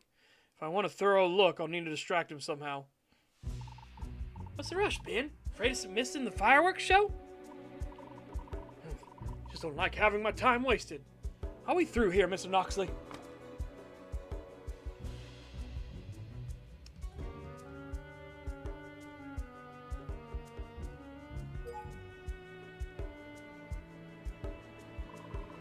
It continues up the narrows in a small opening or chimney. There's a pipe along the middle and something else. I see it now. One of the cables appears to be broken. Could be the cause of the power failure. Not a failure, Mr. Noxley, but Just in case, I suppose I should report this to the Chancellor. I want someone on the roof to begin repairs for safety's sake. Good work, Detective. We're finished here. All a day's work. Go ahead and alert the Chancellor. We'll be right behind you. Turn all out of the way. I can stoop freely. See what I can find in this shaft.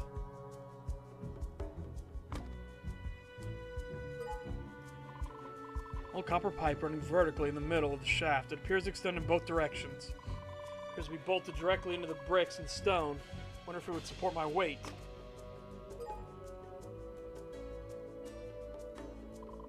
Barely make out the floor far below. Extend all the way down to the barrows. You're going inside? It's a tight fit, but now that Mr. Arnold isn't here, I can see what may be hiding in the depths. Best of luck. Take my candle so you can see.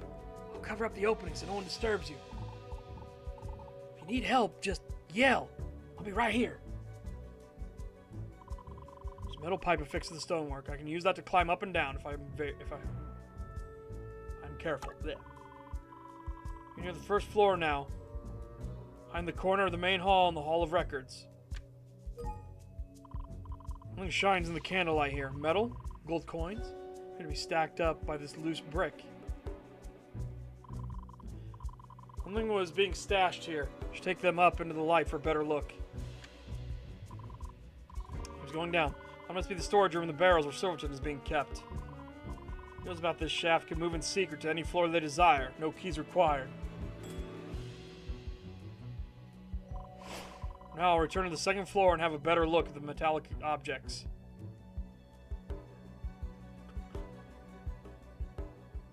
Back so soon? What'd you find?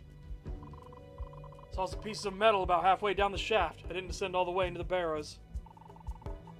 Shaft goes all the way to the dungeon? Curious. What'd you find? Someone dropped some gold coins?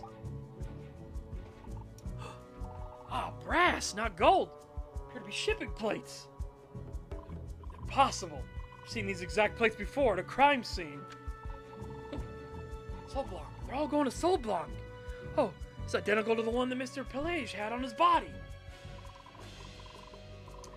Can't tell you exactly why, except that this is serious. Someone in the palace is involved with something very illegal.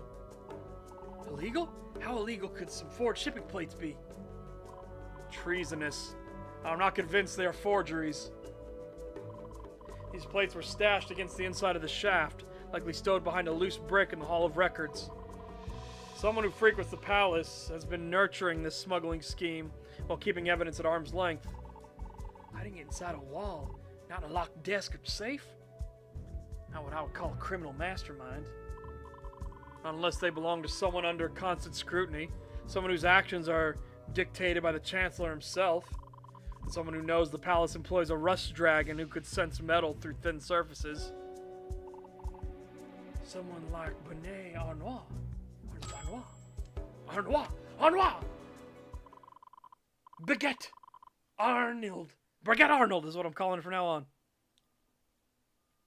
It should prove useful to my investigation. I don't want to test my luck by going into the depths again.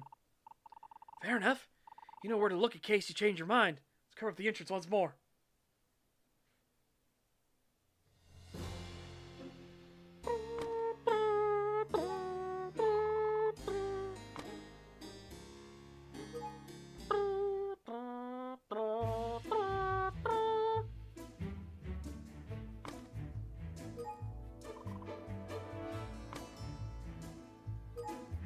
Alright. So you're the only two Platinum Star holders left. I'm trying to get a better grasp on clerical operations within the palace. Can you provide anything? Hang on, let's get to the thing.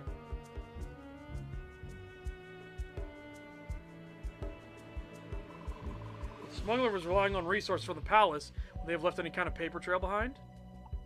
Ah, of course. Donations to the palace. Those are constitutionally a matter of public record, are they not? Well, my father donated to the palace for decades, did he not? Curious to see who's donated in the past year. Don't appreciate you coming into my office and making demands of me, but you're legally in the right. Civilian donations are public record by law to ensure the government does not play favorites with individuals. And I'll bring out the donor tally for last year. Here you are, gentlemen. It's only a few pages. It's a lean year as far as donations go. Thank you. If one of these names in the party tonight, it could provide a clue to motive. That's it. Forthright Clockworks. The smuggler's cover business. Making regular donations to someone in the palace. Well, Detective, what do you think? May I borrow these to show a few guests? Perhaps I can provoke a reaction from someone. Well, I suppose that's all right. Just be careful. Those documents, they are originals. I have everything I need to build a case against Benet Arnois. Time to make my intentions known.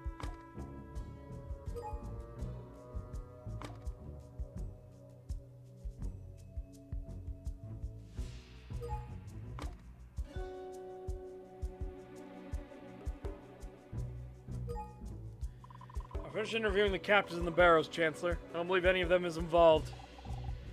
You mean with the Ferris incident? Security remains uncompromised then. Sorry, wrong voice. You mean with the Ferris accident? Security remains uncompromised then. Good. Haven't ruled out cooperation between a captive and a member of the staff yet, but it seems unlikely. My staff are hand-picked, Mr. Noxley. Do not harass them under the guise of some crusade for the truth. Understood? Yes, of course. Try to contain myself. Good. I know how you dragons can get aggressive when you think you found prey, and I trust we won't have any issues. Chancellor trusts his closest staff unquestioningly. Could someone be using that to their advantage?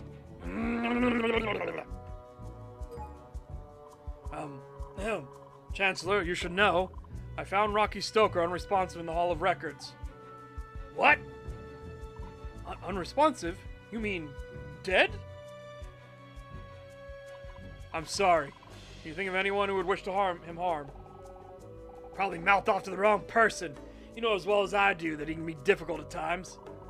Attacking him inside the palace? Foolishly risky. This was just an accident. The nature of the attack leads me to believe it was related to Lavassour's incident, so I believe it was a deliberate act. I may intrude. Rocky was still perusing records in the hall. Is there a chance he uncovered something he shouldn't have? You think he was silenced after uncovering some dirty government secrets? Oh, you would love that, wouldn't you? I don't love seeing my countrymen dead, Chancellor. But if someone in power is responsible, they should see justice. Well, of course. This is hardly the best time to start an investigation. Can you not wait until the guests are gone? I concur. Leave the Hall of Records closed off from the guests. Can't let anyone know there's been a second accident. Give it the charade of control, Chancellor, by all means. Mr. Thornroth, please. As long as the Chancellor's safe in his office, he seems unconcerned with anything else. How safe is he, though? Grim news. Argento Pelage was found unresponsive at the table in the banquet hall a short time ago. The idiot finally drank himself to death. Well, he did appear to be passed out, surrounded by empty wine bottles, except I found evidence of an attack. Another attack? Does that have anything to do with Ferris? I believe so, yes. There was a wound on Mr. Pelage's leg, as if he had been struck by something under the table. Attack like that in the middle of a crowded hall, and nobody saw or heard anything. Truly boggles the mind. Perhaps it's time to swallow what's left of your pride, Chancellor, and get the Capitol Police in here.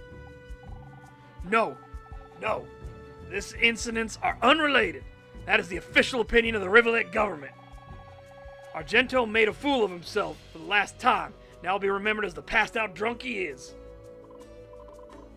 Harsh words. Must not have gotten along. Would Pelage have suffered such a fate if I chose to remain his partner? Chancellor, are you aware of the large vertical shaft that runs through the walls of the palace? Not surprising. Probably a large chimney built into the original fortress with a fire pit in the basement. Ah, yes, I believe the electrical engineers used it to run electrical wiring from the generator at each floor. Should have been covered up for safety's sake. Did one of the guests manage to get stuck inside? Not to my knowledge. Just wanted you to be aware that it could pose a security risk. There was damage to the power cables inside, granted. We do not yet know the actual cause of the outage. They don't seem concerned. Someone who broke out of the barrows could easily escape onto the roof, for instance. Unfortunately, without additional sentries, it will be difficult to watch all the entrances to the shaft.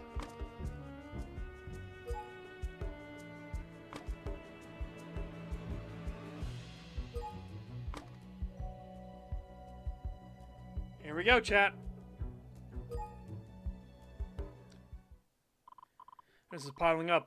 Look at her smuggling scheme that someone in power would kill to protect. The question is, can I force a confession from him in front of the Chancellor? Benoit Arnault, I have a compelling evidence that you are operating a treasonous scheme right out of this office. What? Is this some kind of joke? I'm not laughing. Explain yourself this instant, Noxley. Has to do with signs of corruption I've unearthed. It may potentially involve multiple murders on the palace grounds. Ridiculous! I'm a platinum star, Mr. Noxley. Know your place. You want to at least hear me out? Or perhaps you'd like to step outside so we can discuss this in the open. Benoit? Benoit, where are you going? I see he's chosen to be exposed publicly. Come, Chancellor, let us give him what he desires.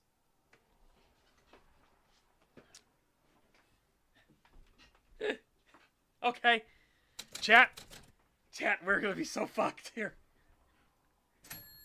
We need to think super fucking carefully here. Super fucking carefully. Benoit, where are you going? I'll not stand by and accept this abuse. I'm leaving. Mr. Arnault, Lupin Forthright sends his regards. I don't know what you're talking about. Oh no? Sure seemed to stop you in your tracks. Perhaps you'd like to hear what else I've discovered. This is a formal accusation, because I want to hear it. But if you're wrongfully accusing a Platinum Star holder of some misconduct, then there will be consequences. Smuggling scheme, the blackmail, the Fetterfort Manor break-in, and multiple murders in the palace. Is one man truly capable of so much evil? It's maybe my only chance to expose him for what he really is. Now, one question, Mr. Arnois. I'm hoping you can provide some clarification on something. What the... Everything lit up. Just... Wah.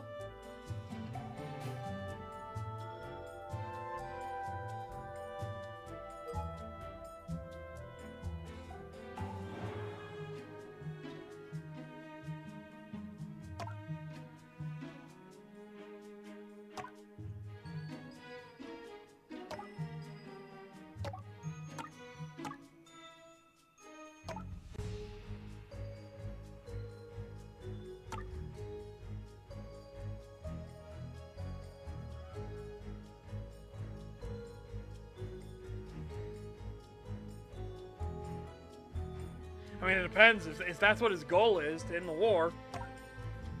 We don't know. We don't know what he's ultimately after, right? We don't know what he's actually doing.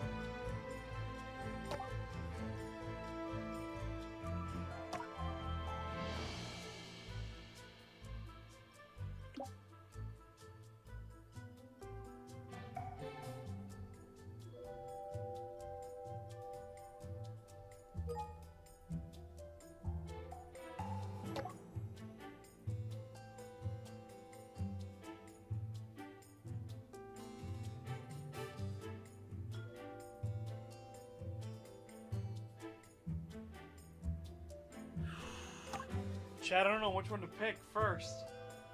I'm trying to think of like what ties to what, right?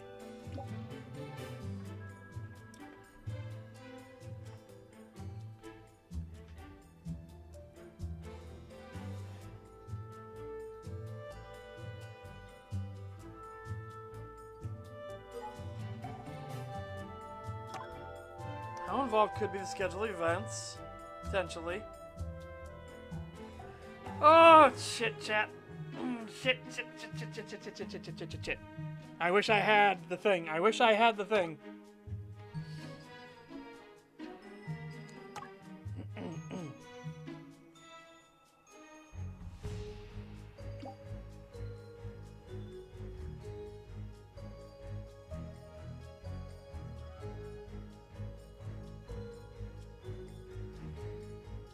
We're starting it right now. We're literally starting it. No, you can't save scum it. I'd have to probably nuke the game, right?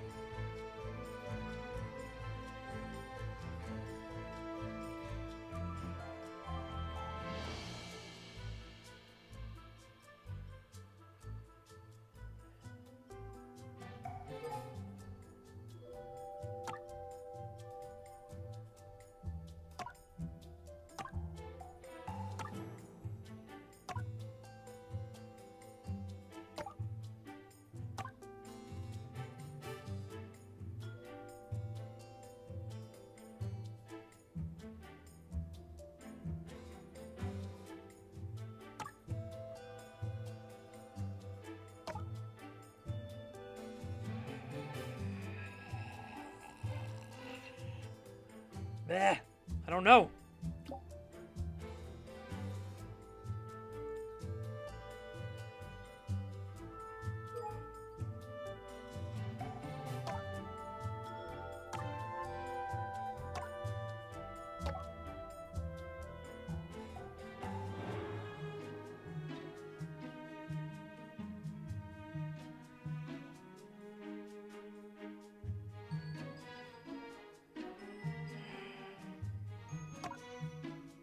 I don't feel like that. I don't feel like we want to use this yet, right?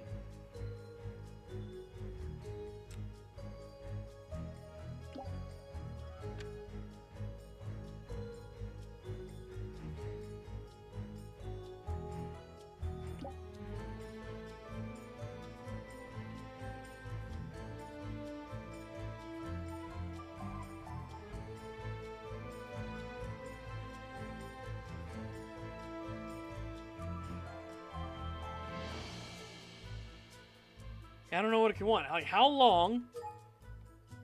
I don't think there's a thing, right?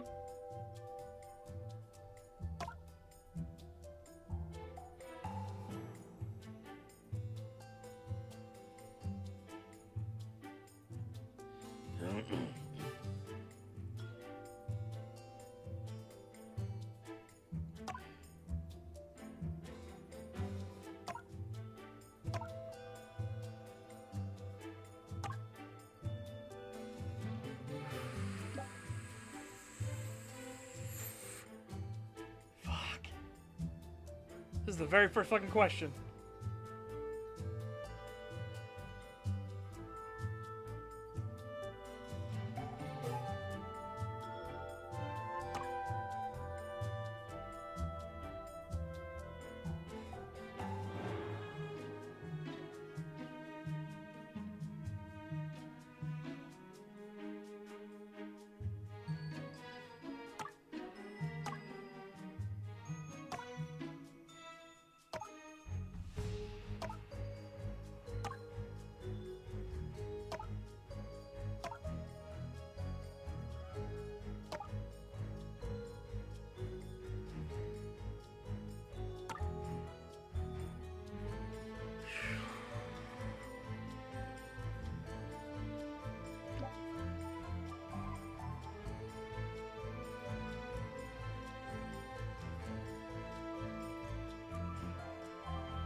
I don't know what to pick. I don't know what to pick.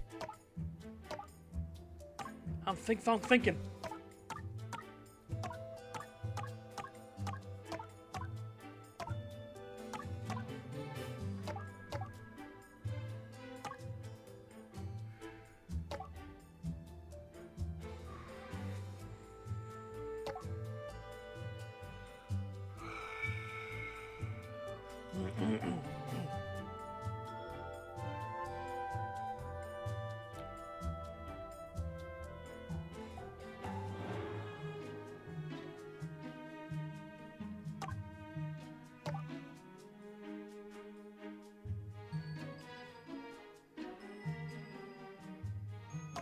Well, I don't know how to start there, right?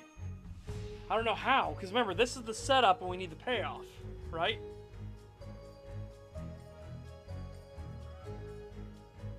Well, you know the Chancellor. How involved are you with the Chancellor's office? Never the Chancellor's office absent tonight.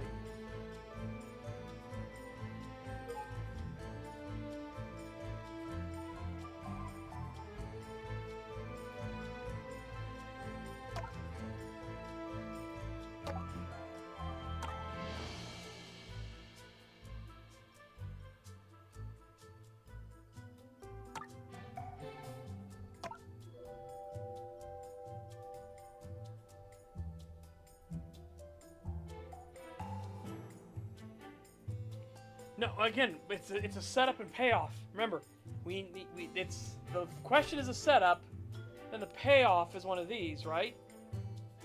He is first in line, so that could be it, right? How long have you worked there, and then we could do the Platinum Stars, right?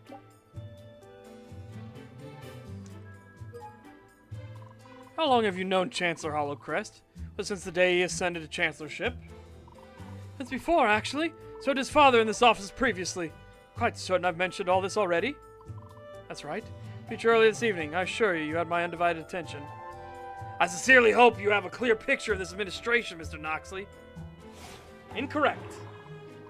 Well, at this point, I need to be prodding for information relevant to recent palace activities. You are closely with the Chancellor, I see. But how closely? How much correspondence bypasses you and goes to him directly? What? What a peculiar question. Well, as the Chancellor's highest-ranking aide, I handle all mail and clerical business.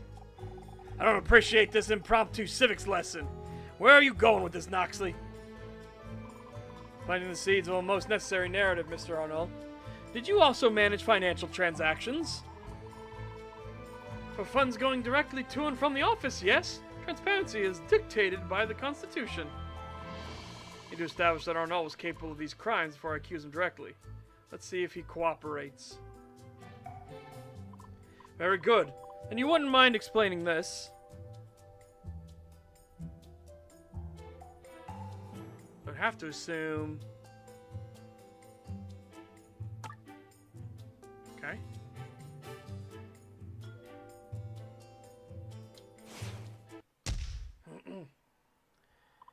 So, Nation Log, you so graciously lent me as a matter of public record, and I have it right here.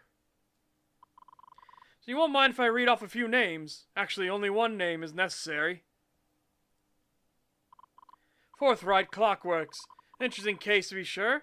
He was making regular donations up until his untimely death. Ah, that's right. Lupin Forthright was found slain in the basement of his shop. I'm not saying Bernard was responsible. Not for the murder, no. However, there was a second crime occurring regularly in that basement as well. What do you mean? Mr. Noxley, that's enough. Capitol Police have already concluded that nothing else was found at the scene. What? Lupin was a good man, and I shan't allow you to besmirch his name in public forums such as this. Chancellor hadn't heard of the smuggling operation, nor was denying it. There was a cover-up. Fortunately, Chancellor, Mr. Forthright was not as innocent as he seems. He was a smuggler. How dare you malign the dead? Your passion for trying to root out supposed crimes is reprehensible. Smuggling? That sounds like justice was already served in its own way. Why does this involve the palace? I'm getting to that as soon as I let Mr. Anwar tire himself out in his desperation. Your pursuit is sorely out of line. I'll expect your badge on the Chancellor's desk once you realize this.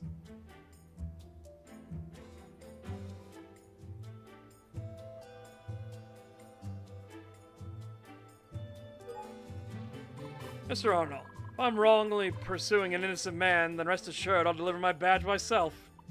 What? That's right, you will! In fact, you should save everyone the grief and do so now! Nice try, Arnold. But we aren't through quite yet.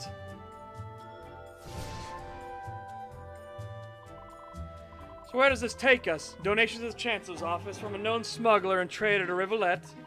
Known smuggler? Mr. Noxley, I've heard of this person in my life. I've never heard of this person in my life. These donations are unrelated. Are you suggesting these donations were somehow ill-gotten? This is serious. This money must be accounted for. That's the interesting part, Chancellor, because it's my firm belief that...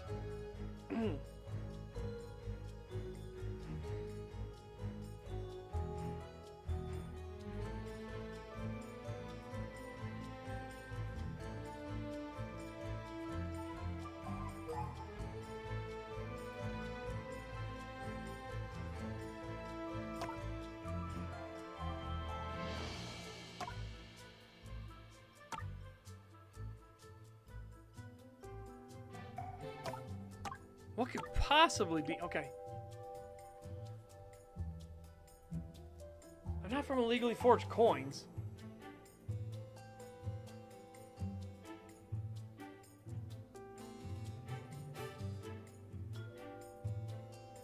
So it'd have to be... It was legally collected from our citizens. That's how it worked. Right? Yeah.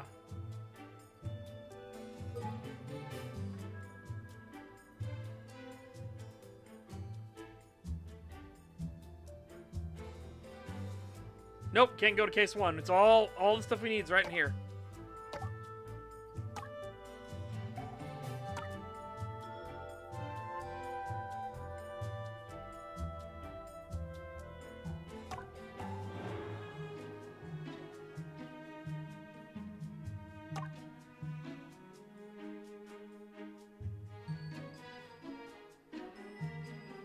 No, I can't. I can't go back to that.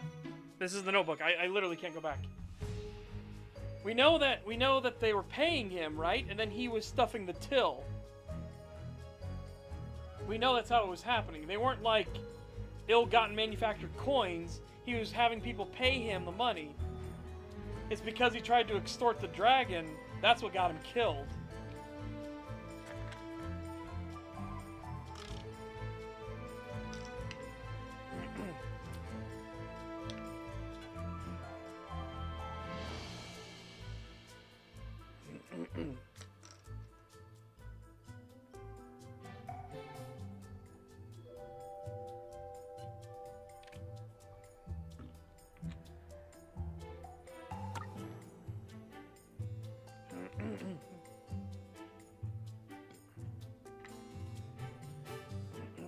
I don't think it's the rights.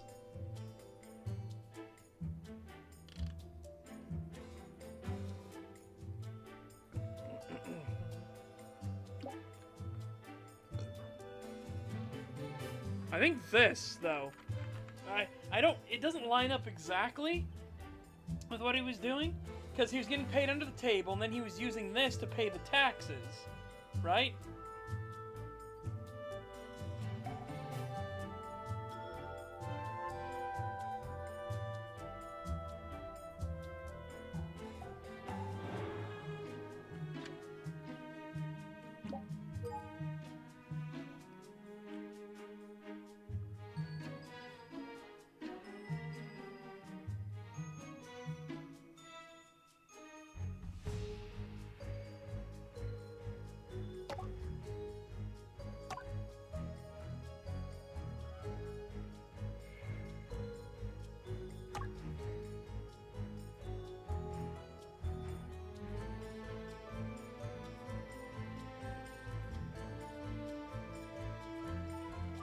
I'm trying to figure out how to do this towards the finances, right? Yeah, exactly. Okay, so the way that the operation worked, Lupin was getting these plates from the government, right? And he was paying for his taxes and everything through the donations he was getting through the, sorry, not donations, through the money being used to pay for the smuggling of people, right? And then he would put it in his till so that the tax collectors could have the money.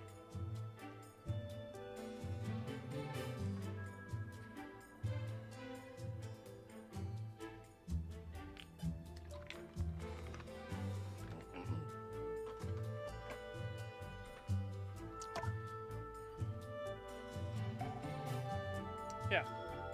So, like, they weren't illegally forged. We know that. They weren't forged coins. I think this is the one where pilfer from tax collections. Because remember, Mr. Lupin wasn't paying his taxes. He had defaulted on it, right? To the point where Mouse sent Lestrade to go collect. To go get, like, anything valuable, because the place is going to be foreclosed on.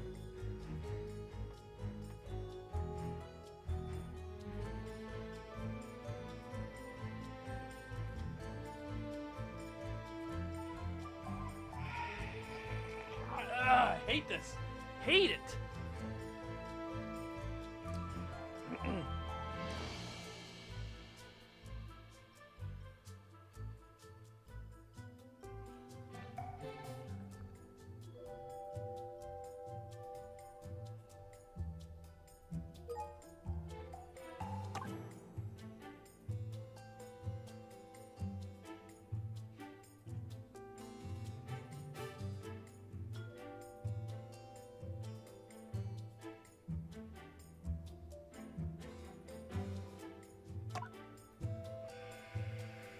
This is the only thing I can think of.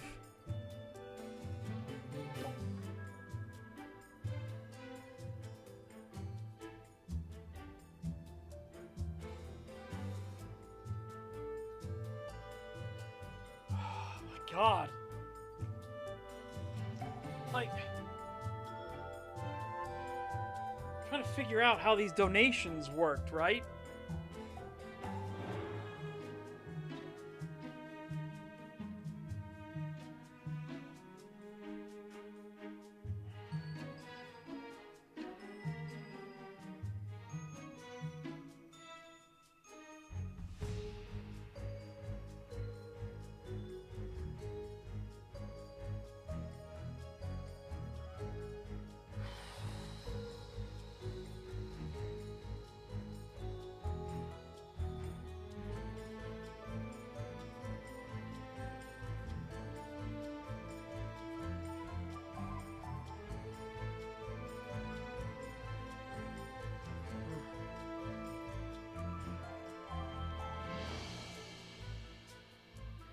Because remember, it was 100 coins per person, and Mr.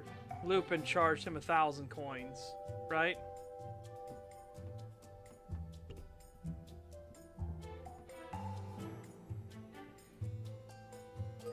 So I need the payoff for one of these. This, I think it's this.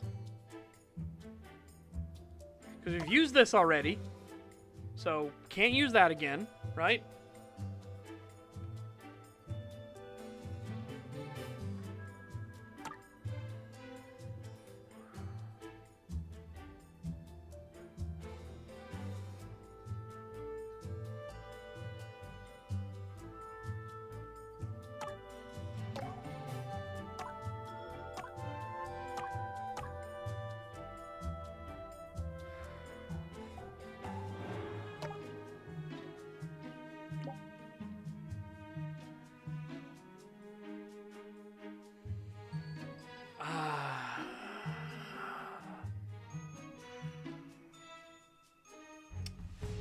I'm gonna risk it. Money is perfectly sound and legal. It was donated to the Chancellor's office through the appropriate means. Therein lies the problem. I understand. Donors love our nation. You do well to learn from their example. Completely transparent donation procedure is ironically part of the obfuscation. Secret payments were too risky. So what triggered these donations to the palace? Something physical? Some other quid pro quo? Well, I have an idea.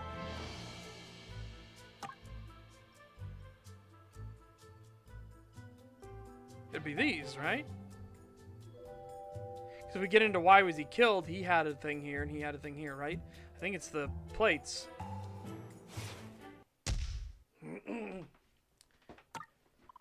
Take a look at these. Found them stashed behind a wall within the palace just tonight. Do they look familiar? For international shipping? These destination address plates? Why are they stamped without a container? Ah, so you're familiar with the process. Yes, it's true, they were created without being on an inspected parcel. Also of note, they're all addressed to the same place, a city in the nation of Sol Blanc, across the ocean. Sol Blanc? We've always had a good relationship with them. Benoit's family was originally from Sol Blanc, right? Yes, but I've not been since I was a child. What is this about? Where did you find these? As I said, hidden within the palace walls. Metal plates deliberately kept out of sight in an unusual hiding place. Mr. Arnois, do these plates belong to you? Why would you possibly think that? It's simple. These are the plates that the smuggler was using, the same smuggler who made regular donations to the palace. The smuggler needed someone of rank to forge his inspection plates, and paid for them directly to the Chancellor's office. You think the Fourth Reich was bribing the Chancellor in exchange for those plates? Harold, are you hearing this? Not the Chancellor's office, but perhaps someone who could intercept the payments, namely you. Mr. Noxley makes a good point. Where did these plates come from, Benoit? Did you stamp them yourself? Unthinkable. It had to be one of the other staff. But how? Only a few inspectors have access to the stamping tools. Them, and anyone of sufficient rank at least. After Forthright's death, the plates had to be recovered and hidden until a new smuggler could take over the operation. That means keeping them hidden someplace safe, but easy to deny if they were accidentally discovered by someone. And being made of metal, they are easy to discover by a certain magical rust dragon in the palace's employ. Ferris, does she know about these plates? Is that why she was targeted? There's a possibility. You must admit. Well, Mr. Arnold, do you deny these charges? If you confess now. I admit to nothing. These plates are innocuous, and the donations are unrelated. That is my official stance. He's definitely responsible. It was a secret worth murdering for. Still need to force a confession. Your behavior is unacceptable. You had too much wine.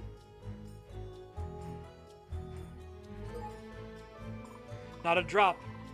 Everything I say is entirely of my own volition. No courage enhancements necessary. Certainly could have fooled me, attacking a platinum star holder within the palace itself. Ridiculous. It'll be time to enjoy the party libations after you answer for your crimes, Arnaud.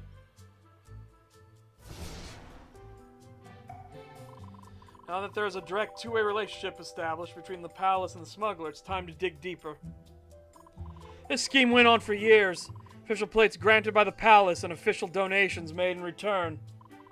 Someone was enriching themselves by circumventing the laws that keep this country together. Quite abhorrent, no? I agree. But would Benoit really do something like this? To his country? To me? Huh! Those plates could have been stashed by anybody. So what if I knew about the donations? That means nothing. Well, either way, this requires further investigation in official capacity. We'll have to start tomorrow. Chancellor, with all due respect, this is just the beginning. Don't forget the rash of murders that have taken place tonight. I believe these crimes were retaliatory. These were committed in a hurry to stop the truth from leaking out. Mr. Arnold, I believe there's a reason you chose to act quickly tonight. Tonight may have been your last chance to save face.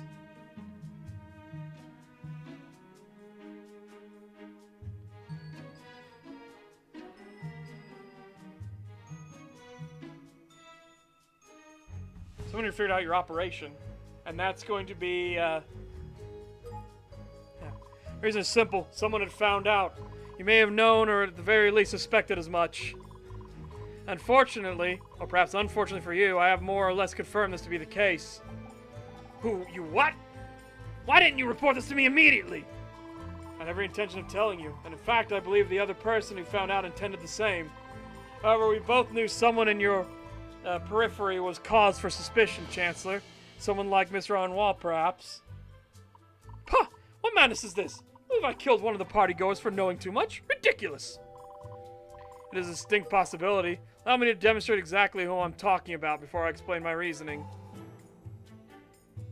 Okay, I think both work. Either the damaged addressed plate or the note from Stoker, right?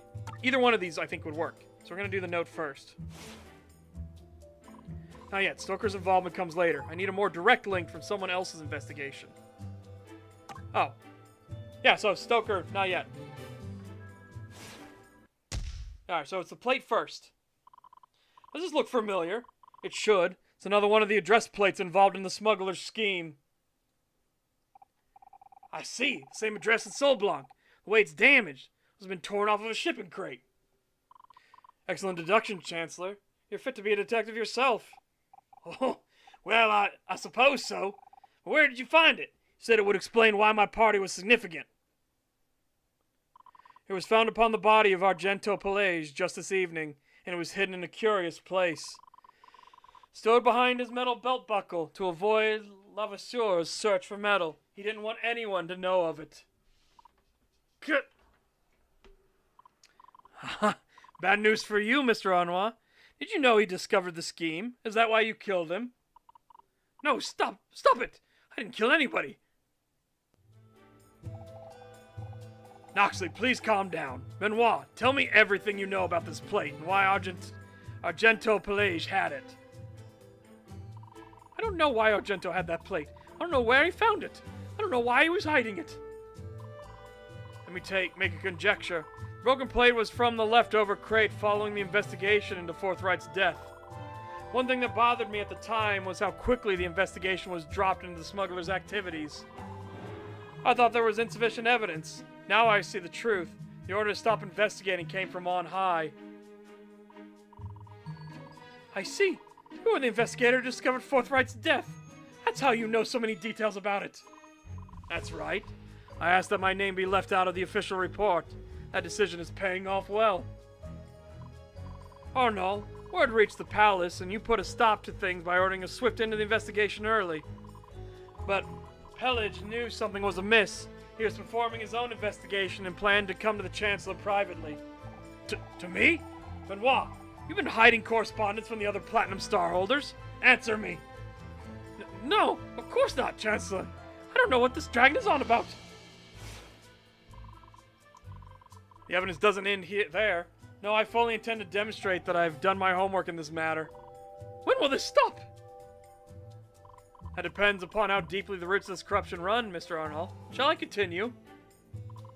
There's contact within the government and stopping investigations into the matter. Didn't end with Pelage. Pelage.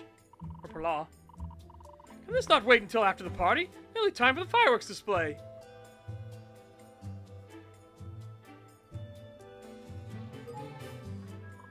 Fireworks display has been coming for 50 years. It can wait a few minutes. Besides, you're the center of attention.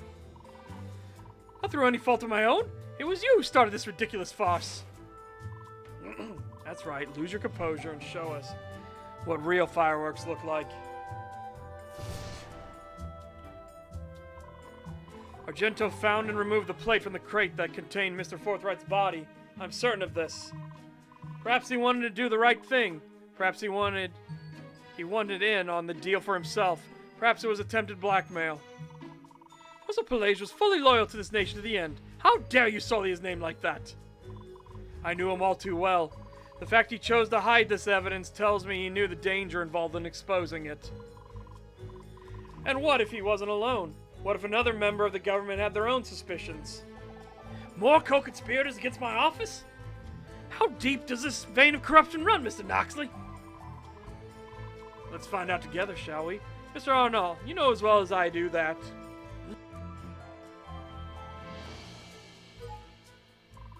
You know as well as I do who else threatened to expose you. It was Rocky Stoker, the third victim this evening. Stoker! The coyote has been trying to overreach for years. You can't trust anything he says about the other Platinum Stars. You still deny it?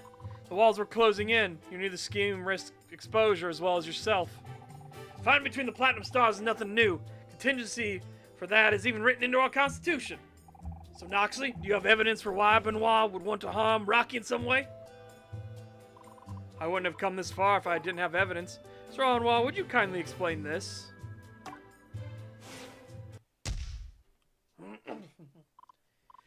Chancellor, this memo was bound for you. Rocky was unfortunately never able to deliver it directly. This appears to be to look like an innocuous request for more support. Why didn't he mention it during our meeting?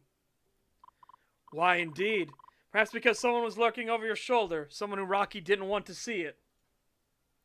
How did you end up with this? It was in his pocket, undelivered, while he lay dead in the Hall of Records. You believe I killed Rocky before he could deliver this note? Then why does he still have it? Because on its own, it does not tie you to anything directly. Just a meaningless work order, like the Chancellor assumed. The note was not well hidden. The killer could have easily found it and confirmed their suspicions about Stoker. And if the killer were to tamper with the victim, or was caught with evidence, the link between the two is established. That's why Mr. Stoker still had the note. I believe with Stoker dead, the note's wishes would be ignored. Rocky knew something was amiss with this particular coal shipment. He wanted a deeper inspection performed. And the culprit knew the whole scheme could be ruined if this request reached the Chancellor's eyes. The smuggling scheme involved overseas freighters. Suppose it's time you told me about these smuggled goods. Not goods, people. People? Mr. Noxley, that's enough! What are you suggesting is tantamount to aiding escape over our border? Treason! Yes it is. Disloyalty is the ultimate crime in Rivolette. A crime worth killing to keep a secret. And all the evidence about the smuggling scheme. Will he lie to the Chancellor's face and continue denying it? You must be tired after the night's festivities. Perhaps we should have discussed this tomorrow.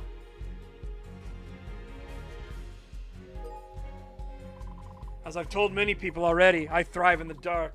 What about you, Mr. Arnault? Ready to surrender yet? Surrender? To whom? To you? Don't be ridiculous. Perhaps not yet, but you will.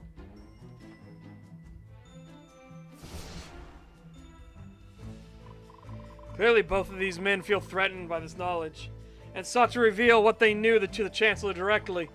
But you said it yourself. All palace affairs and correspondence go through you first, Mr. Arnault. Either they knew of your involvement, or they did reveal what they knew to you first, with dire consequences. But I didn't kill anyone. Why would I want to kill a Platinum Star holder? It's unthinkable. It would seem that way, yes. Unless Mr. Forthright's demise meant a change of plans. Something quite far-reaching. With the lucrative smuggling operation in shambles, you knew you had a new course of action to take.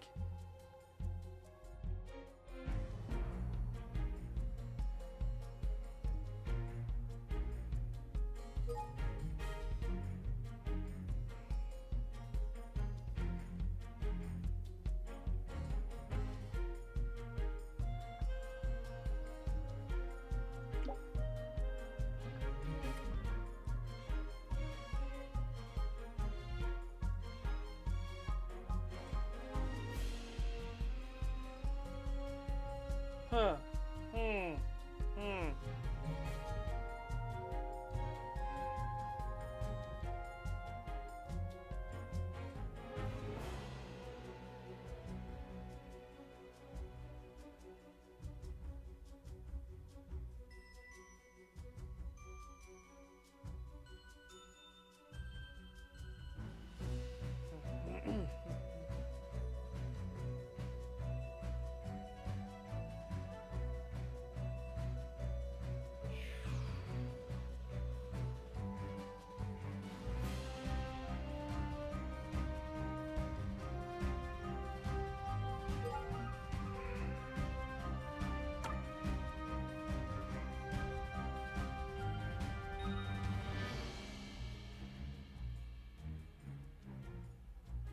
I think it's this, right?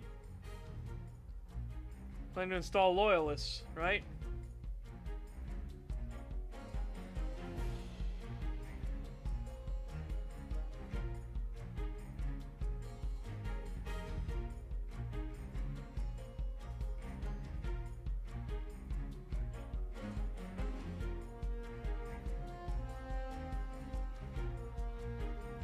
That's what I think it is. I think it's to install loyalists.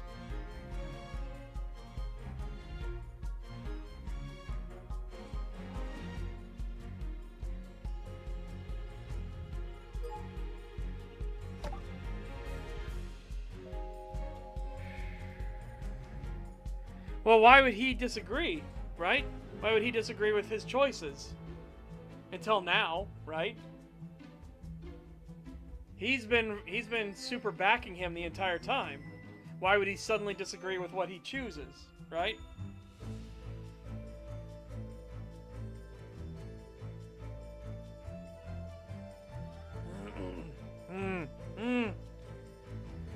Miles, I need help.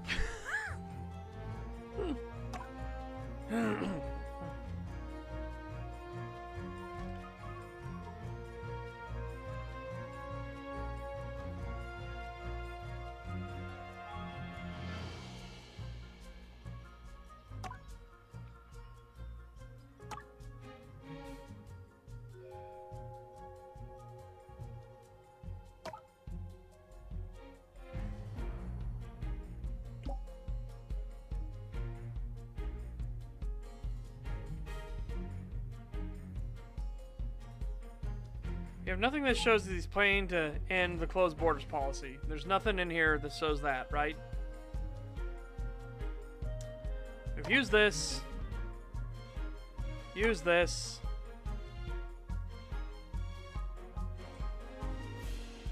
Use this.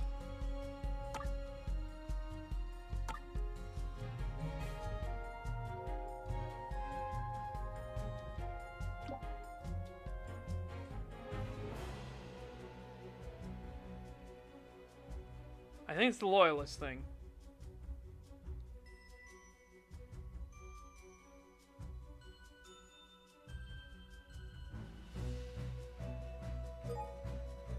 It's obvious, Mr. Arnold plans to install palace staff who are loyal to him and his lucrative schemes.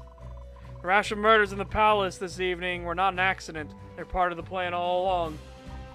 What a horrific accusation! How have you chances? I've never killed anyone. Well, certainly not tonight. And by my theory, Chancellor, with your permission, I'd like to show you why you should take this seriously. Trust has been won for my entire life. I begin to wonder if that trust has made me complacent. Chancellor? You cannot be serious. Murders of the Platinum Stars tonight are pieces of the same puzzle, and I believe I can demonstrate why. Like this. The advantage is clear to me.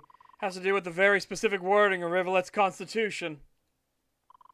New Platinum Stars must be confirmed by majority approval with 2 members. That gives Benoit equal power to the Chancellor. So with Stoker and Pelage out of the way, Arnaud is free to confirm anyone loyal to him in his lucrative scheme. What? This is an unheard of level of corruption. I won't allow it! Fortunately, Chancellor, the law is not up to interpretation. It plainly states a majority agreement is required. But I didn't kill anyone. I'm not capable of murdering my fellow successors for political gain. It's unthinkable. Benoit, be honest with me. I believe you're not a killer. This business with the smuggling, is it true? It's true, isn't it? Well, since we're nitpicking constitutional matters, you cannot remove my Platinum Star status. It's valid for life. And with that, yes, Noxley was correct to a point. I was supplying Forthright with plates in exchange for donations. You know what he was doing with them? That he was smuggling civilians out of Rivulet into Sol Blanc? I did. I know people. Good people in Sol Blanc who would accept refugees. I'm certain of their safety. So you profited directly from the country's closed border policy. You keep the borders closed for personal gain. Benoit, I don't understand. You've been scheming to enrich yourself? What possessed you to do all this? Harold, I'll tell you everything, I promise. Just not here. Not in front of everyone. You're certain you had nothing to do with Forthright's death? From what I discovered, his shop was facing repossession. Is that your doing as well? Are there way more confessions you wish to make? As I've told you, I didn't kill anyone. Shouldn't you be finding the real killer, detective? On the contrary, this new admission strengthens my case against you more than ever. You've been abusing your power. After all, this corruption was technically not in the violation of any laws.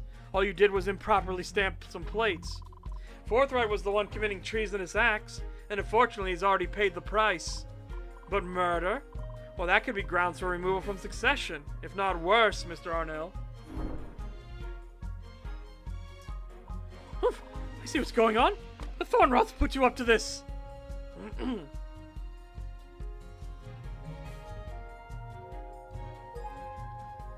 I assure you, no one is without suspicion tonight. That includes the Thornroths, if you must know.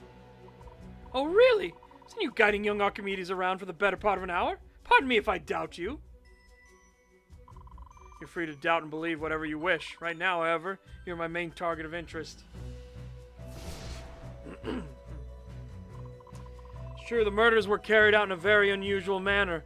But rest assured, I've already figured that out as well. What? How is that possible? I've only been here a few hours. I don't believe you. I'm skeptical as well. How long has this scheme been in the planning stages, right beneath my nose? It began with my exposure of the smuggler's operation and persisted through this past weekend. The Fetterfort Manor, not far from the government district, if I'm not mistaken, the source of the palace's coal. The culprit had an opportunity to enact their wave of violence in a way that couldn't be easily traced back.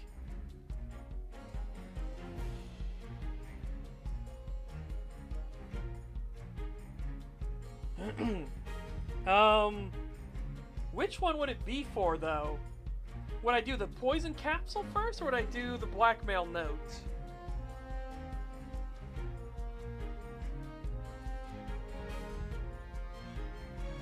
Like, which one would we do first, right?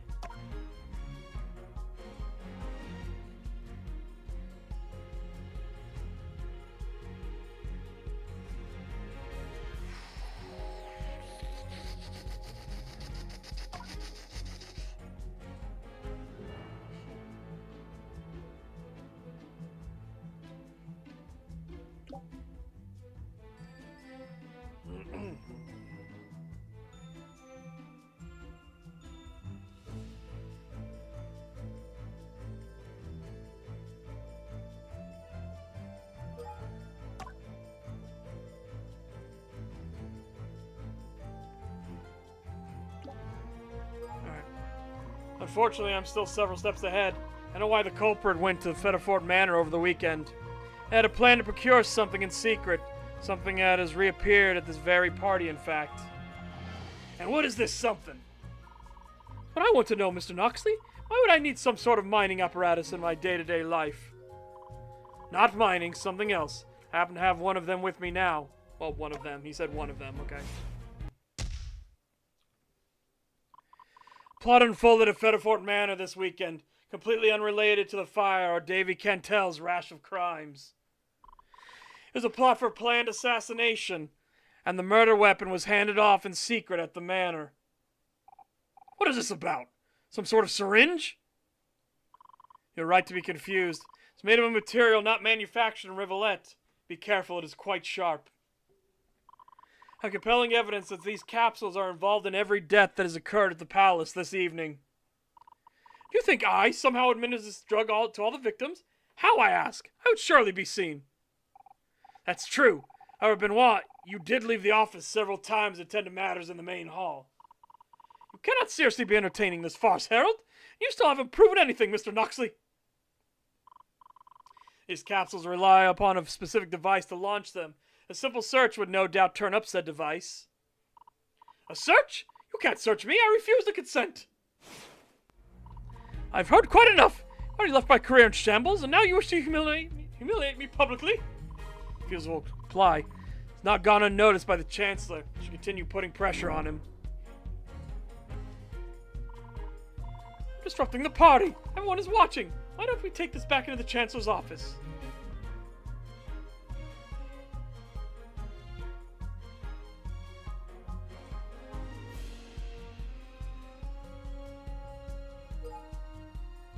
Oh, it's much too late for that, my friend. Look around you. The audience is here for the spectacle. You're doing this to me on purpose. How dare you? Pressure's mounting. The other partygoers deserve the truth just as much as your victims. Going back to Fetterfort Manor, I believe the location was picked specifically, not merely because of its close proximity. Percival Fetterfort is a strange man. You accusing him of conspiring with someone with regard to this scheme? No, my accusation still stands with Benoit Arnault. Benoit Arnault. And it's easy to see why. I told you before, I did not kill anybody. Not tonight, not ever. Harold, you have to believe me, please. I needn't say much because the answer is obvious.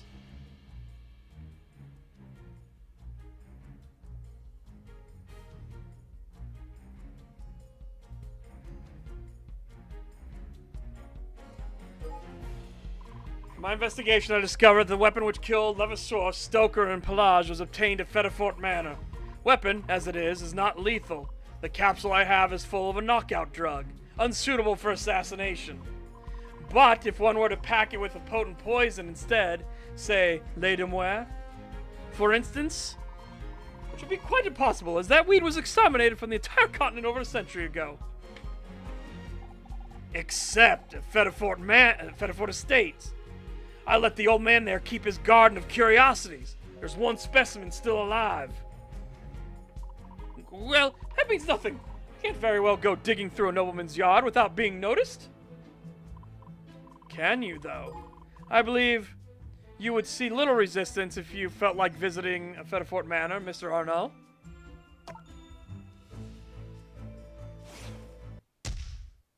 The rights of the owners. I don't know. You are a platinum star holder. The Rivulet Constitution grants you access to all lands, public and private. You could have ventured to the manor any time, any day, and taken whatever you wanted, all completely legally.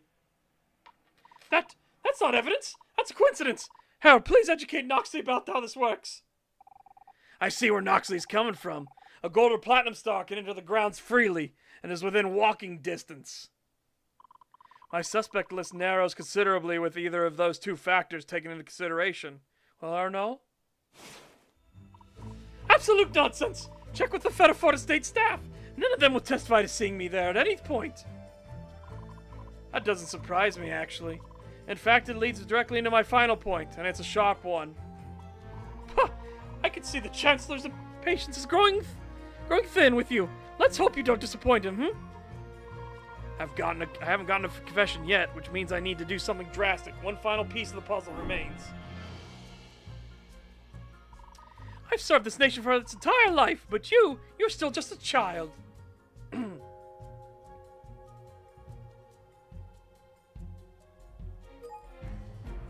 And you have failed my generation by setting such a poor example for the stewardship of this great nation. What? You haven't demonstrated anything yet. I've served this country for decades. Chancellor is choosing to remain silent. Perhaps I was more passionate than either of them expected.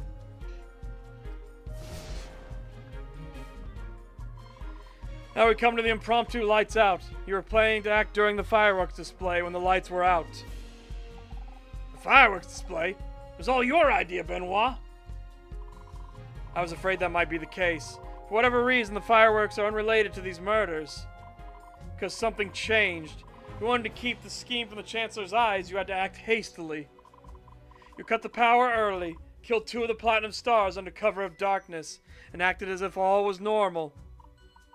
Please, Mr. Noxley, no more of this. My reputation cannot stand up to these fantastical scenarios. Tell me, Benoit Arnault, is that your actual name? Yes? Has been his name ever since I first met him. What is this about, Mr. Noxley? It explains how he was able to move so silently and manage such a complex scheme unnoticed. Reality he would like to keep hidden from the Chancellor. Reality that explains everything. Oh well. This ultimately explains how you were able to get away with your crime spree for so long.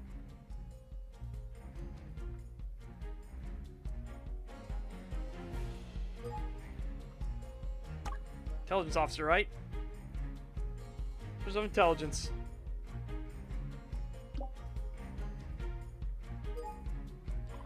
This is quite a sprawling scheme for one man. Difficult to handle, but not impossible. I think I know why. Sure or no, any military history you wish to declare? Perhaps something even the Chancellor might not know of? The military now? Puh! Not qualified for any of the previous drafts, if you must know. Of course you won't admit it. I know I'm putting myself at risk by bringing this to light, but you've left me no choice.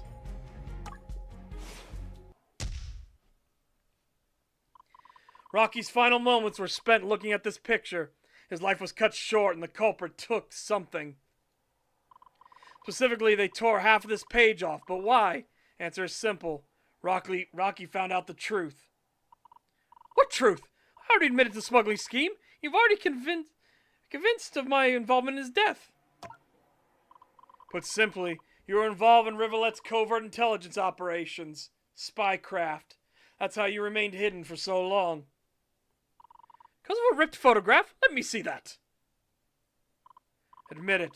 You were posing next to this deceased officer. The caption below even begins to name you directly. Because of the letter B? Takes a spy to know a spy.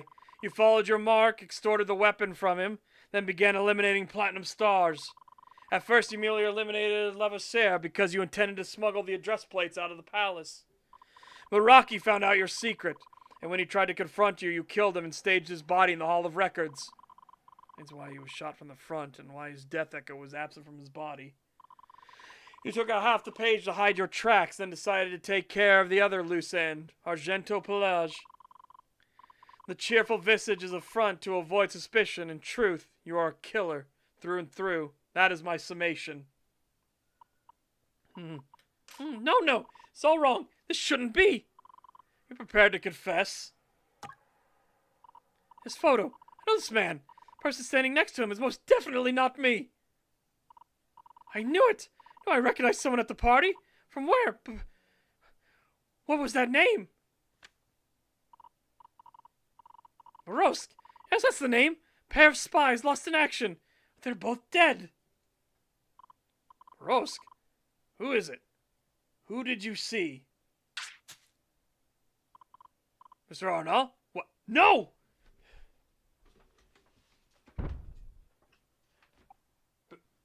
Ben?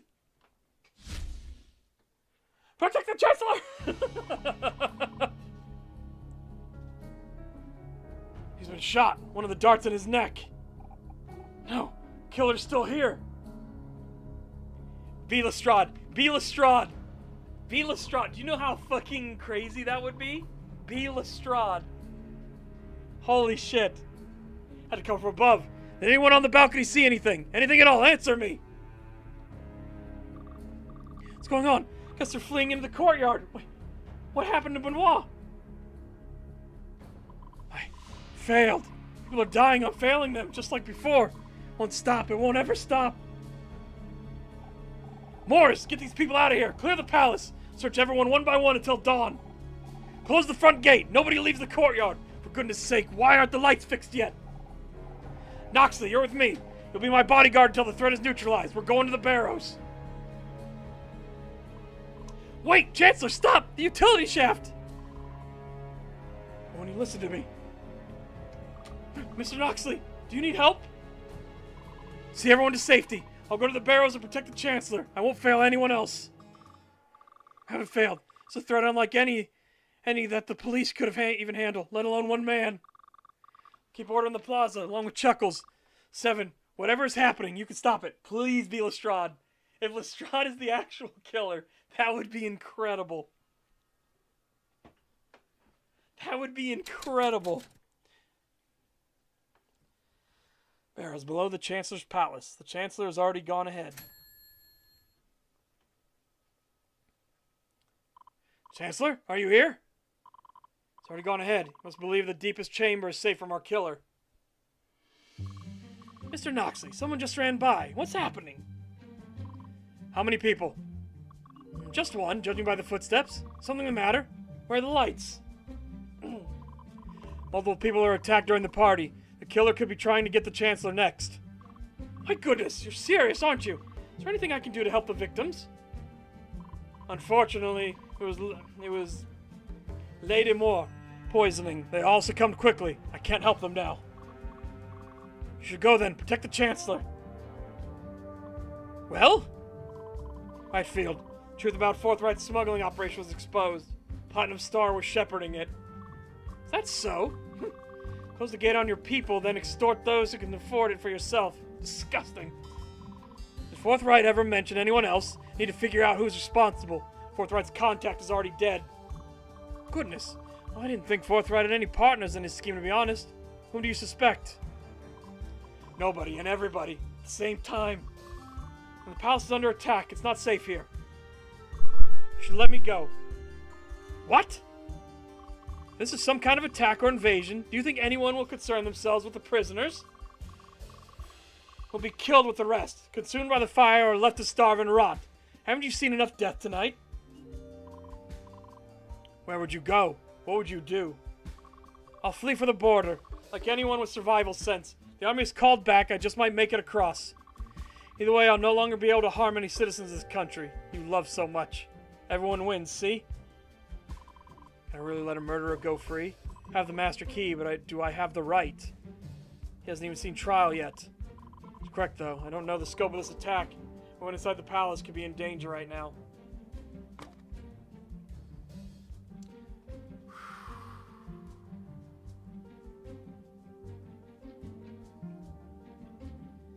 He was trying to leave. He was trying to leave the country, right? Lupin was being a greedy little shit and extorting him for extra money. But he came to pay anyways, and then he realized that Lupin figured out his identity, so he figured he was gonna, like, turn on him anyways.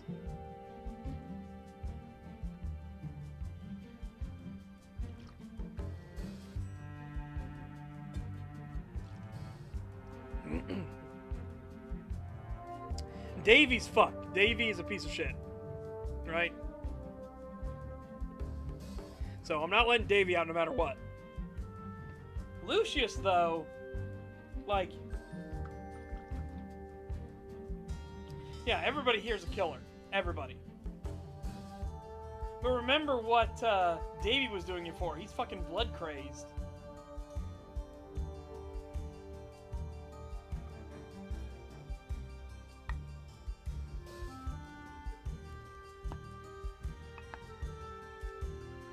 Lucius was trying to escape. He's just pure survival right now. And he is a doctor that actually invented a new medical procedure that helped save a bunch of people.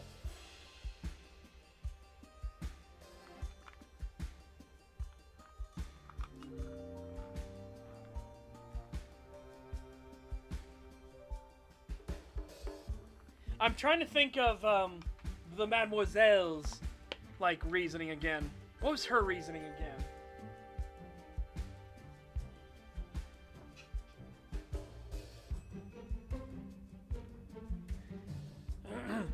Yeah, well, escaping the border is treason. He's committed treason, right? The Mademoiselle has not. She should be fine at a trial.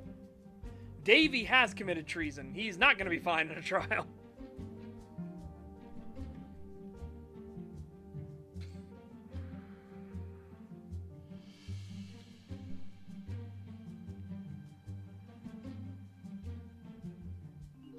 No, he's committed treason.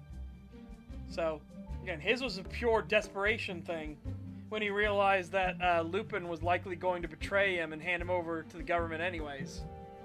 Trying to escape is treason. Yeah, she killed out of greed. She stays on trial. Davy stays on trial, for sure. Davy, absolutely. There's no thing for him.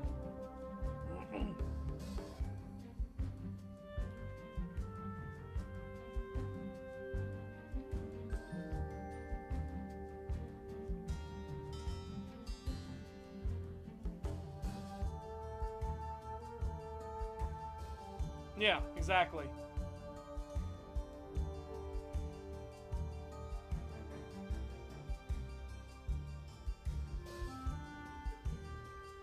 We've already committed treason. Seven's already committed treason. That was the point of the first case.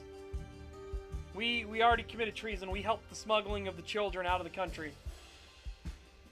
So we've already fully committed treason ourselves.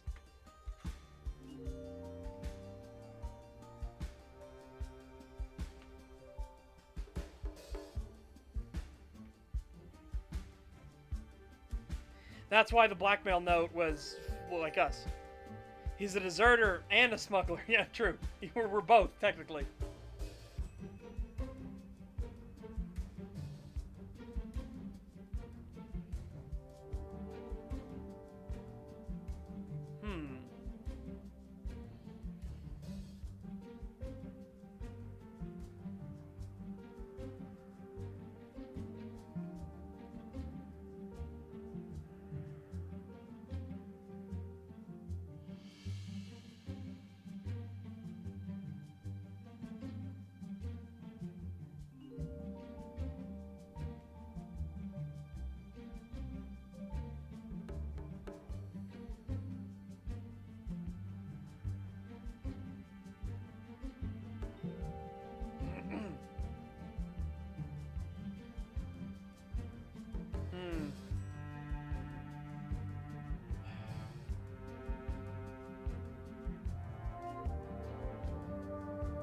Yeah, exactly. If he hadn't actually killed Lupin, we would have helped him escape too. Quite honestly. And again, he only freaked out and killed Lupin. He was willing to pay the bounty, the extortion bounty, right? The upped price. He was going to pay it. It was only when he saw that Lupin knew he was not a pale dragon and that he should be drafted to the front lines, that's when he freaked the fuck out. And he killed him in a moment of, like, pure panic. Because he realized that Lupin could hand him over to the gold badges and he'd be fucked. He was trying to escape the country. He was trying to go to a better life. And we know this country is a fucking disaster. Right? But part of it, it seems, it was the burb's fault. Not all of it. But I think the Chancellor has a lot to answer for as well. But the burb was clearly doing bullshit, like creating this, no one's allowed to leave the country fucking mandate. And has been running things behind the scenes, on behalf of the Chancellor for a long time, right?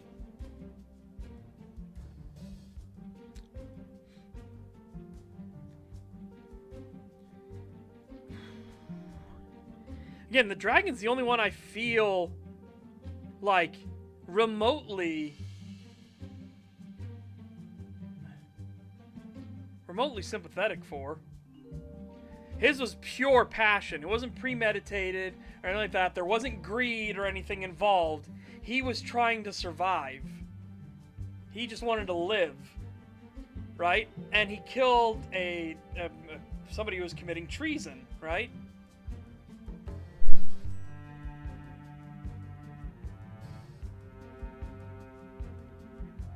Get out of here.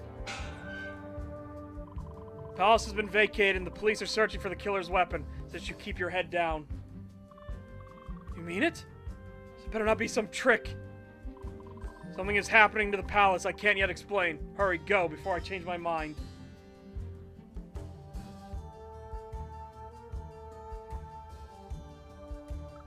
Monsieur Noxley, please stay and listen. I've heard movement in the walls tonight. Where I showed you. Yes, it proved very helpful. Some of that noise was me, but some of it was not. What else have you heard? Nothing more. It's nearly midnight, no? The hum of the electrical power. It has been silent for more than an hour. Yes, someone has sabotaged the electricity from the top of the shaft. Someone that has taken several lives already. Mon Dieu! Someone attacks the palace? What should I do? This crime sprung from years of frustration and her passion being taken for granted by an ungrateful partner. Yes, she did have greater criminal aspirations with her blackmail plot. Is she truly remorseful? You're sitting there, you're going to the fucking thing. Crime of passion was still a crime. I'll see to it that you see a fair trial. Until then, be careful. Oh, yes, monsieur. I will keep quiet. Good luck and be safe, Noxley. Adieu. I'll do my best. Stay safe, madame. Again, she was greedy. She was greedy little shit. Davy, something is happening upstairs. There are multiple deaths already. Have you seen anything amiss in the last hour? Not interested in talking, I understand. It was my duty to make sure everyone is accounted for. He killed 2 of his companions and then tried to kill Lord Fetterford as well as myself. He may never see the sun again. Were his intentions noble? Could even someone of such darkness be worthy of a second chance? Fuck no! Davy is absolutely not worthy. Sorry for disturbing you. Try to get some sleep. Everything will be over soon. Yeah, Davy absolutely... No. This should be at the end of the hall in the storage room where Silverton's locked up. Hope they're getting along. Killer actually risked going for the Chancellor. After the room is secured, I should go over my notes.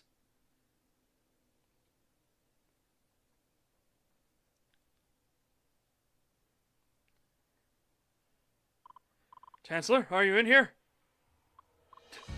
Detective, stay away. Silverton, what happened to you? We're not alone, are we? You're in here too.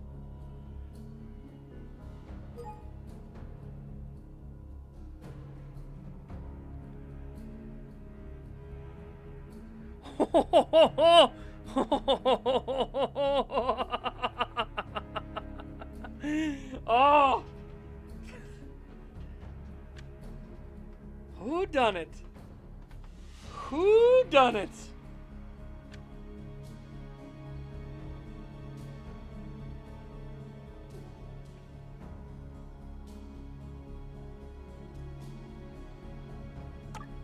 That was wide access.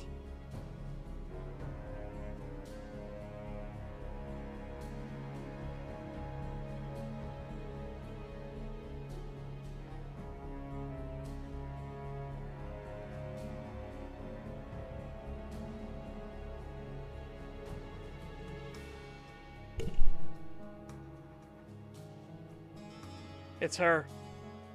It's her. It's her. It's gotta be her.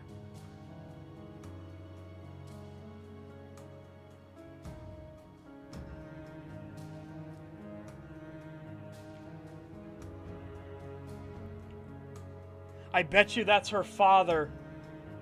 Or something, right? No, because Chuck doesn't have access to the thing. Remember, he's never been here before. Well, so he claims, mind you, right? But nobody knows him. In fact, they thought he was a pauper. And because he's from the Dirt District. That's where Morris found him. Morris found him in the Dirt District. Chuck, though, has been everywhere at every case, hasn't he? Chuck has been in every single case, hasn't he?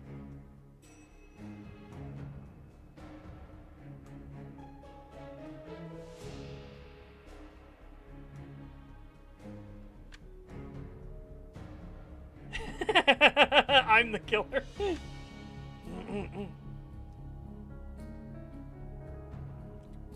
I think it's Nev. But Chuck, again, Chuck's a 10-star. He has no access anywhere, right? No access. But could that be how he's doing it, right? Could that unironically be how he's doing it?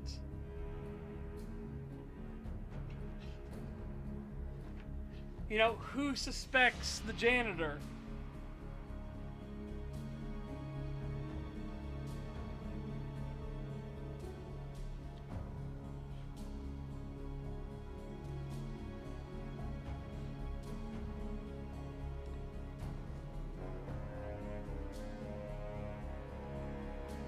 Remember, he was there to help with the repairs of the damaged garden. He was there to take the stuff from the smuggling operation. He knew how to operate all the stuff to get down there, right? Or did we leave it open? Shit, I can't remember if we left the trapdoor open or not.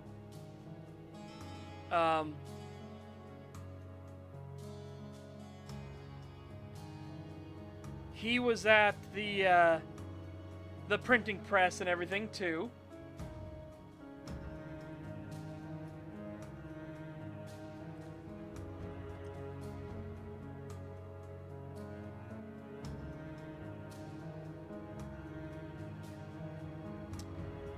He would know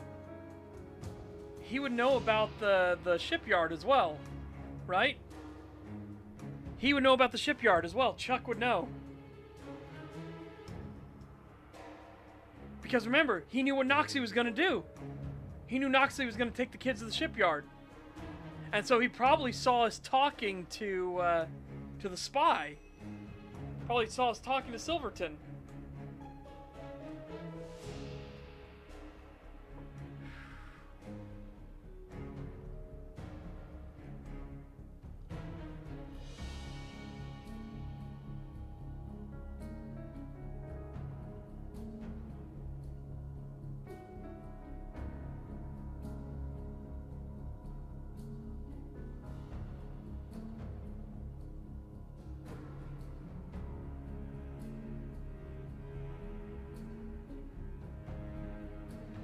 I really do hope it's Chuck, actually. I'm not gonna lie, I really do hope it's Chuck.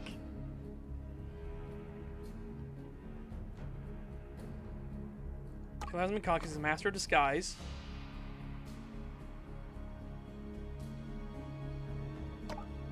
Frequently at the palace.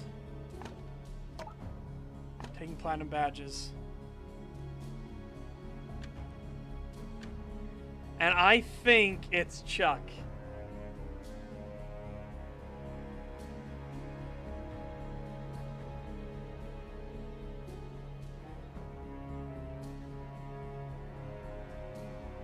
Again, he's been with us every step of the way in every single case we've been in, right? He's been with us in every case we've been in.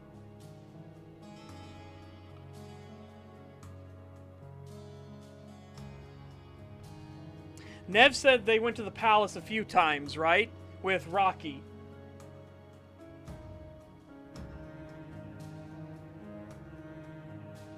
But Chuck...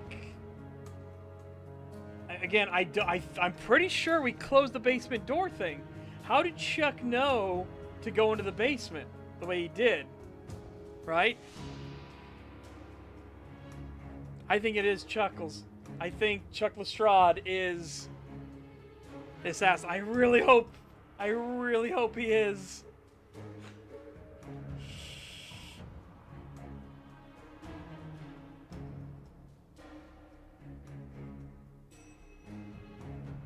Remember, Chuck's been everywhere we are. Doing odd jobs, odds and ends, all around the place, right?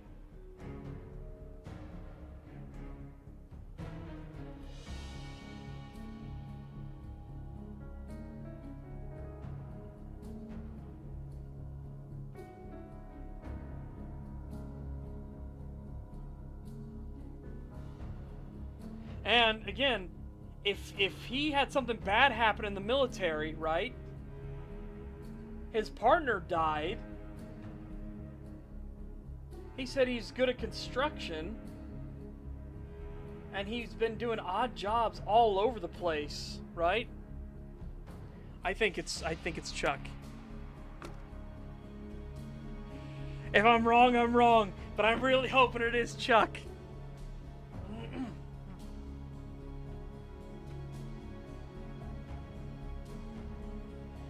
I think maybe the pry bar was the ploy, right? Remember, we haven't been with him at all this night.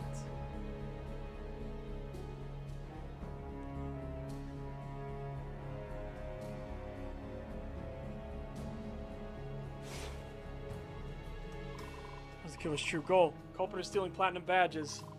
How'd the killer obtain the weapon? The killer can access many parts of Rivulet. How has the killer not been caught? The killer is clandestine operation training. And how did the killer get here before me? Culprit has been to the palace before. Lestrade, he has military background and a grudge. Is his whole personality just a ruse? So he's fooled me. Encountered him unexpectedly more than once. He was never in the company of someone with a platinum star. He also had no link to the palace. He asked me to invite him. I asked him to join me as my guest. If he were more insistent about coming to the palace, then perhaps I would have more of a reason to suspect him. Stands, any evidence circumstantial? No, I don't believe he's a former spy turned assassin. That would have been so cool. Sorry. That would have been so fucking cool. So the only other one I can think of is Nev. Right? She's already said she's been to the palace multiple times, right? And she's been with Rocky, who's taken her all over the place. And she's always with him. Clementine. She and Rocky travel around the country of Rivulet quite often, thanks to his platinum status. She also knows the Chancellor personally, so she must have been to the palace before. She was also at Fetterfort Manor. Could she be a spy? Background is, I don't know anything about her. Now that I think about it. No, it can't be. Pleasure to meet the real you, Nev. Boresk.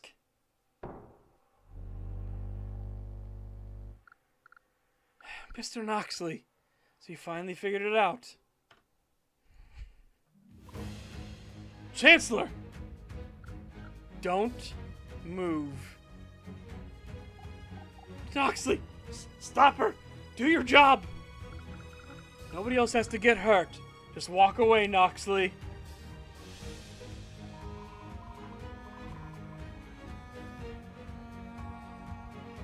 Let me help Silverton while I still can. I can tell he's been poisoned too. The spy? No, he'll be fine. He's just going to have a little nap. He's an important part of my plan, after all. Knockout drug. Means you only have one dart left. That's right. His dart is loaded with death itself. So don't interfere. I'm warning you. Not another step. Why are you doing this, Boresk? What is your goal? Don't call me that name! Isn't it obvious? Platinum Stars must die. Argento, Rocky, Benoit, and the Chancellor trying to create a crisis of succession for Revelette. Correct. With no one alive to inherit the Chancellor's star, the palace will be consumed by the power vacuum. Why, though? What possessed you to commit such evil? You didn't even spare Rocky from this madness. Rocky was a useful idiot.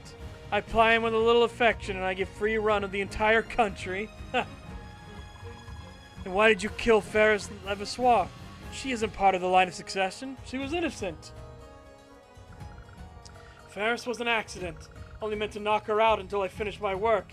Didn't mean for her to fall like that. Called it. Fucking called it. What work? Collecting the platinum badges, of course. I'm going to smuggle them out to prevent any new successors from ascending. I knew a rush dragon would be able to detect them, so I needed her incapacitated. She wasn't supposed to die tonight. How touching. Excuse me if I don't buy your sympathy. It's the truth. I only wanted to gather the platinum badges without Ferris finding out. I regret what happened to her. I have what I need. All that's left is removing the Chancellor and planting the weapon on the spy over there. He'll take the blame for the deaths of the Platinum Stars. The news will be all over the world in a few days. And then what? Where does this violence stop? Doesn't matter to me. Disappear once more. Revelette will go to whoever wants it the most. I imagine the Thornroths will try to seize power, but as soon as Fellfather learns of this, they'll likely invade. And any remnants of the army still loyal to the palace may attempt to re-establish control in the meantime. No matter what, it'll be a bloodbath. You have no devotion to any side? You're not trying to seize the palace for yourself? Goodness no. This is purely revenge. Noxley, what are you doing? Stop entertaining this madness and arrest her! Shut up, Harold. The adults are talking. Just who are you? And who is the man in the photo? Your father, right? Or is it like someone close to you? Oh, your husband! Into the Fellfather Empire, and he was my husband, Blaze. 10 years ago, our operation was exposed. We sent the signal for an evacuation, but that help never came. The Platts had assured us help would come if needed it. They knew the danger involved as well as we did. That was a lie. Said they left us to die, while denying all knowledge of our existence. The Empire broke Blaze, did unspeakable things to him. They endured all of it just to allow me time to escape. Been waiting for 10 years just to see this war end and to make this rotten country crumble from the inside. And where does your loyalty lie, Noxley? Would you give your life for your country, for this sniveling lion? You're angry, rightfully. Well, this is the price of being loyal. We're all asked to give something for our country, even our lives. But this country? You've seen it for yourself. We're all tools made to enrich those on top. We deserve better leaders. I have to keep her talking. It's my only defense. You knew of the party and the Platinum Stars all in one place. I can tell things didn't go according to plan. Ha! As soon as I saw Ferris fall, I knew you would be investigating. My time was suddenly running out. And Rocky found the photo. He knew it was me, dead, yet standing before him. Shot him before he could even get up. Rocky didn't have a death echo, though. It's possible he's clinging to life. I should keep that to myself. Rocky might still be alive? Holy shit! Holy shit, imagine! Imagine if Rocky is still alive, just barely. What if releasing the doctor? Oh my god. Chat, what if we release the doctor and the doctor, like, sees Rocky and grabs him?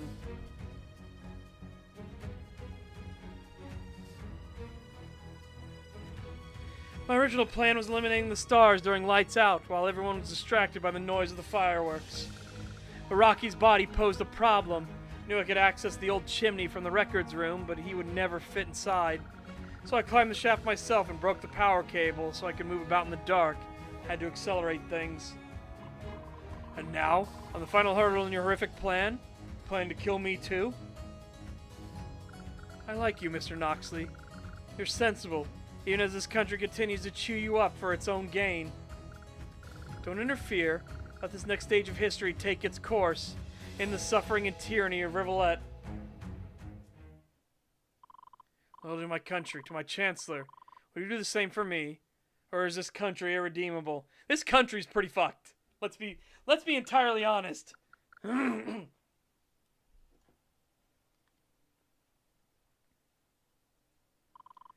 not backing down. I have to decide. Just one man with so much power, it's not right. It's not fair.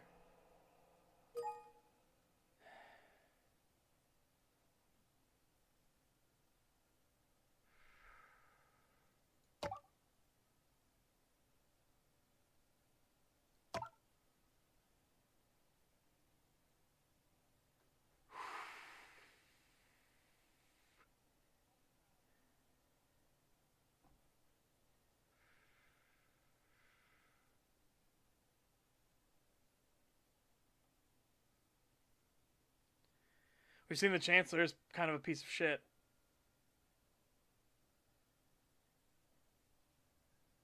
This is a tough fucking call, actually. The Chancellor is an absolute piece of shit, right? Like, this Chancellor sucks.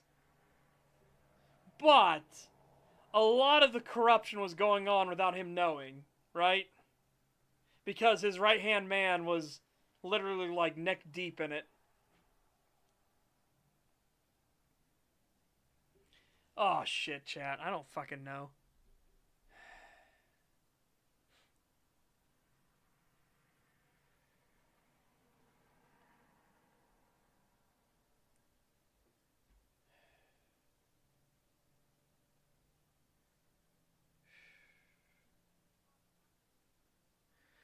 The problem is, Crazy Valentine, they're literally grabbing children to throw them into the meat grinder now.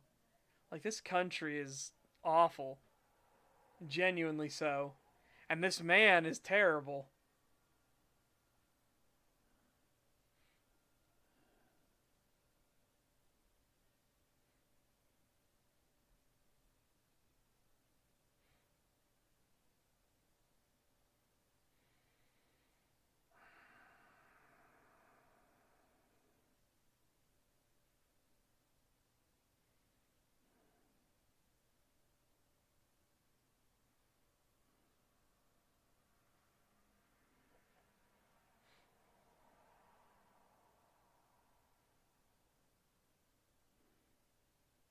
I don't know if he's redeemable, though, either. He's paranoid. He freaks out if anyone questions him. Remember, we were alone with him during the talks. He brutally, like, Lestrade was pissed. Like, beyond belief.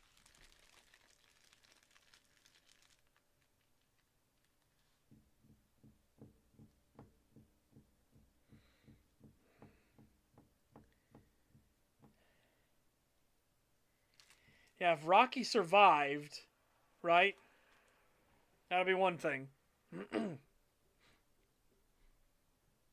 If Rocky lives.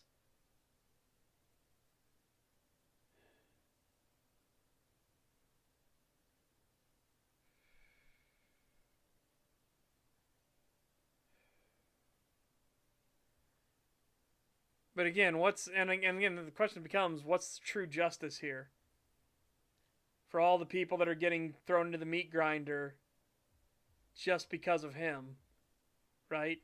And this government.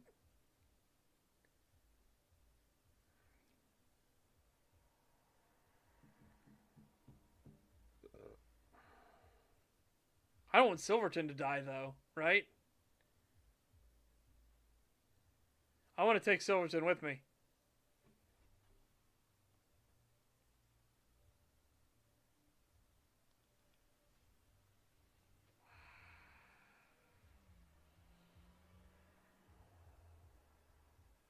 I genuinely don't know, chat. I don't know.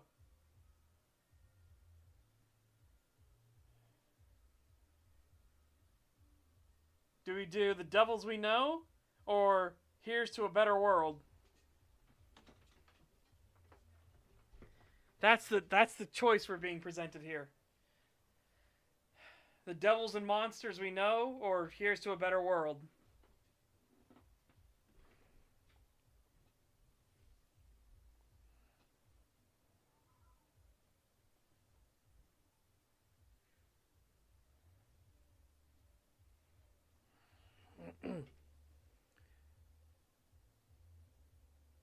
No, because she's going to plant the device on him. That's what she said. And he'll be found guilty. And there's nothing he can do about it. He can't, like, hide the device or anything anywhere.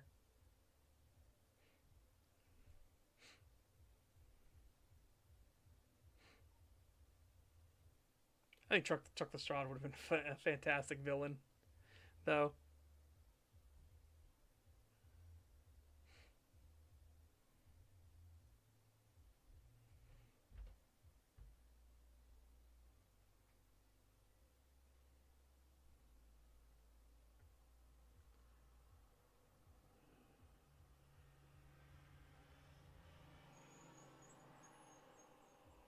Yeah. Oh.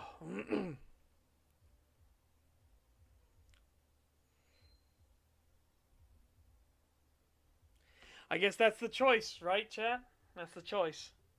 Like I said, it's... We throw our badge down, and we're basically saying, here's to a better world. And if we take the needle...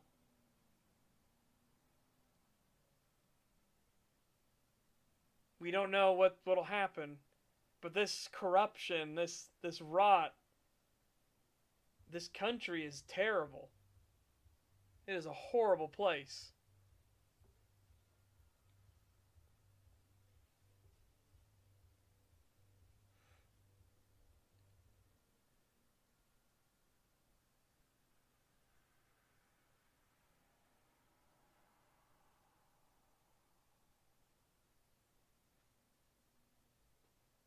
Yeah, but Davy killed, like, Davy was in pure bloodlust, right? He was thinking in delusions.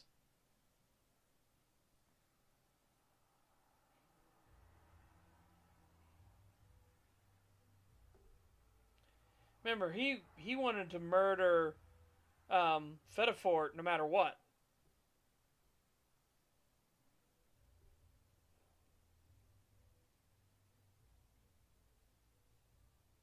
And all of his stuff were all self-serving.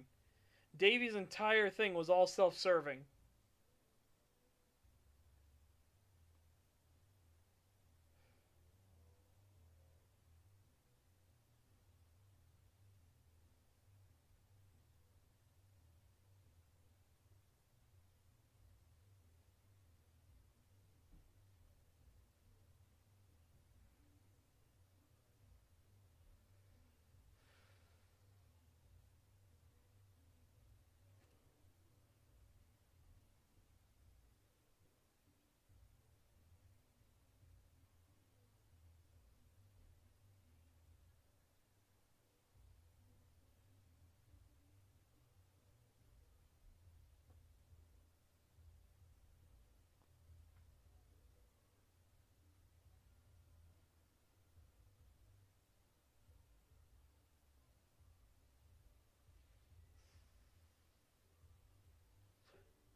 Remember how awfully this place treats dragons as well.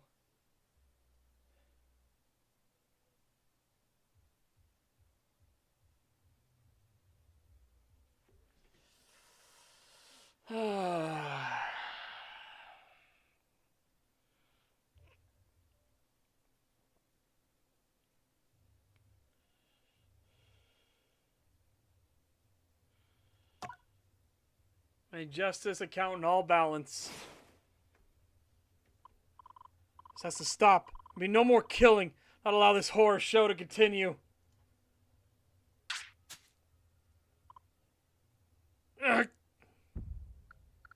No, I didn't mean.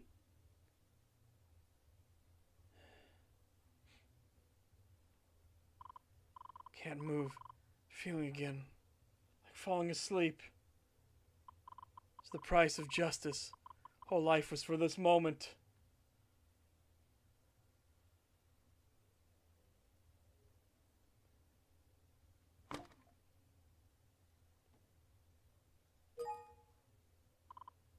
Can't see. Can't even open my eyes anymore. Just blackness. It's welcoming. You're a miasma dragon. Move the poison! Can't inhale. Breathing is stopping entirely. Feel the dart between my fingers just like the others felt. Tingling, metallic blood. Pulse is deafening and slowing.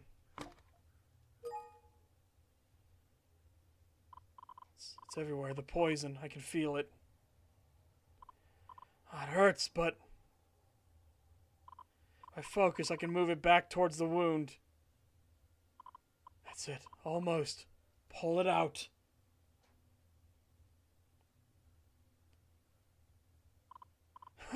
What? What just happened?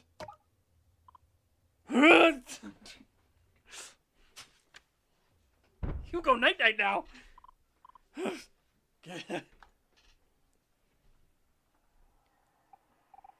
Is it over? It's over. I'll move her into a cell. Should have done that to begin with. You're welcome, Chancellor. Yes, well, you certain she was working alone? This could be a Fellfather invasion. We have 2 spies already. Motivated by revenge, loss of a loved one. Only one who is driven by so much pain. That's your professional opinion. So then, I'll give Morris the all-clear. Poor Benoit. Goodness. That's right. Rocky Stoker might still be alive. Please send someone to check on him immediately. Some doctor to the Hall of Records immediately. Do anything for him, or Benoit. Fortunately, I could only sense the poison because it was inside me. I was able to act quickly with my magic. Noxley, are you alright? I'm exhausted. Could you spare a guest room for the night?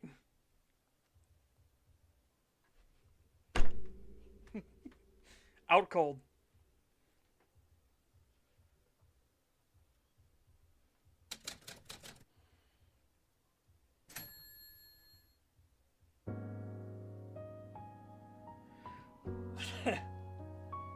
For bravery in the service to the nation, 7 Noxley, I hereby forgive your absence and reinstate your gold badge status. You have an uncanny ability to root out dangers from within. I hereby name you as Chief Liaison to the Capitol Police. Thank you, Chancellor. I was doing my job. Try to keep my son in line. The Capitol Police were independent for too long. They need the support of the palace. I want you to train a few force of dragons of all kinds to protect our people, discover plots before they can take shape. May I speak freely? Go ahead. Nev's plots stem from palatial mistreatment. Perhaps instead of more police, we should consider a more far-reaching change. I'll consider it. You have anything else to share? One thing. Allow me to escort Mr. Silverton as part of a prisoner exchange with the Fellfather Empire. A prisoner exchange? We don't do prisoner exchanges with the Empire. And let this be the first of many far-reaching changes. Silverton was instrumental in saving your life, after all. Very well. Granted. A letter will be sent to the Emperor Fellfather via Solblanc. The exchange will follow upon approval.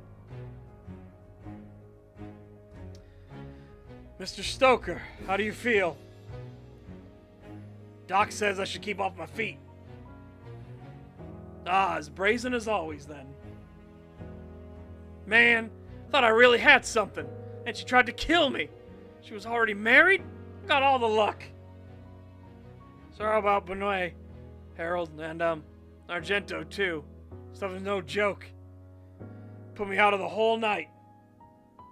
Doc said if the needle didn't hit me in the rib, it would have killed me immediately. Someone's looking out for me. It'll be a great shock for the nation as soon as the news is run. We very nearly lost everything. Also suspending the draft for now. I realize it's time for our nation to come together, starting at home. It falls upon me to assign new platinum stars to rebuild the chain of succession. And now you're first in line, Rocky. Don't know how to feel about that. What about you, Seven? Want to join the Plats too? Already declined. Aiding the police in some restructuring and additional training instead.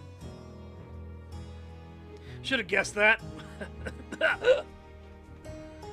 Goodness, go get some rest, Rocky.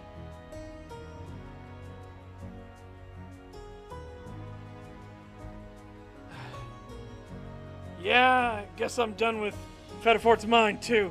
We're moving into the palace next week. For some time, yeah? Morris, good morning. How you feeling today? Was your room adequate? Feeling much better today. Just on my way out. Morris, help Noxley gather his things and take over the guard post. Palace is still in lockdown today. Right. Still need to find 2 new successors. On me, Detective Noxley. Just a moment.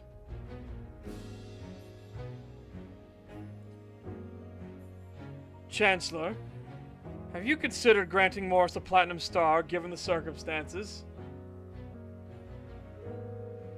No.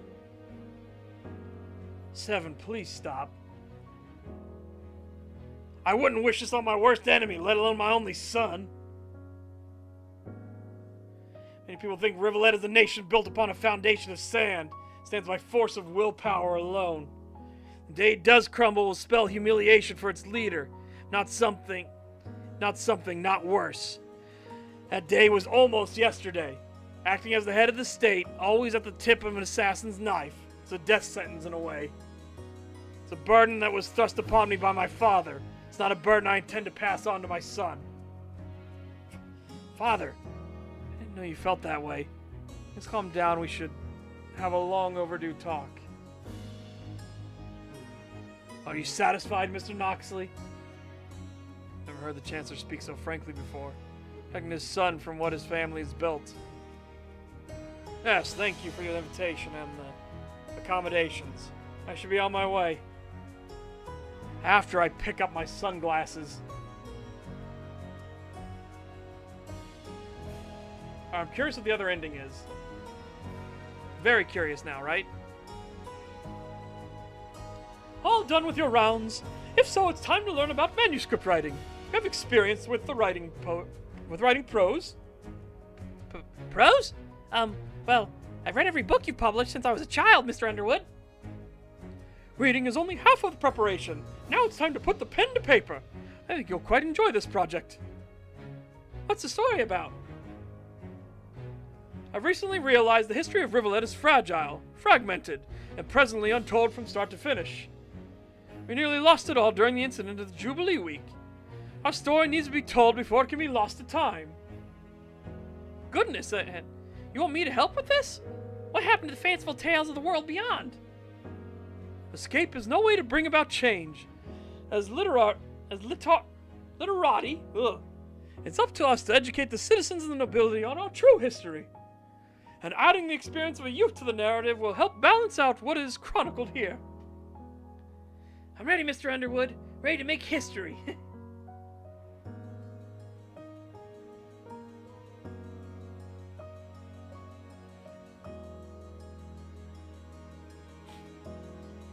Think of it, Flora. Freedom from ink stains and coal smoke. You have a life of rustic comfort in my estate house. Sorry, not gonna happen. Gotta keep the press running, and somebody's gotta make sure these folk don't hurt themselves. Is that so?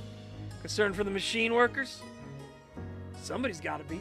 Without Viola here, we don't have a regular safety inspector anymore. It's just a matter of time. I see you won't be swayed so easily. Very well. What can I do to help instead? Ever handled a wrench before? Or would that scuff up your fancy gloves? You know you love my fancy gloves. Don't pretend. Flora, Chancellor hasn't assigned new platinum stars yet. Would you hate me if I pursued one? Of course not, Archie. Your folks might disown you, though. Perhaps. Added some of their stubbornness. Not all of it. Like to be an olive branch. Do you actually like it? Or is it some kind of self-imposed guilt trip again? Perhaps I should give it a bit more thought. This is the first time our government has faced an actual crisis. Chancellor doesn't need more enemies, he needs friends. The workforce of Rivulet needs proper representation. Clock's ticking, Archie. Why don't you grab a mop and we could talk about it while we clean the floors? Always glad to have you keep me in line, Flora.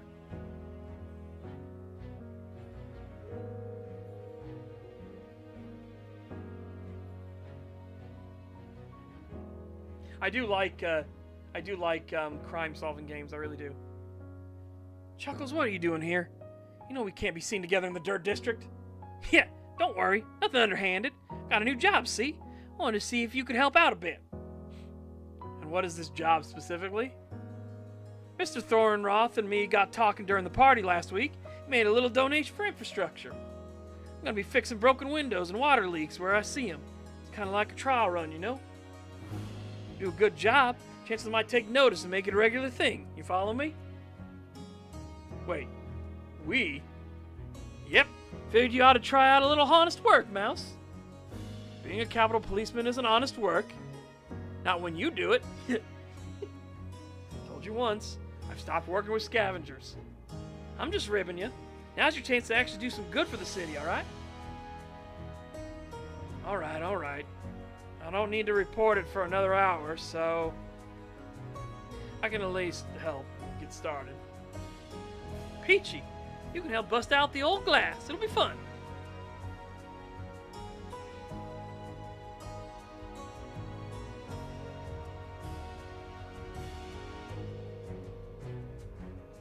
Yep, the whole plot basically started right here. Spies, murder, political intrigue. You're gonna see it all. Just to clarify.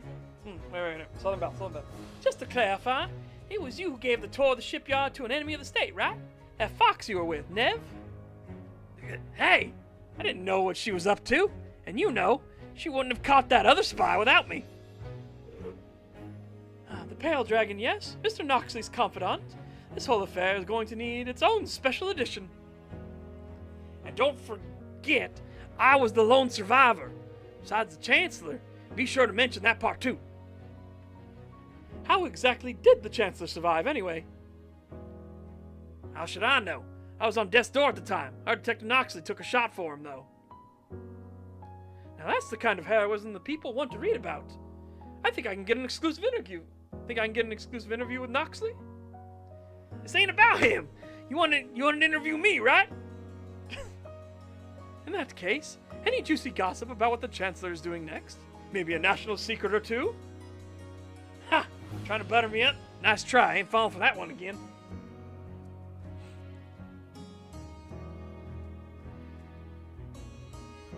Oh, it's just whenever they get done. There's no like priority listing or anything like that, right? It's once you fill the bounty. You don't need to do it all in one go. Aurelius did it all in one go. You do not have to do that. You can build up to it. Like Anti-Boy Scout is doing, Anti-Boy Scout's been doing $5 at a time. You can build up to it as long as it takes. Like, there's not going to be a thing like, oh, it's been 6 months. I'm going to take off this. I'm going to start taking off things. No, that's not how it works. You build up to it. Whenever you get to it, you get to it. Mavie, Cavey, it's good to see you two. Sorry for not being there for you while you were growing up. I was a coward before. After the mine collapsed 10 years ago, I just couldn't bear to face you again. You've given our family a wonderful opportunity, sir. Things happen sometimes. I never once blamed you. Here's my address in the capital. I'll be turning over the property to the palace next week.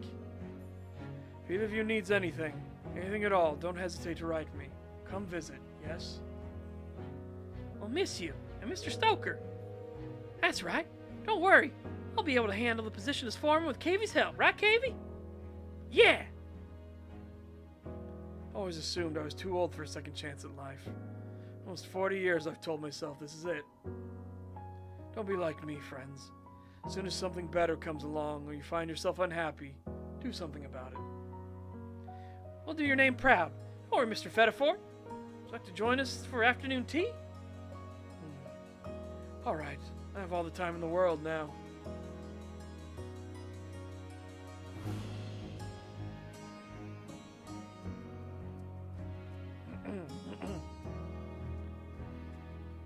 Oh! Snow's picking up. Must be heading northward. Where could this be? Some outlying property?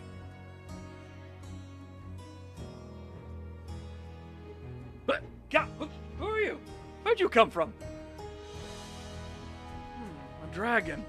40 years of age, ragged shoes from traveling on foot, visiting from the palace. Looks like a physician, but with a scent of bleaching powder embedded in your scales. Trying to pass as a pale dragon. No! Relax, I'm not here to report you. I am quite curious what you are doing so close to my manor. This is your manor? A place I could stay just for the night? Please, for fellow dragon? Fortunately, this won't be my manor anymore. I sold it to the palace. I'm taking control of it tomorrow. Ah, let's not stay then. Good day to you. Where are you going exactly? Not your concern. Won't linger on your lands any longer. There's nothing at the end of this road. You're lost. And you're a physician, correct? I used to be. Threw it all away for no good reason. I'm moving to a new home in the capital. And I'm getting old, I could use a personal physician. You'd be paid fairly, have a partition to yourself. Does my offer interest you? You don't want anything to do with me. I'm a killer. And you're making a run for the border. Never make it on your own. You're throwing your life away. Did you buy your makeup? You've already lived a false identity once. Why not start over again? I can give you shelter and safety in the capital until I die or until you choose to try and escape again. Just confess to you, I'm a criminal. You don't fear me? There's a chance to make amends, without being under the thumb of the government of Rivulet. But Capitol Police will be looking for me. If they search your home, we would both be arrested for sure. Change your hide once. You consider living as my asthma dragon instead.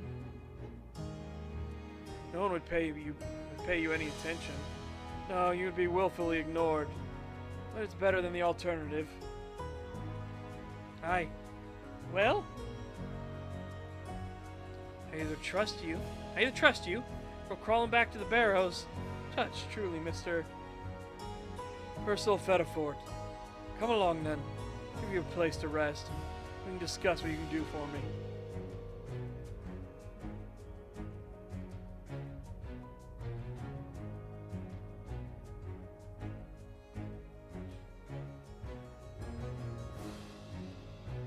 Another day behind me. Becoming a local celebrity overnight is beginning to take its toll. Becoming snared by the government once more.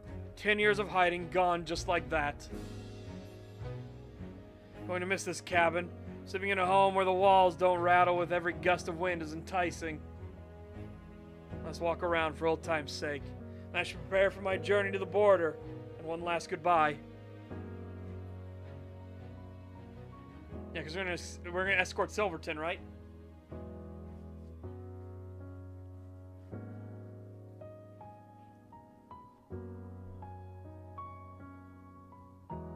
This is the location.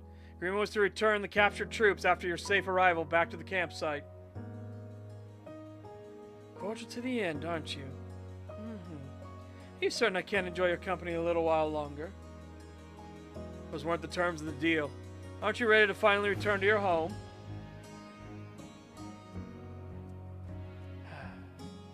How did we get here? What do you mean? Disgraced officer and an enemy of the state coming together in defiance of all that was written before us. There are systems in place to keep order, prevent something like this from ever happening, and yet... Are you saying you wish we'd never met? Of course not, Detective. Look at what you accomplished by doing the wrong thing. Isn't it wonderful? It's empathy. Empathy transcends law. I see you as a person, not an agent of the state. Can't you say the same? I could, but neither the Empire nor Rivulet became what they are because of empathy. Chancellor has finally had a dose of reality for himself. I hope we'll finally see things change for the better. We already are. I'm standing here after all. Never thanked you properly, so thank you, Noxley. The world needs more voices like yours to speak up. I should go. Holding up your countrymen. We'll speak again someday, I promise.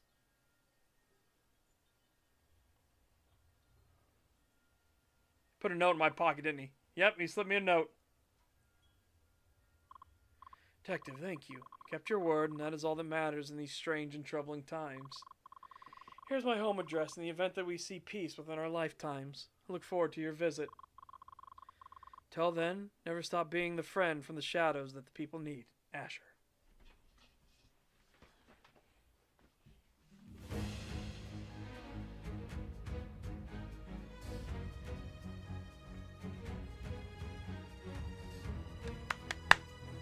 Well done. Very well done.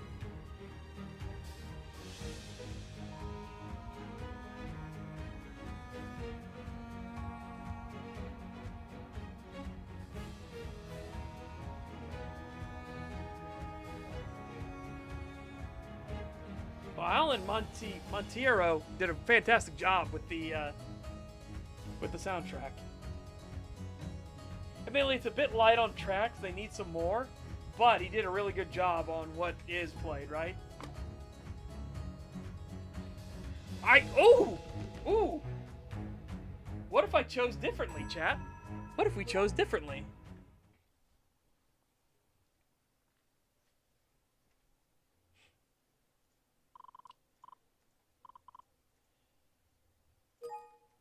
What happens if we would have thrown the badge?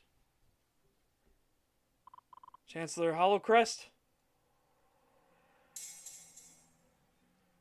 Consider this my formal resignation.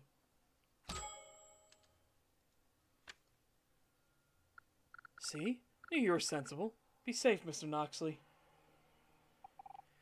What is this? Turn your back on me, I order you! Alright, now save Rocky. Right?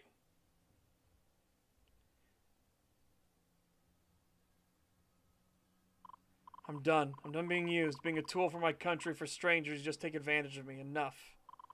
Should warn my friends of what's to come. Can't stay here. Someone will be seizing the palace.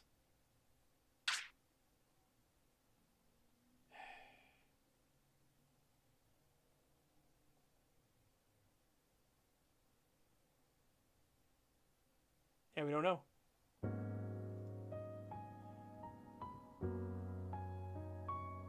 Noxley, what happened? Where's father? Morris, you need to clear the palace immediately. Line of succession is no more. The Chancellor's dead. No! No! He didn't listen to me either, just like his father.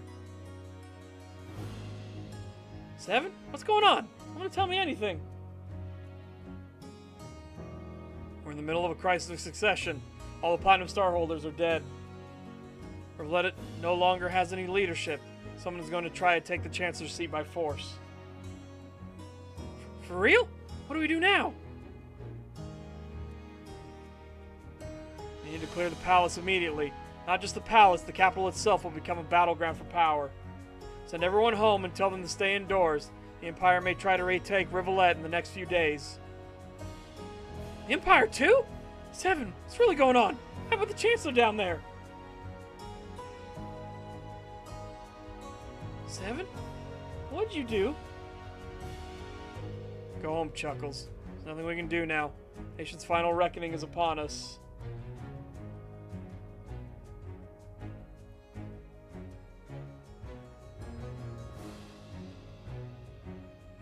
It's a bit cheesy doodle that we get to see both, though, you know? Come on, a famed author accused of murdering his partner, now this. Like a magnet for trouble, handsome. Massacre at the palace. Exclusive interview with the sole survivor of horrific attack during Jubilee Week. I wasn't the only survivor, madame. And tell me, have you no shame? Look, Mr. Underwood, I need to get out ahead of this news before it gets ground up by the rumor mill. I need facts. I need to finish packing. I'll tell you what I know as long as you stay out of the way. I'm pressed for time. So it's true. You're shutting the authorship too? I was encouraged to leave the capital and move to the countryside until we know what's happening. Are you an army veteran? Like most men your age? You should be defending your home, not fleeing it. Not again. Not anymore. Just a few questions then. Where were you while the violence was occurring? Were you aware something was wrong? Not until after the fact. Until the detective seemed agitated by something, so I had my suspicions. Detective? Detective Knox, chance? You know him? He was there too. Perfect. He knows the value of a good tit for tat. Where is he now? I can't say. Nobody's seen him in over a week. Lives away from the capital, but I shouldn't. You know where he lives, don't you? Tell me. No, doesn't want to be found. I respect that. I really need to finish packing, please. Voluntary evacuation of the capital encouraged by local nobility? Would anybody actually buy that line? I'll workshop it.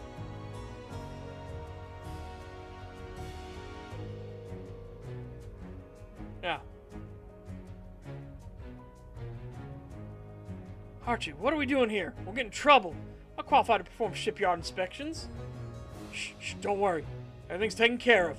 Shipyard guards won't be here for another hour. Called in a couple of favors. Ship is bound for Sol Blanc with a load of coal. You're going to be on it. What? What are you saying? The entire line of succession is finished. Family has decided to reclaim what is rightfully theirs. We're planning to mobilize workers who are subject to draft enforcement to help us ensure a peaceful transition. You mean rallying up yourself a private army, trading one draft for another revolution? I know the risk involved. That's why I want you someplace far away. You'll be living in Sol Blanc until it's safe again. You'll be posing as an engineer on the vessel. I have instructions for where you should go and how to receive news from me. Archie. It's not safe. I know, but I'll protect you. You didn't even ask what I thought of all this. But everything's arranged already. It's only a temporary change of pace. I know, I mean, on my country. I'm a badge-wearing member of the Rivulet government, remember? The Rivulet government is dead. The badge is meaningless. I didn't even consider why I have this badge. Why I worked for a decade to get where I am in the world. Because I love my country. I love seeing it struggle to survive. Makes me feel like I have a place to be. You're still loyal to the old regime? After all that's happened? After all it's done to its people, to us? Yes, I am. Sorry, Archie, I can't just run away now. The country is bleeding from the inside, but it's not dead yet. But it's not safe. Archie, the sweetest thing on two legs, you know that? I can't just up and abandon my home, not when it needs me. You gotta understand, because you can ship me across the ocean, doesn't mean you should. Still loyal to my own life. Then, we're enemies now. Doesn't gotta be that way. You gotta do what you gotta do, Archimedes Thornroth. That's where we part ways. Wow! Flora!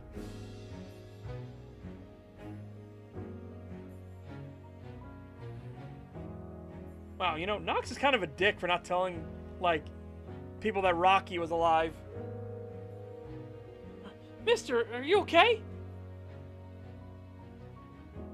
Hey kid, I'm alright. Goodness, you don't look alright to me. Did you work with Miss Flora at the print factory?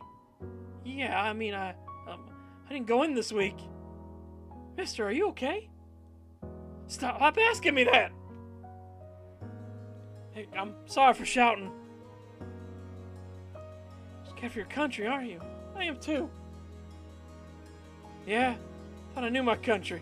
Thought I knew the people who serve it. Thought I knew myself. I was wrong. Could have done something to help, anything. Then he had to go and... You're babbling, sir. Any place to sleep? You'll feel better tomorrow. You'll be ready to help out at the factory again. Won't that be nice? Maybe I ought to get some sleep. Wake up from all this. If things go back to normal. Man, if we chose this other path, dude, shit is fucked. Shit is beyond fucked. Mr. Fetafor, good morning. You sure you should be up and about? There's no time to be lazing about. All the provisions in place, the villagers aptly prepared. You should be ready to move into the mines today. You have everything you need, Mr. Fetafor? I won't be sheltering in a place with the rest of you. Someone needs to stay outside to greet the conquering army. What? But you said... I know. That was a lie. Never had any intention of hiding. Been hiding for most of my life, after all. Oh, we have a guest. Miss Clementine, yes? So sorry to hear about Rocky. Oh, goodness, you're too kind, Mr. Fetafor. It was a really scary night. Wish I could have done something. Oh my god, wow! Yes, that's right, the Jubilee celebration. You were there too. You seem to have made it unscathed. Yes, so a spy from the Empire managed to sneak in and kill all the Platinum Stars. They say the war's over. Right, the spy managed to get to Rocky too. So you were his guest. That must have been harrowing. It was pretty scary. I was here to get his things from his cabin. Should be on my way. You have a safe place to stay, miss. We're going to follow Davy's plan and shelter in the mine until it's safe to come out. That's nice of you. I'll be okay. I'm just passing through. Passing through. Keep an eye on her. Maybe, is your brother already inside? Yep. He wanted to go first to find us a nice hollow to claim for ourselves. Decided, I guess you could say. Good. Keep the electric generator to the mine topped off with coal while it lasts. Please be careful.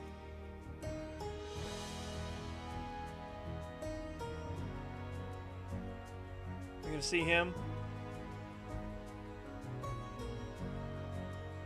Ah, the young policeman. We meet at last. A lion too, I see. House is still locked down. Let it prune and check on the prisoners. Why did you do it? Do what? How did I do anything behind these bars? It's one of those rivulet interrogations. Not an interrogation. Something else. You'll never see the sun again. You might as well tell me the truth while you can. The truth? The truth is, I wasn't quite myself when the damage was done. I know someone who knows the truth. The only person at the scene when the Chancellor was found. No one else. Why did you do it? No one else told you the truth. Not even him. In that case, the truth is... Glory to the Fellfather Empire. Wow! Silverton, full ready to commit. Someone's like, oh, he didn't even tell you? Well, fuck it then. Outlying property? Who are you? Mr. Fetafor, know you're here. Who? No, I'm merely passing through. Well, you won't get far. Road ends at the mountains. I can't go back to the capital, not with all that's happening now. You attempted to cross the border. Don't worry, I won't tell anybody. Is that so? How can I trust you?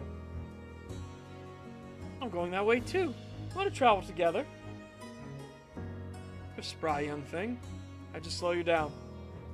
No, you wouldn't. You're a dragon, right? You can use your magic to protect us from the cold. We'll be safer together.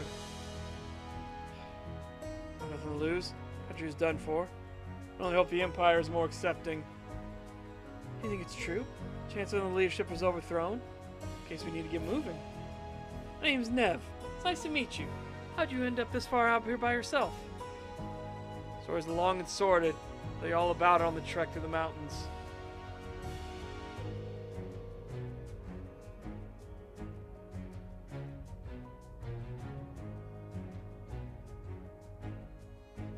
Rivulet is not a homeland. It's It's a playground for the rich and ambitious to enrich and empower themselves further.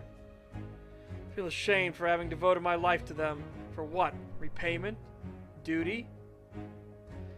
Was I just deceived? This is where dragons like me belong. Where we've always belonged. We cannot hurt or be hurt by others. No longer be accomplice to the mistreatment of our people. I have brought too much injustice already. The decapitated nation will grow a new head, and with it a brighter, fairer existence for the people who deserve it.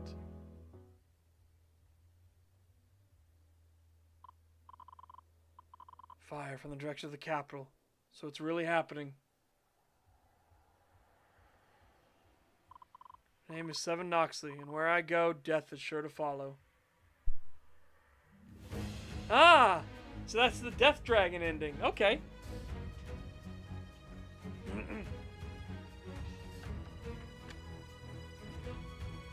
No, I don't want next to the title. Let's go back and read. We're just going to read the thing, because remember, we picked the other ending first. I didn't even know they would let us go back, right, and choose an ending. Yeah, so this one, he just accepts the title of the Dragons of Death for Miasma Dragons.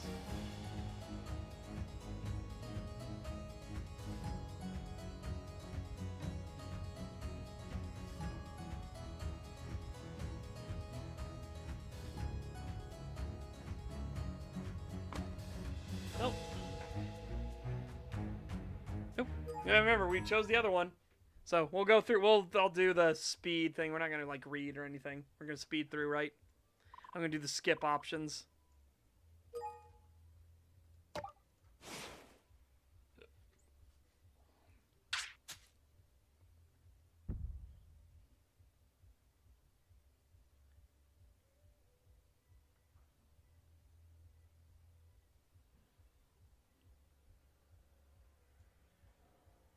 In hindsight, I do like the Justice ending.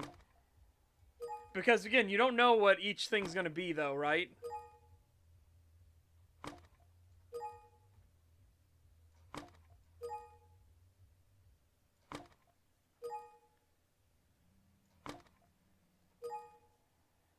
But, because in this ending, we actually, like, the people have learned and have gotten better, right? So this is going to lead to a better world, irregardless.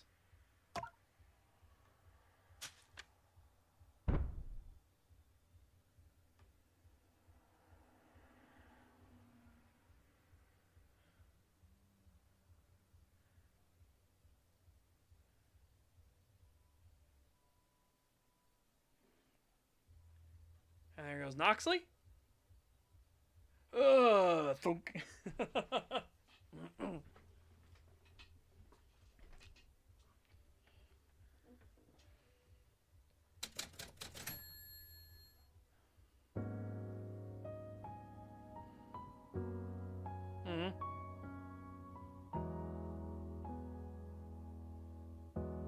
Yeah, the chance is still a hard-headed fool. I also think Noxley's a hard-headed fool, though, too. You know what I mean? But the draft's been called off. We're actually having prisoner exchange, so the war is cooling, right? They're not seeking such bloodthirsty means anymore. And what we know for Silverton has already told us, the Fellfather Empire is so far advanced in technology, they've only allowed the war to continue so they could test new experimental weapons. They could literally crush this this entire like free state by itself, like rather quickly. They're just doing it now as like open experiments. Like that's what the hand crossbow was, and the poison capsules and everything, all made out of plastic and everything. So, yeah.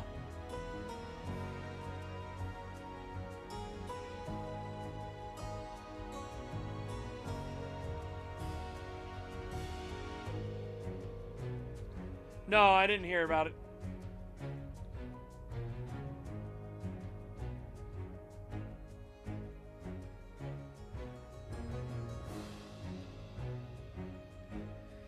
Again, remember, as we discovered, this nation is very North Korea-like, right? It's a shithole.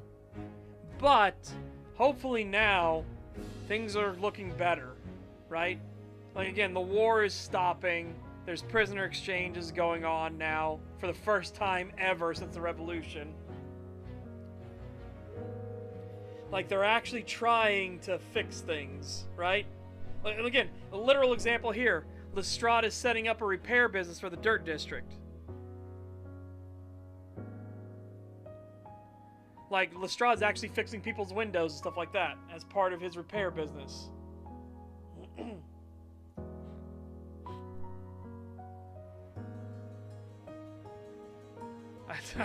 I feel bad for Rocky. Again, I don't think Rocky's a bad guy at all. Like, he's got good ideas. The problem is the system is so fucked, right?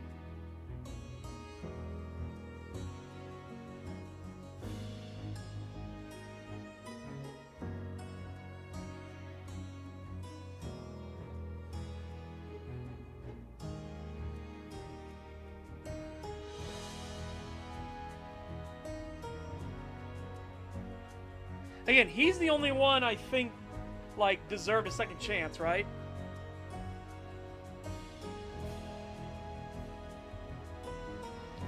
Glad we got through the whole story. Not sure I could take the cliffhanger. McDonald's on me. Yep. Again, he's the only one I think deserves a second chance, right? Because his crime, he was just trying to escape, and he freaked the fuck out because the extortionist... No, the blackmailer. The blackmailer who was going to help smuggle him out of the country, as he realized, like, he could fuck him over real hard. And Fedefort, I think, is a little too self-sacrificial. I think Fedefort should have kept his estate, honestly.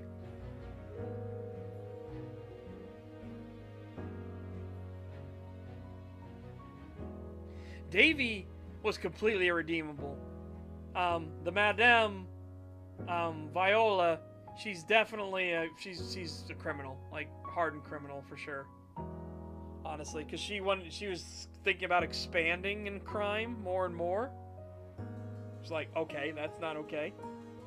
Again, his was a crime of passion, right? He panicked. He's literally trying to escape with his life, right?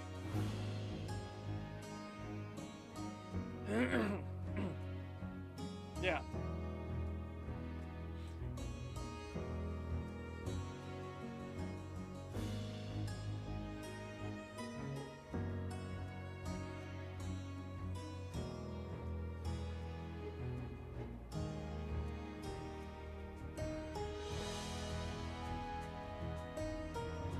And there's the prisoner exchange.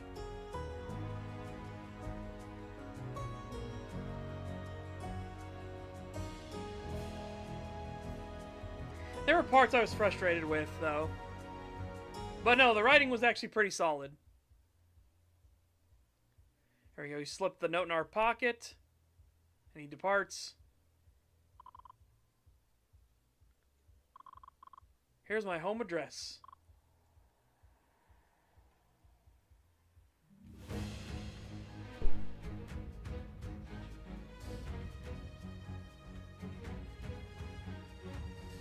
I buy myself and make a bounty for such to play TGAA. I don't know what that is. I do want to play the the Sinking City 2 when it comes out.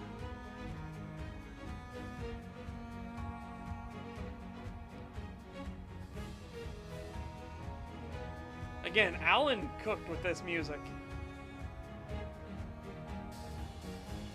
The Great Ace Attorney. Those games frustrate me because of the supernatural element, right?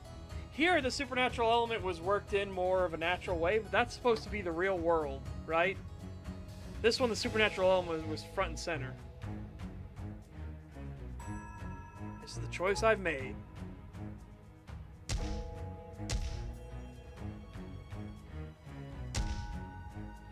Whew. This one was rough. This one was a rough one. There's a couple of suggestions where I was like, I didn't know where Knox's mind would go.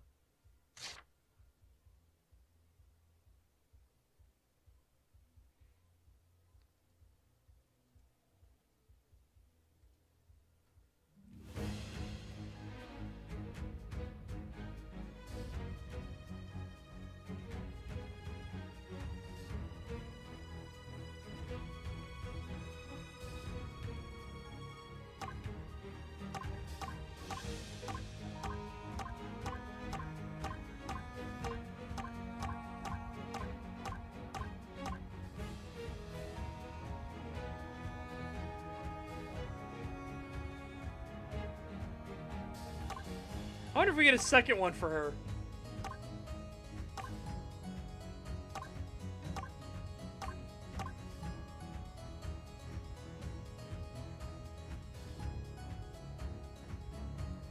Though the Platinum Star at a young age due to his fiercely competitive nature when compared to his siblings.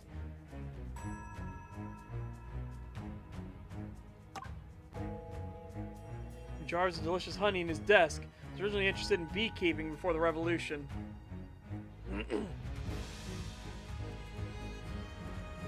Wait. Oh, I guess you'd been 5. He could have had an interest in that before, right? It's been 50 years. This guy was such a mess.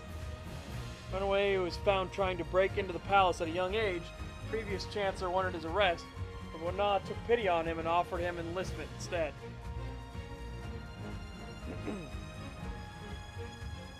He was such a loser, though. Holy shit. Yeah, okay, thank you. Like, again, I appreciate that, Crazy Valentine, because that's the thing I didn't like about Phoenix Wright, right? Was that I didn't like that there was a bunch of supernatural things like, use your mystic kung fu to unlock the secret. What? I fucking hated that shit. That annoyed me so much. I much preferred, like, solving the problems in my own, right?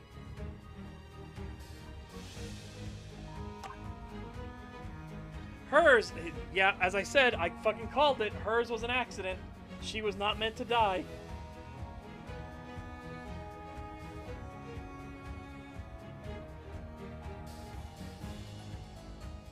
Impressive arrest record led to her recruitment by the Chancellor.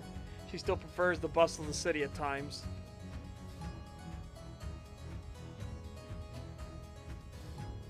I feel bad for her, though. Sucked what happened to her.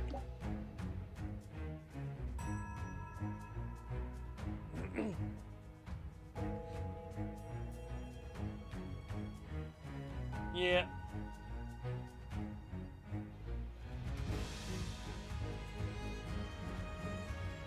Okay. I need to add the $5 one from Anti-Boy Scout now. But yeah, so Anti-Boy Scout's doing basically what, like I said, you know, you can just do it that way. You don't have to do all in one fell swoop. Again, Aurelius did it all in one fell swoop.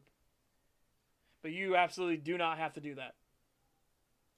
That's the only thing I feel bad about for the scrolling numbers down here at the bottom. Is people might get the wrong impression that they need to do the whole thing at once. And I don't want them to get that impression. I appreciate when people do that. It's very fucking handy. But yeah. Yep. But no, I liked a bunch of games. Like, one of my favorite games was Sherlock Holmes Crimes and... Was it Crimes and Punishments? Yeah, Crimes and Punishments. Sherlock Holmes Crimes and Punishments. Me and Kurochi, who doesn't come to the streams anymore. He didn't even come to the Discord anymore that I know of. But me and him used to play that together. You know, it's not really a co-op game, but you know what I mean? We would do all kinds of, like, whatchamacallit? We would do things where we would play different, like, puzzle games and things like that. Some of them were crime ones, some of them were just logic-based. And it was funny, like, I did the game, we both played the game at the same time, because we would just start the games at the same time. We weren't, like, streaming it or anything like that. We would just play the games together. Kurochi would jump ahead of me in a few areas, and then I would speed ahead in other areas, because we had different puzzles that we were, like, better at. So if we had a series of, like, certain puzzles, I'm trying to think of, like, a good example of ones. Sliding tile puzzles were my fucking nemesis until somebody's like, oh, there's an easy trick to them. I'm like, is there? Yeah, you just solve the left side, and then solve the top. And that's it. And everything else will literally fall into place immediately. And they're right. I hate that they're right, but they're right. I can't believe I didn't figure that out for so long. Sliding puzzles were my arch nemesis. I hated sliding puzzles. And they're like, once you solve the left side, and you solve the top, everything else falls into place. It's easy peasy. And it's just like, oh. Motherfucker. uh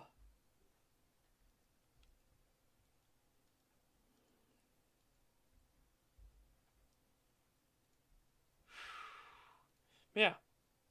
Meantime, chat. Remember, tomorrow we will be watching Godzilla -1. So hopefully you guys will be there for that. Music stuff, but it's honestly more credible. I'd say it's gated in the early 1900s. Okay, that sounds good. Yeah. So, anyways, yeah, Godzilla -1 on Friday. Then we will on Monday. I don't know what we're gonna do. Yeah, we'll figure out what we'll do. So we'll see. We will see. We will see. We will see. Yeah, it's been a fun day. Fun day. I enjoyed this quite thoroughly. I would recommend. I'd recommend this. Obviously, now if people know all this stuff, they'll easily get through the whole thing. But you know, I recommend it. Dragon Detective was really good. I look forward to seeing what else they do. Yeah. Until Saturday for Saturday Showtime. Bye bye for now, chat.